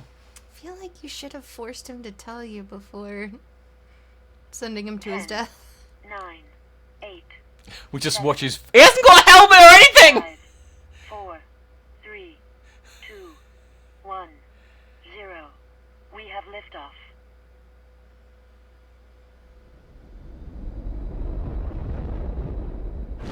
God, this is such a terrible idea. He's so fucking dead. You know, it'd be funny if there was just an explosion in the sky after you leave. Right, he threw the crank on the floor for something, right?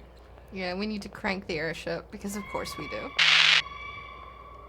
Oh my god, it's here. It's so small. Look at it. How could you see that? I don't know. How could you see anything? Well, we have it now. Yes. This way now. We need to go past his house. We're looking for a ladder, okay? There. Or a staircase, that'll do. Staircase, ladder.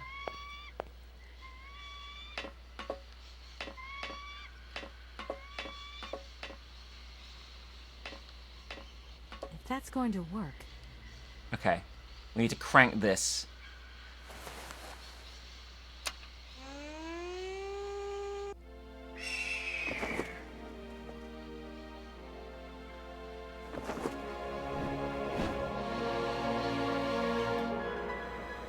What is happening? Is that bird gonna pop the balloon?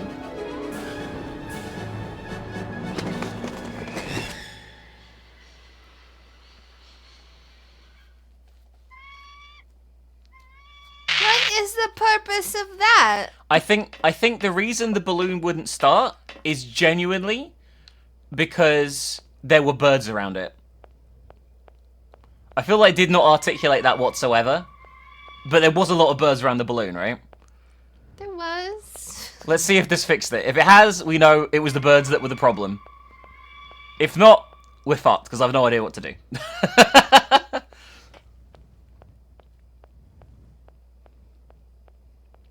I will say, I think this section was better than the second section.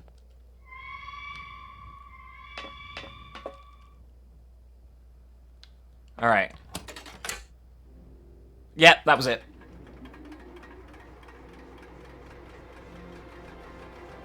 And that ends chapter 3, by the way, of 5. Alright, that wasn't so bad. Chapter 4 is Aralbad. We have a opera singer to find.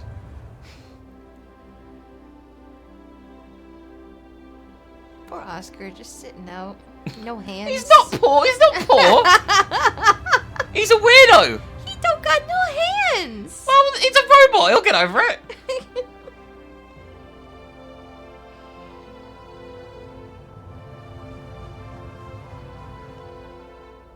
You can tell they spent a fucking ton on this cutscene, by the way.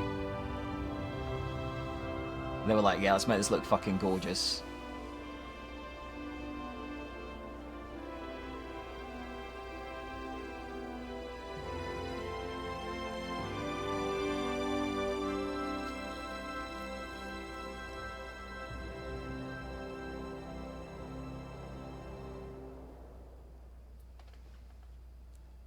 And here we are, in the lovely resort of Aralbad. 5-minute break. Alright, time to look around this lovely resort, which I'm guessing is run down as the rest of the fucking game. Hello. Hello? What do you think you're doing, Kate? I wanted updates. I wanted results. Certainly, Mr. Marson. We all do. Down on the ground, we're doing all we can, but there's no new developments. Kate, I don't think you understand the urgency of this situation. Universal Toys are on my back and digging in. I can't hold them off much longer. You're putting the firm in a very tricky situation. I am very sorry, but a slight mishap or two has meant that I've had to modify my mission temporarily. Miss Walker, you're walking on a minefield here. I don't have to underline that this affair is Class A priority numero uno. Hot. I am only too aware of that, Mr. Marson, and believe me, I am doing all I possibly can. But this mission is really no piece of cake. You can have all the cake you want and eat it too when you get home. Next time I call you, I want something concrete, something solid. I want results. You understand? Results. Yes, Mr. Marson. Everyone who calls her is a dickhead, apart from my mum, who's just a mum.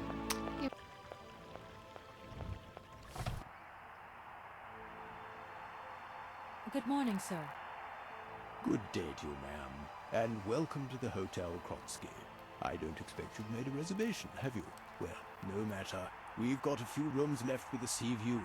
By far the best on offer. Well, actually I wasn't counting on staying in Aralbad. I see. It's like that then. So, what can I do for you? Alright, I guess we should run through the various options here. Let me introduce myself. I'm Kate Walker. I'm a lawyer sent by a major American law firm to take care of a delicate inheritance case.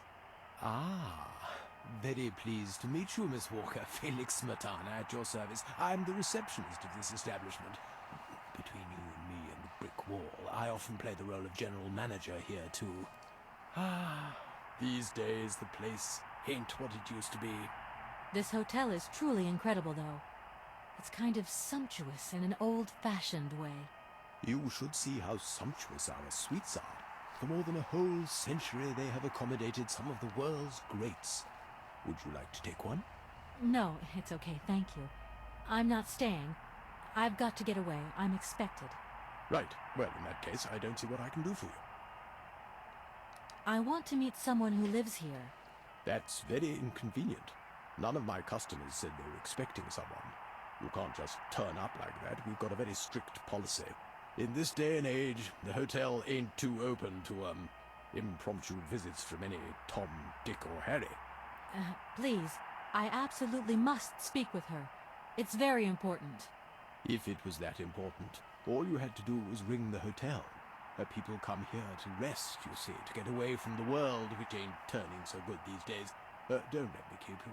Good day to you, ma'am. What an arsehole. Honestly, if I could have called, I would have called, but I couldn't. So please, can you bend the rules just a little, sir? Ma'am, in this hotel, we don't bend nothing for no one. With respect. Okay, I'm getting so confused. The way he's speaking and his accent do not match up in any way, shape, or form. It's really weird, the voice acting. I really could use your help. I'm sorry, ma'am, but my helping hand only serves my hotel guests. Well, let me just say that by helping me out, you'd also be helping out one of your very own guests. Ma'am, I'm not to be wound around anyone's little finger. You hear?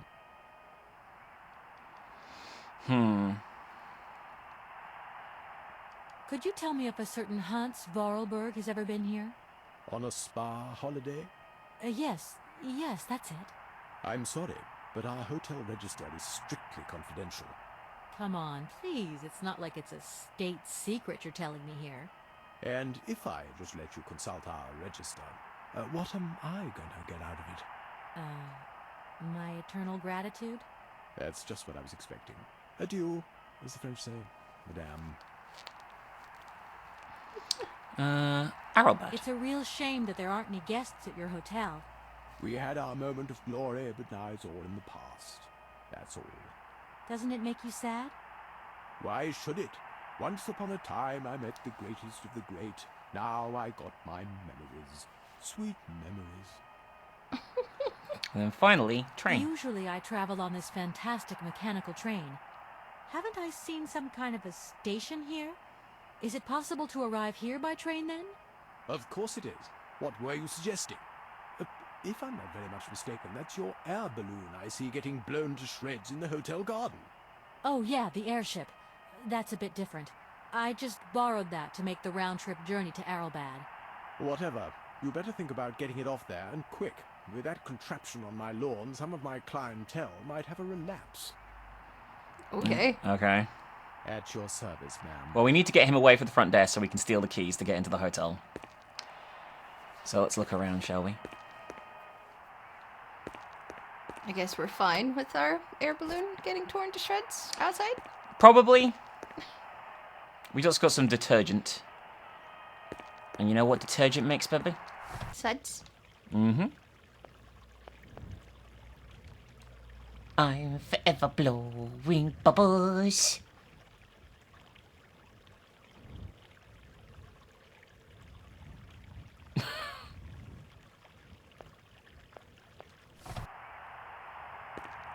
There's bubbles outside, sir.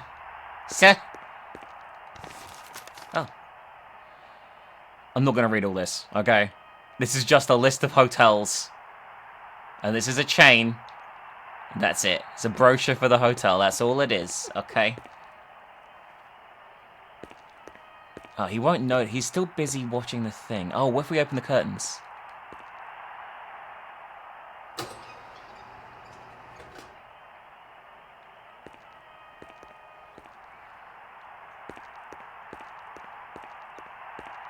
Is he noticing now? Do you have to do the bell? He's still very steady.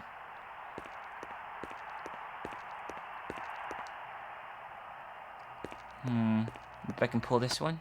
Nope, that's just a closet again. I don't know, Bubba. This is bum. I'll try the bell, like you said. Oh, what is this? Bell.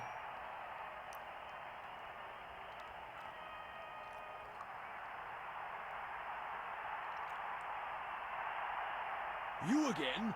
You're beginning to really overstep the mark. I warn you, one more and I'm going to...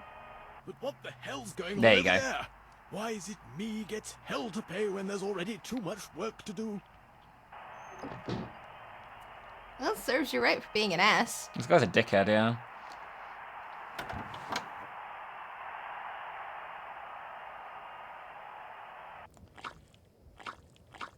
He'll be stuck doing that until we're done with the story, so... There's no time limit to worry about. I mean, he's just mowing the lawn, it looks like, anyway. You know what I mean? He's mopping, which makes no sense. Alright. I'm guessing we're looking for... What was her name? Fuck, I've forgotten. Romansky? Romansky. Helena Romansky. 1270 is her resident code. That's probably important, right? Yeah, probably.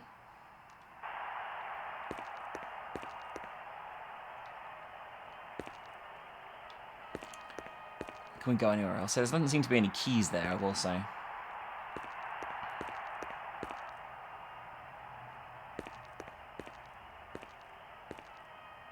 The door's locked, but I've still got to get in there. Is it in the little cubbies? Maybe. We might not be able to access it at the moment. Like, I think there's another area outside we can check out too. Yeah, we can't look at this at all. You know what I mean? No. You do know what I mean. You're just lying because you don't like me saying you know what I mean. Got to avoid that lousy Alright, so there's got to be some other way to go here. Right? I guess this is the only way through, but we don't have a key. So how do we go through? The door's locked. I'm very confused. But I'm always confused. You know why? Why? Because I'm a lost numpkin. Oh my god. Although you are, actually, more than me. Oh, wait. There we go. A button saves the day, baby. Yay. I've forgotten her code already. I'm guessing you have too. Yes. Excellent. Well, it's probably not important. Oh, they have a pool. That's very nice. It's weird that the pool's the first thing you walk into. I like this though. I'd like to stay in a hotel like this with a massive pool. We got some people playing chess.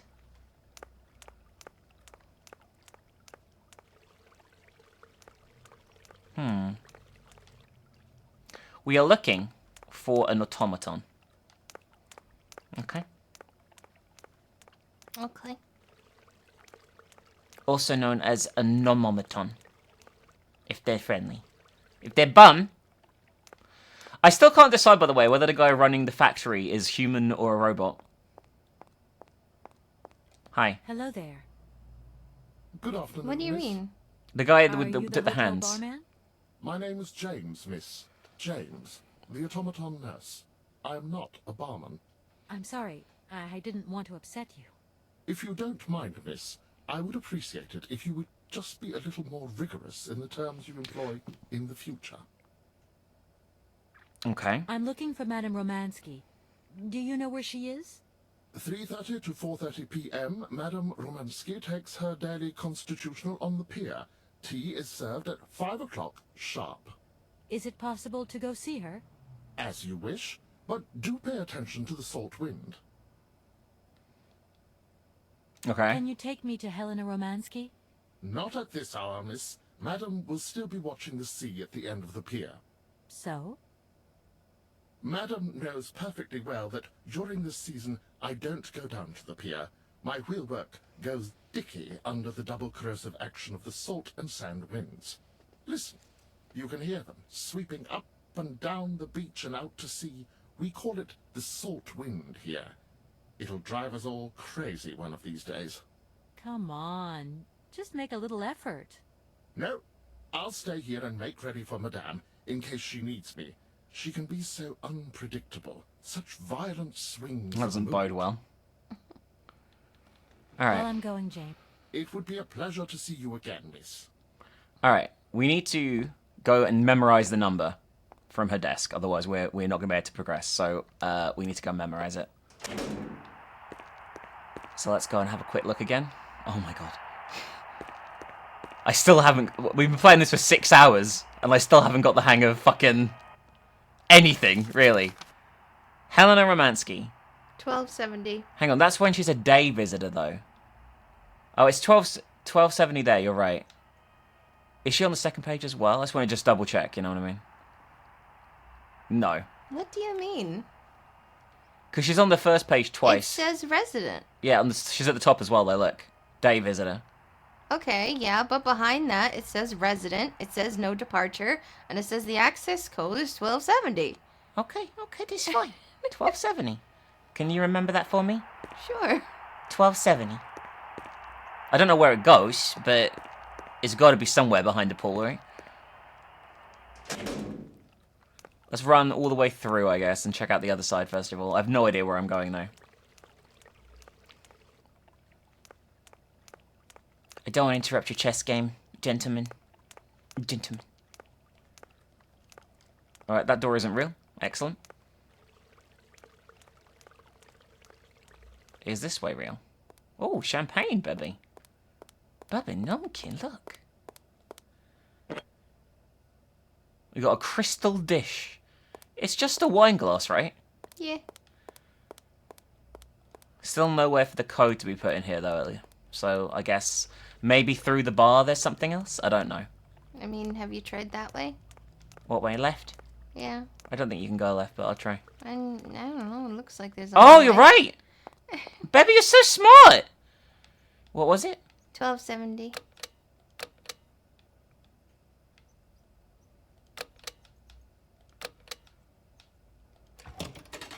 Darn it! That doesn't work. Alright, guess Just that's as not I what that... What? What did you think? I'm so confused, though. Okay, the access code is probably to her door. Oh, to this her door's open now. bedroom. Why is this door open now? Oh, I don't know. Somebody get dressed? There's a card on the floor. Yeah. Temporary code 0968. Let's try that.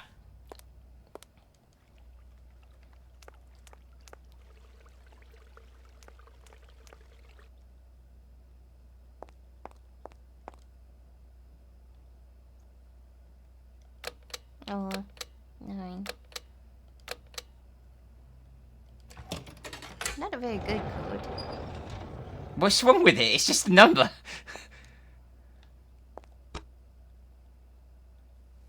We're putting a gas mask on? Why? Because it is salty, windy, stormy. Oh. It looks pretty chill, to be honest with you. If that's going to work, it looks like something's missing. Okay. So some kind of puzzle here. I'm guessing she's down the end of the pier? I assume. Yeah, there she is. I see a smudge. It's not much of a pier, is it? No.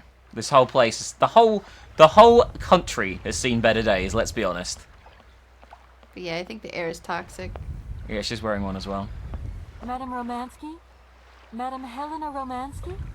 Who are you? What do you want? I'm sorry to disturb you, ma'am.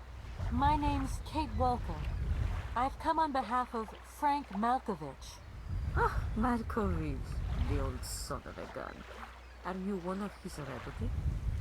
Not exactly. No. He's a good friend of my mother's. He's fucking my He mum. told me you might be here in Aralbad. I'm American, a lawyer. To what do I owe your visit? You have come so far. It must be important. Indeed it is. I have very delicate and pressing business to attend to. I have just left... Later, my dear, later. I have a slight headache. This hotel mask is a pinch, so I have to go in. Please, could you be so kind as to call my valet? Your valet, of course. Okay. Oh, he's here. Shit. You back here again? How dare you show your damn face back here? Get out of here immediately. Please, I absolutely must find... Miss Romansky. Oh, yes.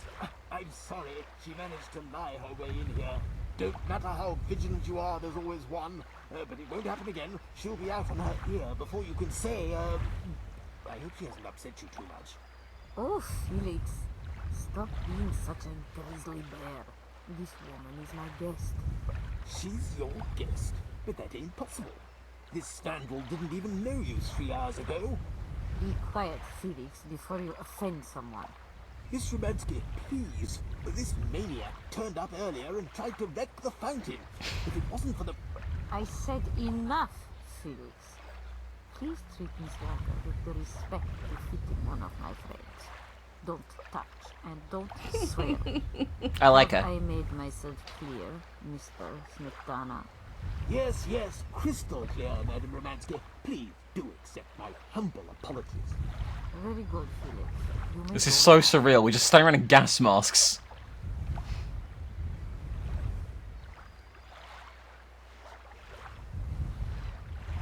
Okay. She wants us to get the automaton now, which is actually going to be a little puzzle in itself. Wonderful. That should signal the automaton, but I don't think it can hear from here. So we're going to take the bell and move it. I like the way the bell's still there, by the way, in this pre-generated background. Mm. But when I take it, it's gone. Anyway, what do you think of this beautiful result, Beba? Would you come here? No. Why not? What do you mean, why not? We have to wear a gas mask It's to come out to the sea. But it's the sea air, it's bracing. It's bracing sea air. Alright, ring it here.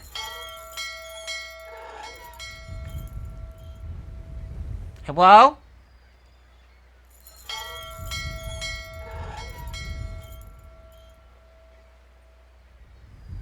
Still not working. Guess we should go and talk to him. No point weighing. No point weighing yourself. You're carrying half a fucking house! Alright, let's go and talk to the automaton and see what it has to say. James, what are you waiting for? Don't tell me you didn't hear the bell this time. The bell did indeed ring, but it is very windy outside, isn't it? Yeah, it is a bit gusty. But what's that got to do with it? Madam doesn't understand. She says an automaton doesn't need protection, but my insides don't like the salty wind. I'm afraid to go out, you know. And if you wore my mask to protect you against the salt, would that help? Oh, most certainly. Oh, well that's all it took then, I guess. Oh, a phone call, wonderful. Katie Pooh. So, have you met her yet? Oh, Mum. This Helena person. What's she like? Does she remember Frank? Hi, Mom. Yeah, sure. I met her, and yeah, she's living in Aralbad. You can thank Frank for me again. I'll remember to, honey. So, what's Aralbad like? Maybe Frank can take me there one day. It's this seaside resort, Ma, but it isn't what it used to be. You'd be real disappointed. Maybe you're right. So, when are you coming home? Is that mission all over then? Not really, Ma. I still haven't found the heir I'm looking for to wrap up the case. Helena Romansky's kind of detoured here. Listen, Munchkin. I get the distinct impression that you're being led up the garden path. Why don't you just come home, tell your boss this heir just doesn't exist, that you've done all you can, et voila. Do you want me to call him for you? Ma, please, don't get involved. Looking for Hans Vorarlberg is what I'm being paid for. But I also just want to find him for myself. You're committed now, Kate. You're just as stubborn as your father. Don't complain that your mother didn't warn you. Don't worry, I won't. What do you think of her, Mum? I don't know. He's also not wearing the mask. He took it off. When he What got in. hands? Alright, we got a lot of talking to do here, I think. No, this is a cocktail. We have to make a cocktail for her, I'm pretty sure, but we have to discuss things with her first.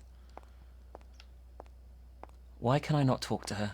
You might have to talk to her over the bar. There we It's go. a real honor to meet you, Madame Romansky. People have told me so much about you. People still talk about me. Oh dear. Of course. Everyone tells me how wonderful you were.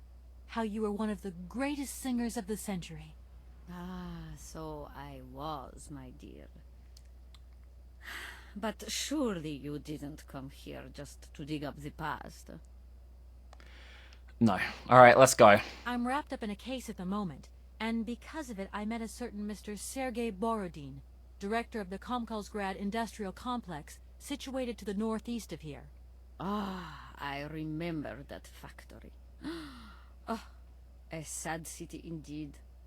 They're all What am I dumps. saying? They all were. Madame Romansky, this Borodin is one of your biggest fans. If you could come and sing for him there, it would make one of his biggest dreams come true. Are you finding this cringe? Oh, A little my bit. poor girl. I have not sung for years. Time has taken its toll. My voice is like the rest of me. Faded and wan, like my heart. Oh, aren't you going a bit far there? I bet you've still got a great voice. Oh, you are the sweetest cherry, my dear. I am not senile yet, but I look reality in the face every time I look in the mirror, and I can tell you, singing is something I did in the past. How are we gonna get her to talk about making a must have had a cocktail to make her fantastic voice feel better? So exhilarating. Ah, much more than you could ever imagine. I used to sing the finest melodies of the moment in the most fantastic theaters around the world. I have been hailed by kings and courted by princes. Grown men would sink to their knees when they heard the first notes of my recital. My voice could break crystal glass and hearts, many hearts. I'm not surprised. Then one day sickness steals away the gift life has given you. My voice started to betray me. I started to get migraines. My health failed. They sent me here to let the spa town weave its healing spell. I was only going to rest for a month, but then the month became a year and the years get longer. But you look so healthy to me. Oh, thank you, my dear. Fuck. What about the glass that we have in our... Well, I guess so, yeah. I think she needs to tell us something about, like, drinking to feel I better. understand, my dear. But my health But you're right, I'll try the glass if that as doesn't work. does my voice. It Believe might be me, contextual. No one is sadder than I. I'm gonna just do the two options we haven't done yet. Strange. I get the impression that Hans He's been Vorarlberg fucking everywhere. ended up here too. You know Hans Vorarlberg? Not exactly. I'm looking for him to sort out this inheritance case. But I've had to snoop around in his past a bit to get on his trail, and I guess he's kind of a close friend now. You knew him, didn't you? Oh, yes. I knew Hans Vorarlberg. Do you hear, James? Ah, if you had the chance to meet Hans. My Hans. Oh, my God. What has become of him? Where is he? As questions go, madam, that one is not without certain complications. I'm sorry, but I have no idea. That's the goal of my mission, to find Hans Vorarlberg. That's why I have to get back to my train as quickly as possible and to get out of Komkolzgrad. And you cannot find him without the train? The train is one of his last inventions. So is Oscar, the automaton engineer. I get the feeling that the two of them are going to lead me to It's him. literally just a hunch. Did you hear that, James? I might see Hans again. I have dreamed so long of meeting my dearest sweetheart again. Oh, if only Here we I go. could sing. If only I were in Paris, I would ask George for that miracle cocktail. The one that only he knew how to make. Wouldn't I, James? Yes, madam. As you have frequently said, without that famous cocktail, your French tour would have probably been cancelled. I don't understand. An extraordinary tale, my dear. It was December, and it was terribly cold and damp. I had to play the role of Tatiana that evening at the opera. But since the morning, I had lost my voice. It drove me completely mad with worry. I don't know how George, the barman at the Moritz Hotel, heard about my affliction, but he brought me up a cocktail that he had invented. A strange concoction. But it turned out to be a miracle cure. My voice returned to me in an instant. That's amazing. That's just what we need. We're going to mix you up a cocktail. Ah, my dear child. It is impossible. George never told me the recipe of the drink. He loved to keep his trade secrets. He said it made him absolutely irreplaceable. Well, I'm going to get George to tell me. He hasn't yet met with my powers of persuasion. Okay. I'll let you get a bit of rest. Alright, so, things are going to get a bit complicated here, right? We have one shot at this, and I can't find a list anywhere online, because I think it might be random. So what we have to do is call the hotel in Paris. We have the brochure here, right? Mm-hmm. Okay? We have one chance to listen to the recipe, and we have to remember it.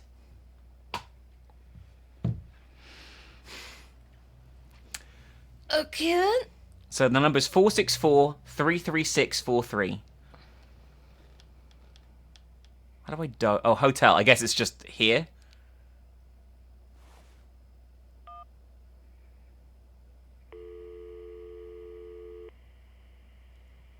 Hello, Hotel Moritz? There we go. The reception here. Can I help you? I'd like to talk to Mr. George. He's a barman at your hotel. I'll connect you with the bar. Just a He's moment. still there. He'd be like 100. Mm. Hello, hotel bar? Hi, I'd like to talk to George, please. George? You mean Mr. George? Yeah, probably. He must have been a barman at the Moritz in the 50s? Well, don't want to disappoint you, but Mr. George stopped working here quite a while ago. What was it about? I've been told that Mr. George had a recipe for a fantastic cocktail, and only he knew the ingredients. I absolutely must know what was in it. It's a matter of life and death. I'd love to help you, ma'am, but you see, old George, now he knew a lot of cocktails. One hell of a barman and one hell of a reputation. He did write down his recipes before he left, but if you can tell me which one you were looking for exactly? I don't know. There are a lot of them, you say? Yeah, the Paris Peking Shuffle, the Deep Green Secret, Boko Poco, Blue Helena, Red Mambo. Helena! Yeah, that's the one. The Blue Helena. Right, I'll take a look. Blue Helena, you say?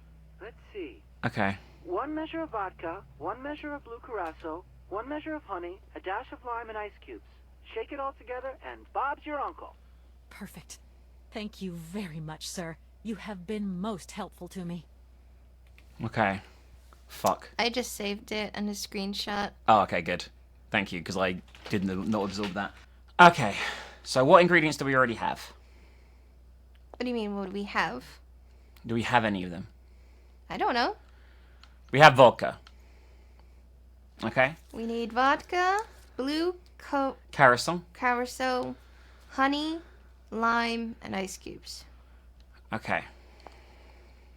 There was stuff under here. Okay, we got a lemon, but not lime. Crystallized honey. We don't need lemon. We just need lime. Okay.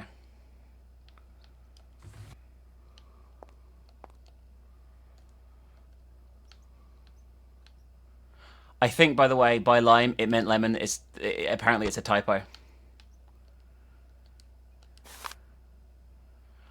What is this? Why is there music? A bass clef and a treble clef and... Oh no. That's horrific. Alright, there's the vodka in the machine. We have crystallized honey, but not honey.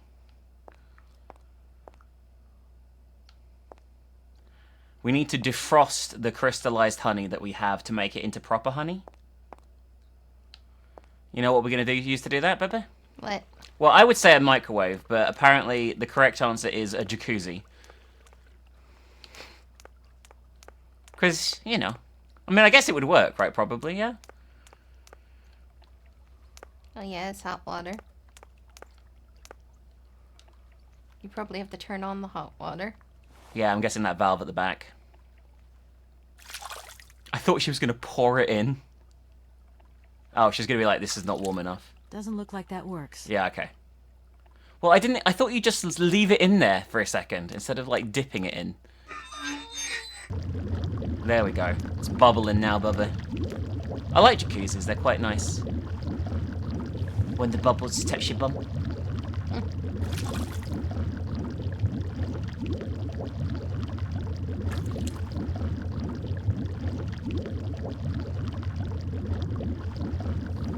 Alright, liquid honey.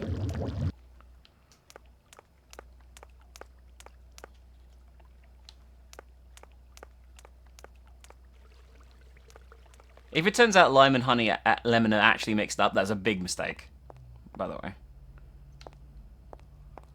Well, if we only have one shot of this, shouldn't we try to find a lime? We don't have one shot. We just have one shot of getting the ingredients. Oh, okay. You can do the actual thing as much as you want.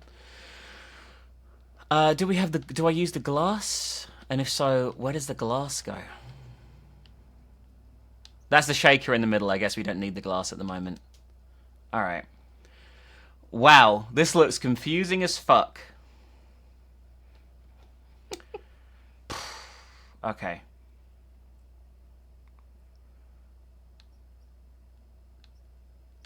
So we have... Okay.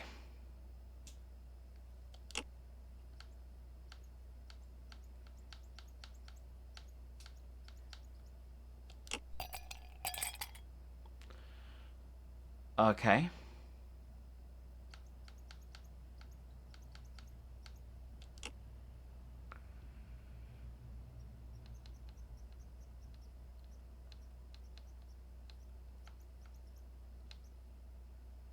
I think I've already fucked this up, by the way.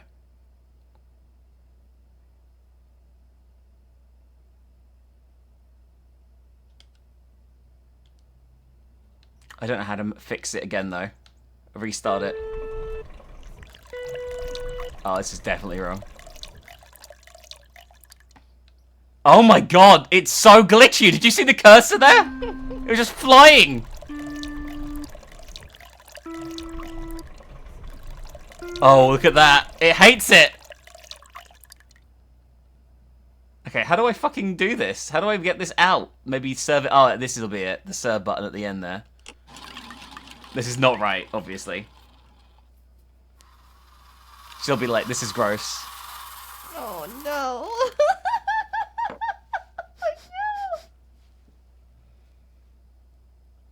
Yep. You killer. Mike, it's, That's wrong. This is impossible. I don't care. Right. We're doing it again. We're doing it again. Okay. Alright, let me have a look. Okay. Alright. I've got a step-by-step guide here. We press this one. Which way does it have to be flipped? In. No, the other thing. That The musical note thing. way. Okay. So let's start this again. That is in, alright? Mm-hmm. Now, we press the second button from the left. Okay. Now we flip the switch and press the third button from the left. Then we need to press the ice button. Okay. The lemon button.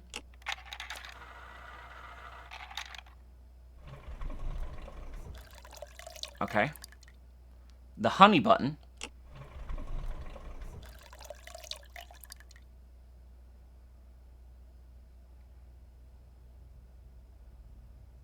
Okay. And then we shake. This should be it. Unless I fucked it up again. Please work. Please be right. Come on.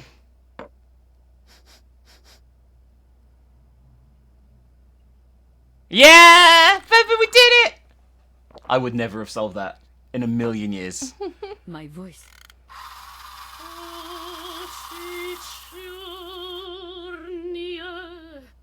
My God, that is atrocious. Horrific. It was too good to be true. George's Blue Helena is powerless. Ineffective on the voice of an old woman. But your voice is perfect. Don't be so down on yourself. You just need to warm up a bit, that's all. After all these years, it's to be expected. No, I am very grateful for all your efforts, but really I cannot go on stage with such a puny, pathetic voice. My performance would be so poor. I would get such bad reviews. You've just got to get your confidence back. Hasn't she, James? I must concur, madam. It sounds to me like your voice is fully restored.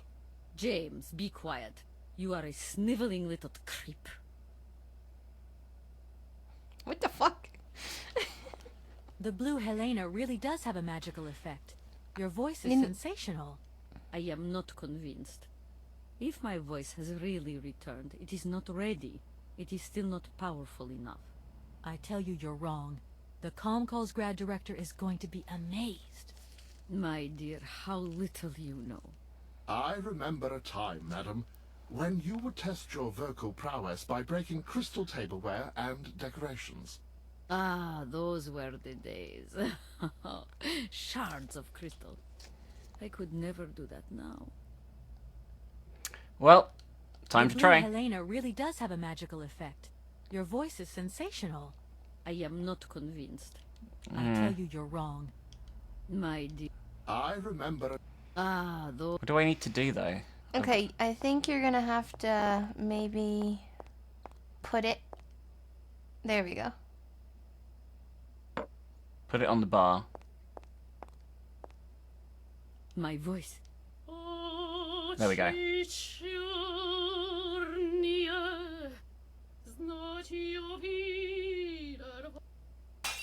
My God, what have I done?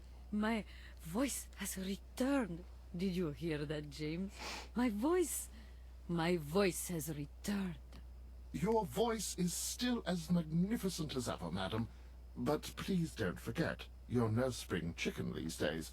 Time has taken its toll. And you're not the toy boy you once were either, James. I hope you have fun on your own. Madam, leaving you is quite out of the question. Don't be stupid, James. What would you do there? Your place is here. You must prepare my return. Madam, I won't insist. Adventure is not an integral part of my action functionalities. Maybe you're right, madam. As ever. Do I understand correctly that you're going to go with me to Komkolzgrad? You do, my dear. We're going on tour, my dear. Anchors away. I'll go back to the airship to prepare my departure. You can join me there when you're ready. James, take me to my room. I must prepare. Quick, quick! What are you waiting for? My fans are waiting for me. Are you sure you're sure about this, madam? Shut up, James, and put your foot on it. What the hell was that? All right.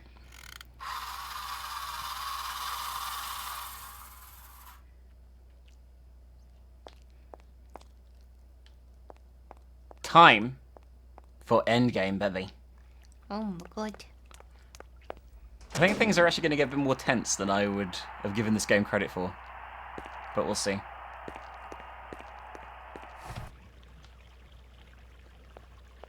All the suds are gone. I think it looked better with the suds. Yeah. It was kind of pretty. It's more fun. Yeah.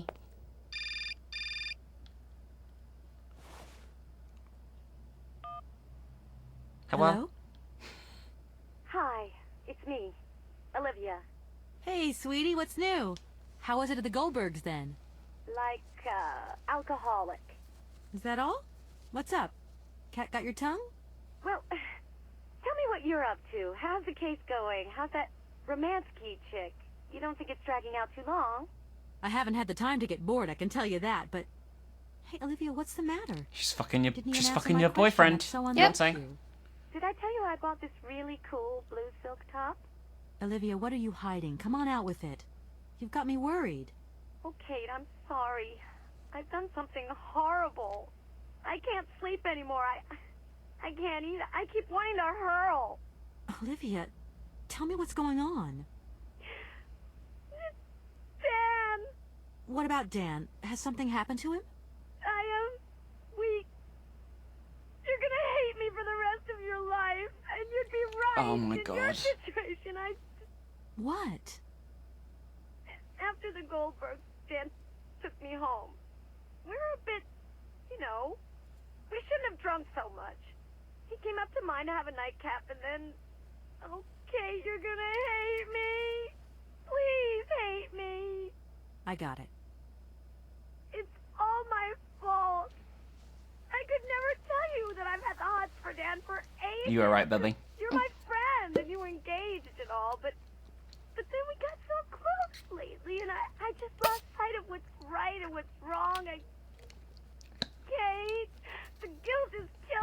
want to die. Look, don't bust a gut over it. You and Dan, it's like not real right now. I gotta go, Olivia. I need to process this new bit of data. Are you like some automaton or something? Kate, please. I'm hanging up now. I want to be on my own. Jesus. Don't be over there just like, please. You're the one who did something so fucking shit. Oh, it's not wheelchair accessible. Fuck!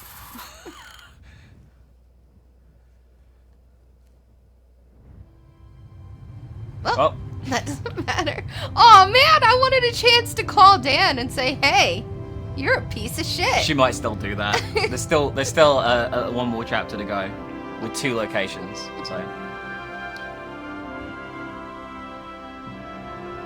I fucking knew it from the second a best friend was introduced. Which is shitty. Because that's just shitty writing. But I everything knew in it. this has been very upfront. There has been no subtlety to anything in this game. Well, no, I just mean like having a girl best friend being alone with your fiance automatically meaning that they're gonna cheat. Yeah. That's shitty, lazy writing.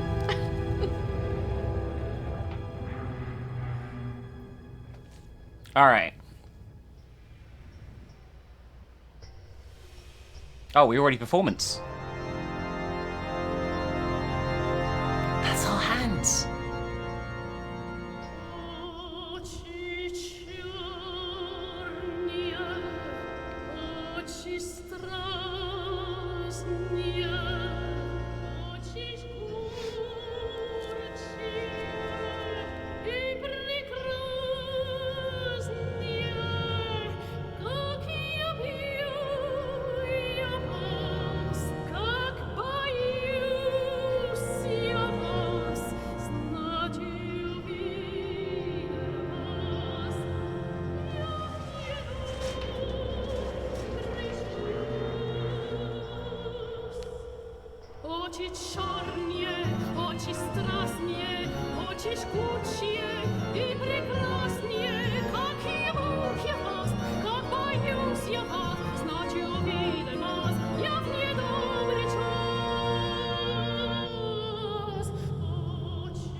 God, the creepy guy in the background.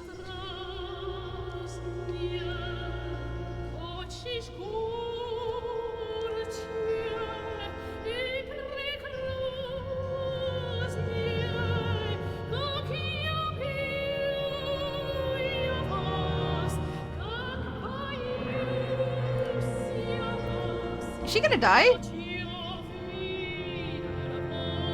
I know what's gonna happen, but I'm not gonna spoil.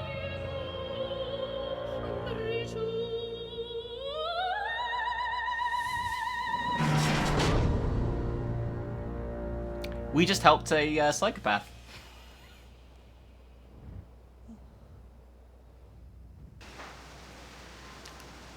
So that's what the little devious hand thingy was, I guess.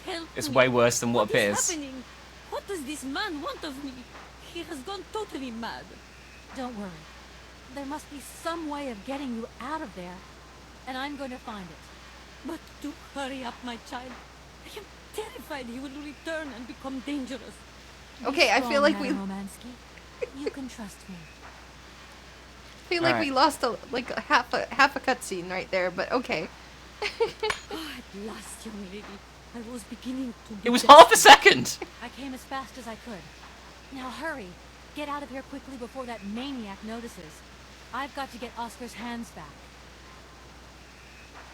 I don't think she's hurrying anywhere. No, I don't think she's capable. Can we move? No. We gotta watch her saunter out the search shot very slowly.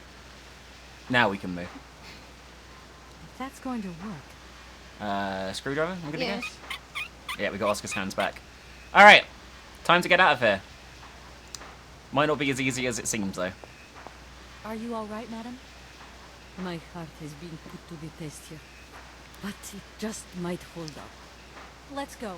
Let's not hang around here.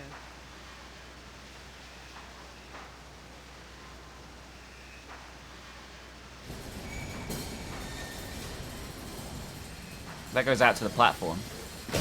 That was the big door we saw from the other side. Oh, shit.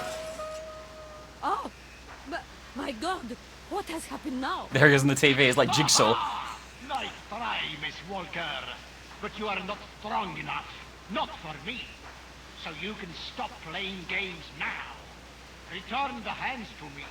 And bring Madame Romansky back. Or I shall not be responsible for my actions. You don't scare me, you old lunatic. Helena, grab the hands and get back to the train. Tell Oscar to get ready to leave. I'm gonna find a way out of this lousy factory. No chance. You will never succeed. Ha! We'll just see about that. I warned you, Kate Walker. I warned you. Be careful, my child. You too. And don't worry. Alright, here we go. What the fuck? It's gonna get crazier, I think. Okay. We can just easily get out to the station platform here, right? Oh, is Mr. Fluffkin there? Oh, he's not. The train just gonna be on fire by the time we get there. I have no idea. This could be bad, though.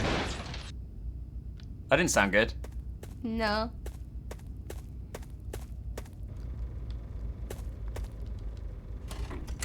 Oh, the elevator went up. That's what it was. That's... doesn't look good.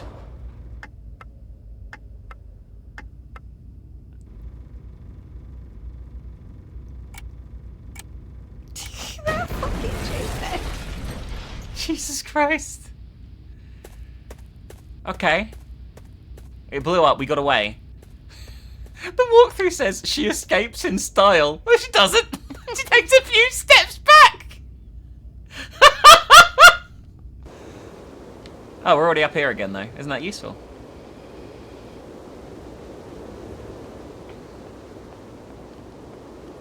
I don't need... What is here? Oh, our very own bomb. Handy. Right? Just blow him up. The train looks alright.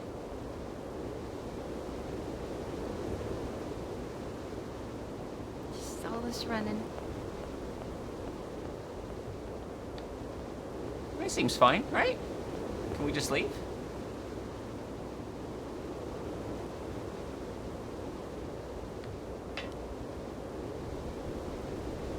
Oh no.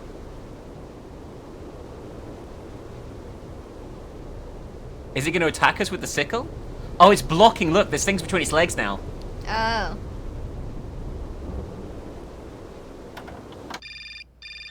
Oh, for great fucking hell. Not now! Hello? Kate, hi. It's me, Dan. Oh my god. I'm okay now, yeah, thanks. But if I said that not long ago I was grappling with a mad music lover who wanted to kidnap an old forgotten opera star, but I foiled his plan and escaped through an abandoned mine, then I guess it's completely mad. You'd be proud of me, Dan. Real proud. Kate, I don't understand a thing you're saying. I barely recognize you. No, it doesn't matter. How was your day? Yeah, of course. I went to dinner with the Goldbergs. I finally beat Bob at squash. Oh, he doesn't know. The cleaning woman broke the vase in the entrance hall. Well, other than that, nothing new. I see. Everything's cool, though? Yeah, everything's, cool. You're not missing me at all? Oh, yeah, sure I am. I had Olivia on the phone. She was a little upset. Nothing to say? So sorry. I don't know what came over me. It happened so quickly. I just totally lost control. I was so sweet, so dumb. I just can't imagine how... I can't imagine how you could ever forgive me. What a bastard I've been. I don't know, Dan. Maybe I'm to blame somewhere in all this. Maybe I pushed you into Olivia's arms. No. I'm well aware that the I trip is hate taking you this. far from New York and far from the Kate you once knew. And you know what surprises me the most? I don't miss it. What's happening to us, Kate? Maybe we've just realized we don't really love each other, Dan. We can talk about it when you get back if you want. I don't know, Dan. We'll see. Oh, I hate that response. That was such a shit fucking response. Oh, well, maybe it's my fault. I'm sorry, it's been like 5 days. She's literally been gone 5 days and the world has crumbled around her. You can't fucking You started crumbling on day fucking 1, dude. And you want to go around here just being like, fuck off. And then you had that giant fight where you were both shitheads, kind of. And then you were blaming it on her, like, don't ever make me act like that again. I'm like, what? Fuck off. And we're done with this chapter. Let's get the hell out of here. Message received.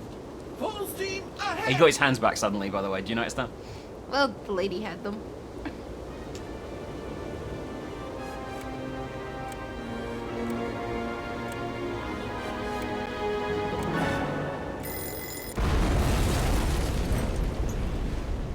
And it falls on the train tracks so they can never leave. We left in style, mother. But yeah, I hated that response. That was terrible. The train looks so small here, but it looks massive when we run alongside it. I'm so confused. Did we lose some of the train? We might have done. Like in the blast? I'm not thinking that deeply about. Oh, we're just bringing her back.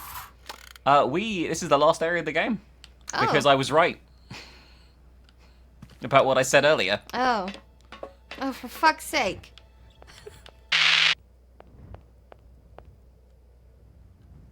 Oh, talk to Oscar?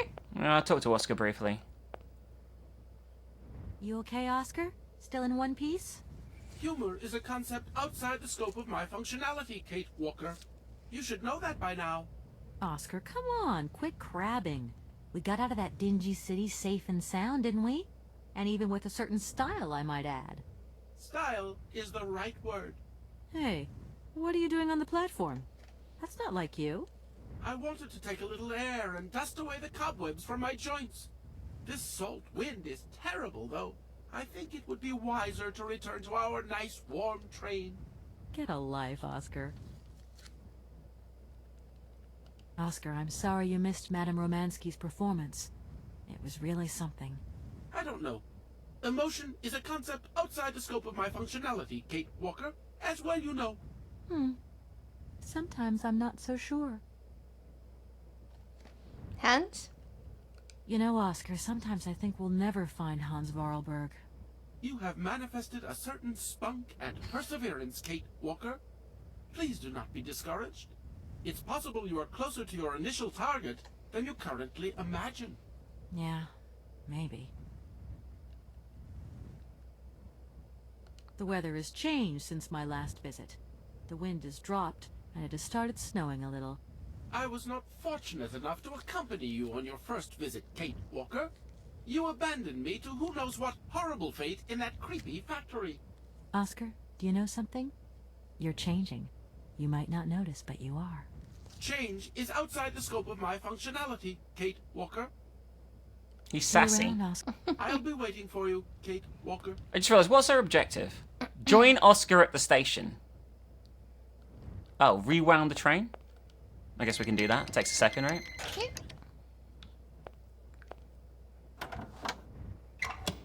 It says find Oscar's missing part, but he didn't mention a missing part. Maybe I should talk to him again. Yeah.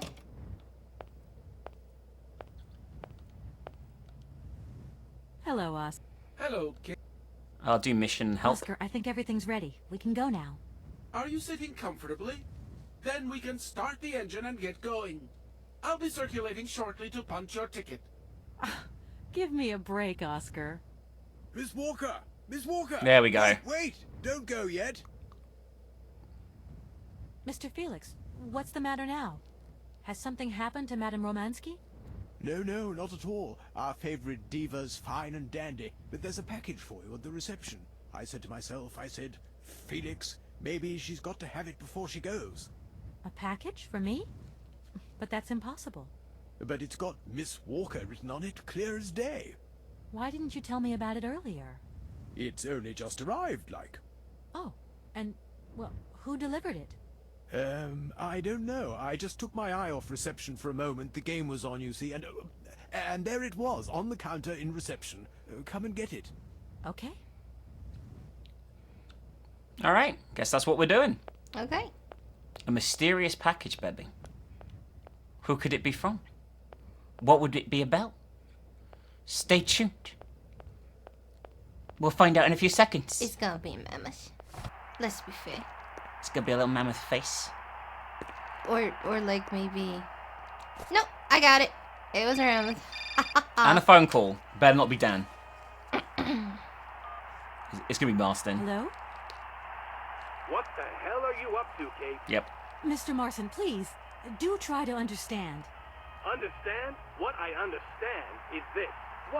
Our main client is ready to drop the whole caboodle if the deal isn't tied up in the next 24 hours. 2. This is going to cost the firm multi-dinero. And 3. I made a serious error of judgment trusting you with this case. That's what I understand. I know it doesn't look like it, but... No buts, Walker. You're looking for a senile old creek and you're making heavy weather of it. You know, he isn't as senile as all that. He's got this creative streak. Look, drop the mumbo-jumbo. I don't want excuses. I want... I've got to go, Mr. Marson. I think I'm onto something. God, she's so passive. Yeah. We're getting a phone call? No, he's getting a phone call.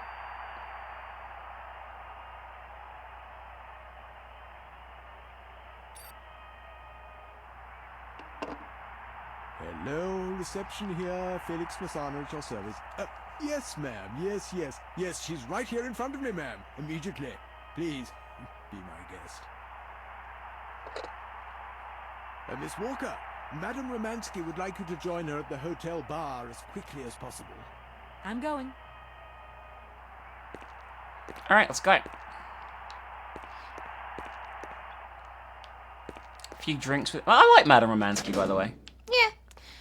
What I don't like is that Kate is just... Olivia's like, oh, you're becoming stronger. No, you're still wishy-washy as ever. I've heard she does get less wishy-washy as the series progresses, but in this first game she is bad. Madame Romansky, you wanted to see me? There you are, my dear. I wanted to talk to you before you leave. I didn't want you to get the wrong idea. Despite our mishap in Komkolzgrad, I'm very grateful to you. You helped me to forget my life here and this dead beach where I stroll up and down all day, getting more and more bored. So much the better. Time passes so quickly. One day you are at the peak of your glory. You think it is going to last forever. And then one day the bubble bursts, and you are washed up and forgot. Madame Romansky, don't be so gloom and doom. It doesn't suit you. And if there is no one left to help you out, you start to sink into a long, dark winter. Perhaps you should rest now. You've had a trying time. It's been emotional. You must be tired. When I returned here, Hans gave me such a taste for life. He too was ill. He coughed. He must have spent too long at the factories, breathing in their smoke. And then he was better. And he left. And I stayed with my memories. Hans Vorarlberg? Hans Vorarlberg was so full of joy, so carefree. He was a little simple of spirit, of course, as they say. He was a child who made fantastic toys. I think that maybe I loved him. God alone knows where he is today. The plane with the hotel supplies has arrived. Maybe you should take a walk outside. I don't understand. I am old. I am tired. I have been very pleased to meet you, Kate Walker. Goodbye, James. Do look after Madame Romansky. That is all I ever do, miss. May fortune follow your every footstep. The snow is a good sign. Really? The snow chases the wind away and covers the salt and sand on the ground. The air becomes purer and still. Ideal conditions for a constitutional. Great. Thanks for everything, James.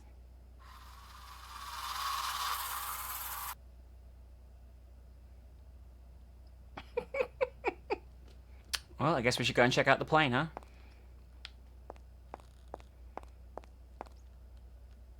I don't need to do that again. Oh, because the storm Yeah, stopped. the snow is... Oh, look who it is! Good morning, sir. Mr. Vorarlberg? Hans Vorarlberg? You've brought the train, then. That's good. Mr. Vorarlberg, you have no idea how pleased I am to meet you at last. I'm Kate... Where is Anna? Your sister has passed away, Mr. Vorarlberg. I am sorry. Truly sorry. Ah, okay. Otherwise, it's Anna who would have come, right? Not you. I guess you're right, Mr. Vorarlberg. My name's Kate Walker. Kate Walker. Okay, I'm going away on the train. A long way away. Where's that? That way. Syberia. Syberia. I'm sorry. Mr. Vorarlberg, I've been ordered to tie up the buyout of your factory in Validelene. It's, my job, you understand. Anna told me. The automatons. That's over now, isn't it? Mr. Vorarlberg, the factory belongs to you now, and I need your signature to tie up the deal. Okay. Then I'm going away on the train. Here's the sales contract. I'll give you some time to look it over. Your sister already agreed to the terms. All we need now is your signature.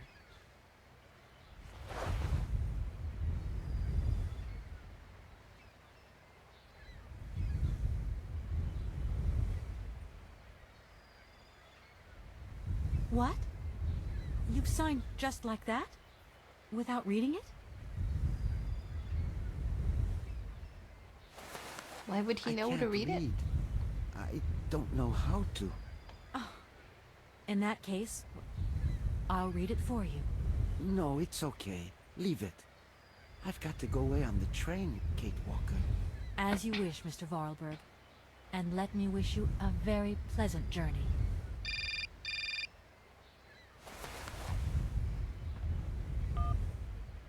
Yes?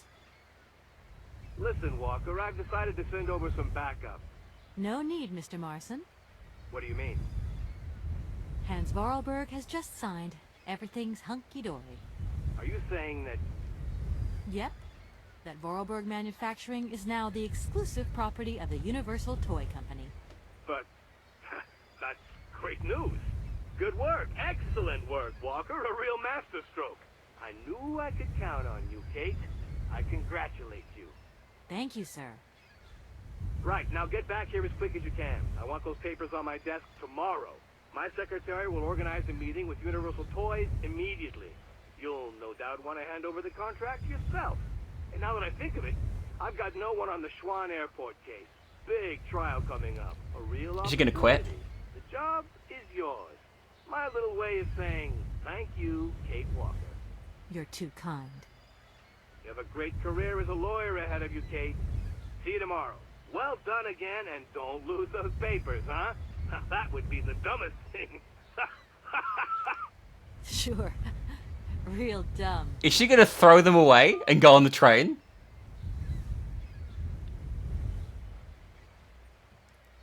Kate Walker? Yes, Mr. Vorarlberg?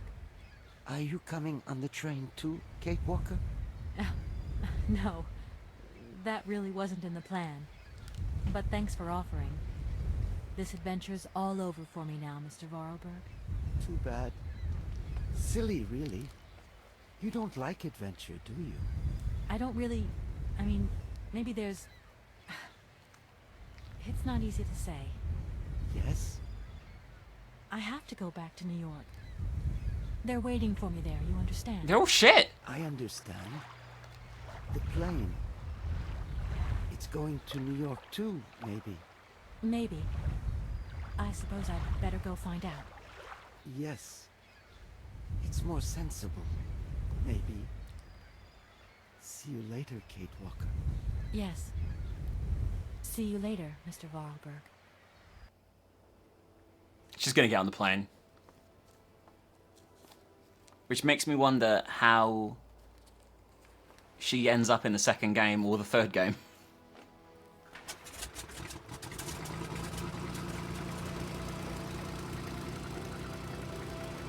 Also, this plane would not be able to fly to the fucking US from Moscow. Oh. You know what I mean? Oh, she's torn. Oh, she's staying! Yeah! Fuck them all! They're dickheads! That's right, Kate. Fuck Dan, fuck whatever the girl's name was. Jesus. Just want to miss her train. Did she miss it? Jump, jump, jump, Kate, jump. Yeah! We're going to Syberia for the second game. That's the end of the first game.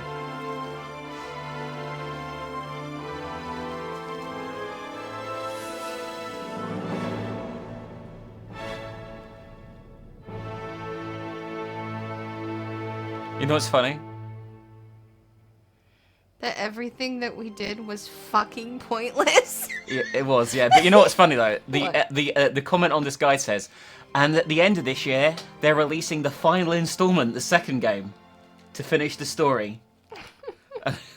we're now there's a fifth game in development, I believe. It is weird that this franchise, by the way, took off on the Okay. basis of this. Anyway, your thoughts? How about you say your thoughts? Because I've already said my thoughts. I think this is decent. It's a product of its time. It's an old school point and click adventure game from 2002, or whatever it is, around that time anyway. It's decent. It's well made. Very short credits, which I approve of. It's got its own jank and pretty bad writing at times, which again I feel are products of its time, and probably a product of being lost in translation from Europe as well. So I'm pretty sure this is like a European game. Like, I don't think English is its native language.